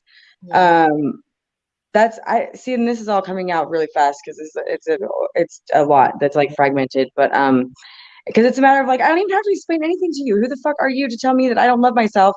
And I don't need to explain anything to you as far as like I let this person treat me that way or this and that. And that means I don't love myself because no, I don't even have to explain to people situations or what I do or why I do what I do. It doesn't matter. Everybody's irrelevant as far as any of it is concerned. And it all comes back to me and me loving myself, which therefore I'm the only one that matters in the situation as far as that goes. Yeah. That was a lot. That was hard to keep up with. But anyways. I did keep up though. That was a good, like, you know, you just let the channel flow. That was a good little feedback because I think what you said there, you know, in terms of what was it? And also loving yourself does not fix everything. That's another fad that I really have a hard time with. That pisses me off. Don't tell me to love myself. And the people that are sitting there telling yourself, oh, if you love yourself, then everything's perfect. No, motherfuckers, it's not. Because I've loved myself for a long time and everything is not even close to perfect. That part. And then also, well, maybe that's not something I should teach people. Okay, yeah, maybe not. Which also with suicide is really bad for me because like my viewpoints on it are like not very, they are healthy for me or whatever, but they're not healthy to teach other people because they're not in the same space I'm in. But and I get you. If you love yourself, why would you kill yourself, motherfuckers? Because I've been to heaven and I know how it is, and I know how goddamn perfect and amazing it is. I'm not gonna lie. Like sometimes when the suicide demon comes and visits me, I'm like, oh, well, what do you think my next life's gonna be? do you think that if I like check out, like I will be able to come in like starting back like where I came, like left off like this one type thing? So I get you. Yeah, but me and the experience I had when I died, that just downloaded into my head that see, I know these things. Okay, I know. That experience for me was not to teach people that part that I just talked about, is to teach people that we don't give up. Exactly. So yeah. Oh, look at them cleaning it up. They're good. And the part about where we don't give up, especially with everything we've been through. We're gonna give up now? No, I don't think so. No, exactly that. I think for like with the situation, the not giving up, that's really where you kind of like get to optimize as well though. Like we need to be able to have like normal conversations about these things. Yeah. Oh no, 100%. Yeah. Yes. Like, because suicide and depression and all that is very, very, very, people don't realize how normal it is because it's been taught to be such an abnormal thing. But guess what, motherfuckers? It's not abnormal. Depression's not bad and it's not abnormal. And people deal with it daily on a more severe basis than anybody will ever realize. But unfortunately, it's made to seem as to be such a bad, horrible thing that people don't talk about it or don't feel comfortable enough to get support from others that is a good thing, you know? That part. Unfortunately, that part, because a lot of young people actually, like I find that they're the ones that are really, really sort of like struggling with the dynamics that we're experiencing at the minute because they don't know where to turn and they don't know where is actually a safe place to actually even go and put any of this information, because you go and you offload and you go and you be vulnerable and you get told that, you know, you need to shut up. Yeah. That makes me so mad. That makes me so mad, that whole dynamic. Like, you want to see me get heated? That dynamic, yeah. It makes me so angry. Like, my blood's boiling. I don't know what people expect like these young people to do though, because I'm just like, look, they're trying to figure out life. What do you guys think help them? Yes. Oh yeah, they're bringing it back to that. Okay, yeah, that's good. Yeah, no, yeah. What? Yeah. Well, we will help them. Okay. Yeah. Oh, that's nice. No, we are. That's exactly it. That's our assignment. Nobody else wanted the job. Yeah. No, I actually had a thought that came in my head the other day as far as like how I would just really love to have like a space, just a space for that reason. Yeah. A space just for, well, anybody, not even just people who are dealing with that, but a space for anybody to just be able to use and be in, as far as like that's, yeah, I can't even talk about it. It's because there's a lot that goes into it, as far as like then my boundaries come in, where you can't just be an open, like, just because that's impossible. But it's, yeah, no, I guess we have a hard assignment, huh? We do. Because it's And I like what think we want to do and whatever, but we also have the boundaries that play a part, and then as far as, and then the whole protecting ourselves play a part, and then our limitations, and it's, yeah, because I don't like limitations and I don't want them, and it pisses me off. And most of them I do no. break. Most of them I do break, and they don't do anything. But then I'm learning that there are other ones that I literally can't break, because it's a matter of, oh, I've never thought about control in that way. But yeah, it's a matter of control and what I can and cannot control, and I can't control those limitations because it's impossible. Yeah. Yeah. 'Cause I guess those limitations are here for a reason. They are. And I think I think I stumbled up on a limitation the other day and I thought, oh, you're still serving me. Hey.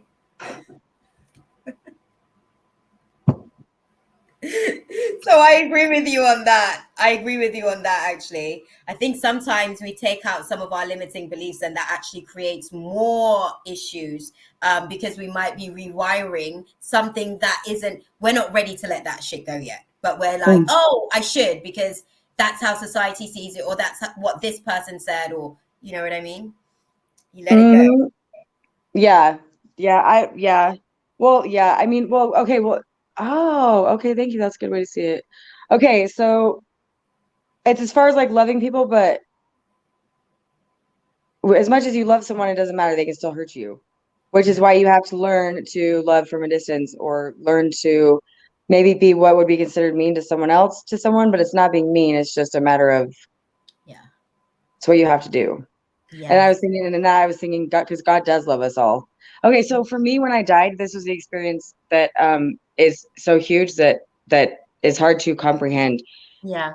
God does love us very much, all of us, unconditionally. But it's a matter, and then, but because then you bring in the question of when people say, well, then why would he let this happen, and why would he let that happen?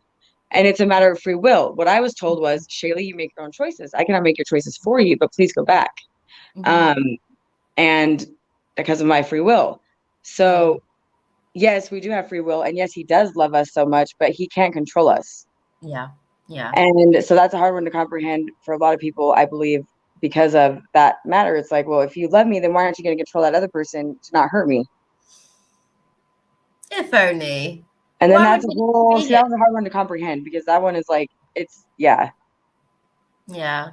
But it has to happen though, because obviously like karma is just playing itself out. So I hear you on that one, because I say it to people as well. You know, God does love all of his children. So imagine if that child has done something to that child is going to be punished. Like karma's already on the job for that child. And this child is obviously as well, they're going to have to be, you know, getting some sort of karmic reward or due diligence as well with the situation. Yeah, and what would this place be? Honestly, what would this place be if we didn't have free will? I can't even imagine. Like, no, thank you. People want to, and me myself, I'm like, this is hell. This is hell. But no, here with no free will would really be hell. No, definitely. Oh, because I think that's actually one of the things that the human struggles with as it is anyways. Like no free will. Could you imagine? Oh my God. Oh my god! Listen, the suicide demon would be catching bodies. Okay. And it's hard to explain because when I was in heaven, like Yeah. I don't remember any faces and I Yeah. felt no pain. And I don't remember, and because I believe I was speaking to God when that's who I was speaking. I know that's who I was speaking to. Yeah. But I Exactly. don't Yeah. remember his face. But it's weird because like, and there was no pain. It was all good. But I do remember seeing in his eyes, and in his eyes, I did see all of the pain that he was holding within him. And he does that for us because he does love us so much. I didn't feel it, but I could see it. It's hard. It's really hard to explain. No, I get you. But I get yeah, you. You saw into the windows.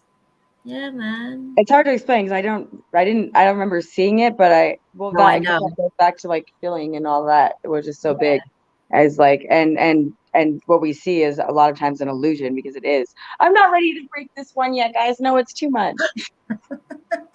It's too much. I don't want to. Okay.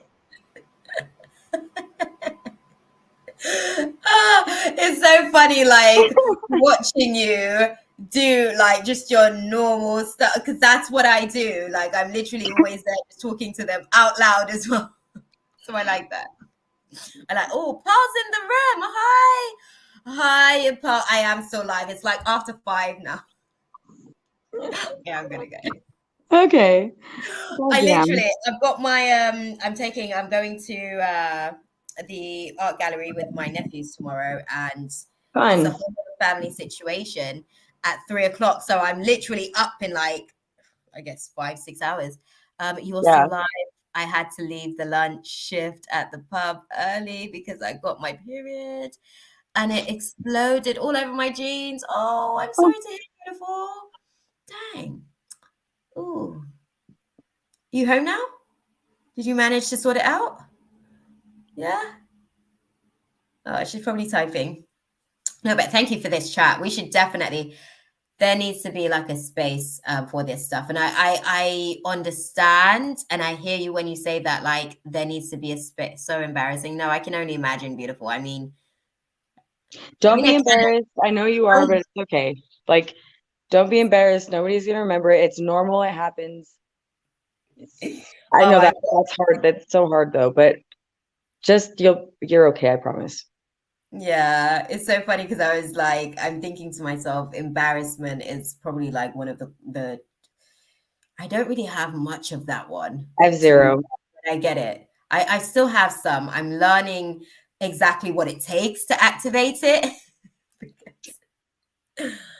For me, that's what I think of. I think of in my mind, like when I do get embarrassed, it's like it leaves me really quickly because I think of it as like it's a situation where I am, but no, like hardly, and even if people were there that were involved or did see it, like they don't really matter because I'm never going to see them again anyways.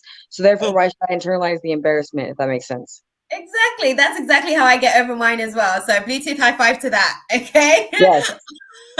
I'm like, nobody cares. And even yeah, no, exactly. That's what it is. Nobody cares. Yeah. Yep. Nobody cares. But I get you. I get you. Honestly, though, Paul, you'll be fine. I'm glad that you did catch a cab home, and you'll be home in no time. You know, enjoy being home. Enjoy being home. Think about it, how that's awesome that happened, so you can be home. Mother Nature taking you home. She even got you a taxi home. Yes. Look at that. How nice of her. So you take use of the time and make full good use of it, you know? Definitely. Should I message him? Yes, having a rest. Definitely. I should message him? You should message him. Okay, I and will. I think with this situation, be cognitive of the abandonment wound when it flares up as well, because what I'm learning, so I'm navigating through the whole cycle situation with, I guess, my fella. And what I'm finding with those levels of abandonment wound is that sometimes they don't even know when the shit is actually like when the wall's up. So they'll be talking to you from behind the wall, screaming, and they don't realize. Like, I'm like, oh my God, can you not see that you're talking at me? You're not actually talking to me because you're behind the wall. Do you want to open up and let me in? Okay. Oh, and should I invite the Virgo over tonight? Virgo. Oh, who's that? 23? No, 35. The Yeah. 23-year-old hasn't messaged me back yet. He's butthurt because I took so long to I respond. was just about to say he's got some immaturity tendencies. Like I don't know, his attachment is a little bit weird. He's got an anxious attachment style. His So. insecurities and his issues. Of course, he's a fucking Taurus. Okay. Okay. His whole life is basically internalized up on All other females in his life respond to him immediately, and he's a god. He's gonna have a hard time with me as far as that one's concerned. Oh gosh. Yeah. And that's fine because I don't care and I'm not gonna deal with it. No, that's cool. I think yeah. He's actually okay. Was it the Virgo you said? Mm-hmm. Yeah. Because I was thinking the Taurus, because they were like, I was just about to say, I'm still getting not bad vibes as far as like the Taurus, but you guys just aren't necessarily a vibrational match. It's actually no, with the Taurus, the sex would be great, and the sex, if I do end up going there, the sex would be amazingly great. But that's all it is, point blank. Period. I was about to say. Be mindful, however, as well, because obviously during the process of the sex, there's soul ties, and he has significant unprocessed trauma as well. What?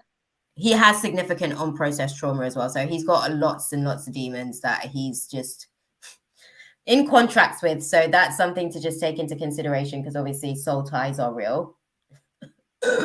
That's how a lot of people. Every single person I've come into contact with in the past like 2 years is pretty much somebody that I have a goddamn soul tie with, and I don't appreciate it. No, and I get you on that. In that situation, but no, Virgo's fine. Virgo's actually like a nice comfort to the rising. So you're fine. Okay. I don't like Virgos most time. Oh my god, I read his chart last night though. Oh, how is this? And I expected his job. I've never read somebody's chart to that degree. And I read his chart and I did really, really good. Like he was pretty much almost speechless. Oh, that's what's up. I love that. Was that his first experience sort of like having his chart read? Yeah. Plus me reading his chart, he knows pretty much nothing about astrology. So it's those are fun dynamics always too, because I kind of stop myself to explain to them in more words they can understand, but then I don't really. So so that's always a fun one too, which I need to be more mindful of that too. Whatever. Yeah. Going to be optimizing, man. There's still so much ahead. There's still so much ahead. But we shall move, guys. I think Pearl's managed to actually get herself home. That's good. Rest. That's all good. I'm gonna jump out this space, and actually, it's funny that I'm gonna be going to bed when I'm supposed to be waking up. I almost said I'm sorry, but I'm not, so I don't say it. That's something I've been working on lately, is saying I'm sorry, because sometimes I say it too much. So that's one thing I've been working on. But I have the same problem as well, to be fair. Like I overcompensate with the sorries. Do you know why? Why? Do you know why we do that? I learned why. Why? From the abuse we've dealt with. Yeah. I sense because I read an article about it was an article as far as like how to tell if the person you're dating has been abused or in abusive situations, and that was one of the first things on the list. So just a little FYI, I'll share that. The constant apology. Well, this I feel like mine. So in my youth, I dealt with a narcissistic spirit that was manifesting through my mom. So that's where my abuse sort of stems from, as far as like constantly apologizing. I had to constantly apologize. Same. Yeah. So good. You can help. We'll kick that one's ass at the same time. It's fun. He's been a fun one to kick his ass. So yeah. So right there when I'm like, I'm not gonna say sorry. Actually, no, bye. He's been taunting me. Because he's actually been coming through people that are closest to me at the minute. And I'm like, you little bastard. You little bastard, because I can't like annihilate you how I want to, right? Now you're gonna go like, oh. I was like, well played. But yeah, that was really shitty. No. They're getting better though. I feel like these demons actually they're sort of like getting smarter and smarter in the Well, or process. just love them. I found that's the easiest way. That part. Really, No, just love them. that It throws part. them completely off course, and they don't know how to handle it, and then they either go away forever, which whatever, fine, or they because they learn too, or they come back and they actually learn. They So do, they do, and that was one of the things that I did learn. One demon, I was actually able to integrate him into the light, and he was actually able to move into transitioning back into heaven, which was really nice, actually. yeah, It's really, really yeah. nice. And it's, I mean, sometimes it's nice to have them on your side too. Yeah, yeah. No, definitely. That part, actually, because you need them for other people's demons. Okay? That what I'm learning. I'm learning, okay, what demon do I activate for this situation? They've brought up the big guns. I don't need the major guns, but I just need a subtle gun. It helps. I'm learning, definitely. But no, this is going to be good. I'm looking forward Yes, to this. me too. What are you up to for the rest of the day then? What I time don't is know. it? Then I've been deciding if I want to try to go out or if I want to try to. Well, I mean, ideally, I know what I want to happen, but that won't happen because that's not meant to happen at this moment. Yeah. But I'm still gonna get the ball rolling on that one. But Yeah. which I already know that's gonna turn out to be a battle of me dealing with rejection. But anyways, see, I already know things when. Anyways, okay, we're not gonna go there. I don't know yet. I'm just deciding if I want to go out or not yet. Yeah. Yeah. Okay. Okay, well, if you do go out, I hope you have fun. If you do Thank stay you. in, I hope you have fun. I need to Like, do something. Whatever I do, I need to go. I need to be around people. It's bad. It's really bad. I've not been around another person, human being, in how long has it been now? 2 weeks? I start to get a little bit like, whoa, after Yeah, that as well. So I get that's that. when I've been. Yeah, it's not. It's there. The isolation to a point of very, very unhealthiness. Yeah. It's not good. Yeah, exactly that. Exactly And it that. brings up so many other more issues that I don't want to deal with. Like what? I'm going out now, and I'm like like I don't know how to act in public now. What the fuck? I'm telling you, it's a whole thing at the minute. There's a whole I don't know what's going on. I feel like I'm kind of confused and not at the same time during this season. I don't know what the hell this Mercury retrograde, what veil is going to be like. Woo! Band-aid off. Okay, It's going to be interesting. I don't like it. It's fine. We don't need to be worried about it. We don't You need to know be worried what? about it. We've got it, just like everything else we've got and dealt with. Definitely. I'm actually looking forward to it. That's why I wanted to do the actual the forecast to be able to give us an opportunity to really prepare for it because I think it's actually really going to be beneficial to us. Uranus energy all over this with the transit being through Taurus and stuff like that as well. So there is going to be some shit where it's going to be random, spontaneous. We Yeah, won't know. Uranus. I love Uranus, but Uranus scares the shit out of me. I will say that much. Me Because too. Uranus takes so much away, it seems like. But he doesn't really take anything away. He's just, I got to think of the good parts.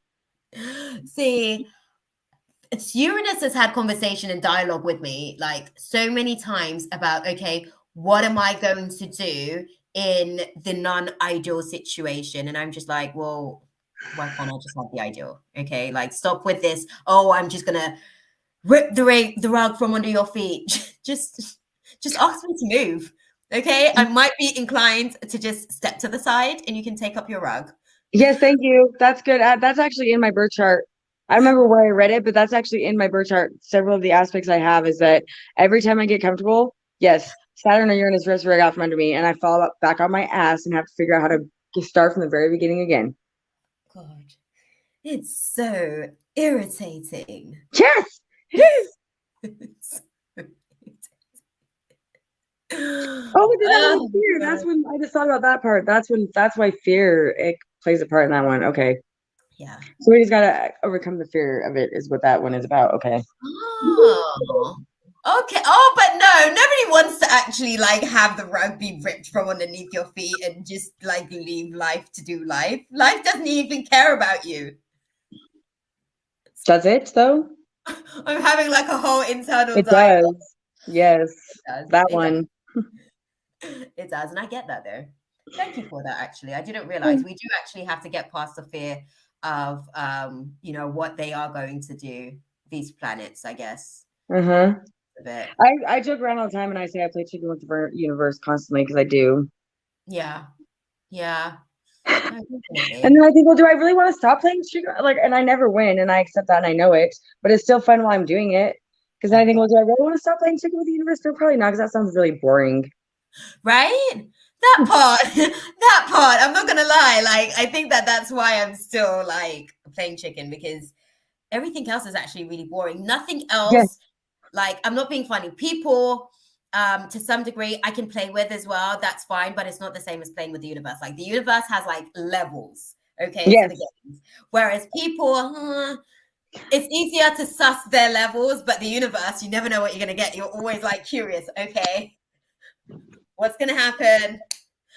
I know that this is going to happen as far as like the transit, but how's that going to play out? So definitely, I hear you on the playing chicken. Definitely. Oh, And this is optimizing, because there's always positives. that part as well, because I feel like this Mercury retrograde is really actually going to set us up for some of the other retrogrades that we've got coming actually later on this year. I'm looking forward to that. Yeah. We're gonna let you go because you actually still have a day, and I am. It's getting light. It is. It is. Light, Yes. Julie. I love you. Thank you. Bye. Oh, thank you, guys. Bye. Bye. Oh, Sterling, you definitely missed your turn, my love. Your turn was about 4 hours ago, maybe 5. I'm sorry, but maybe tomorrow. I mean Sunday. Okay, enjoy. Bye. Have fun with your nephews tomorrow. Thank you, beautiful. Have fun, whatever you do today. Wait, what the hell is this shit? What? A box of chocolates fell out of my cabinets. Like, but who the hell moved that? Oh, good Lord. Okay. Listen, Spirit is being really, really playful today. I think earlier there was someone like knocking. Who was it? I think it was Katie. Someone knocked on the window or door. A spirit was there making noise and like knocking. So we all have a little bit of a,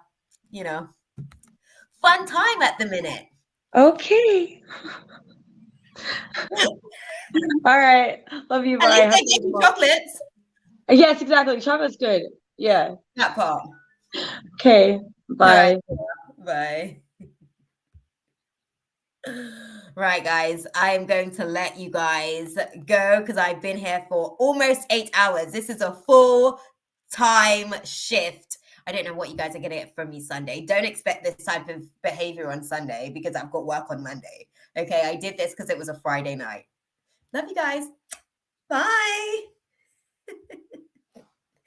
Sterling, jump into the room on Sunday. You should be able to sort of like get on the free list. I don't know if it's already packed, but yeah, that part. I'll see you Sunday though. Enjoy. Bye.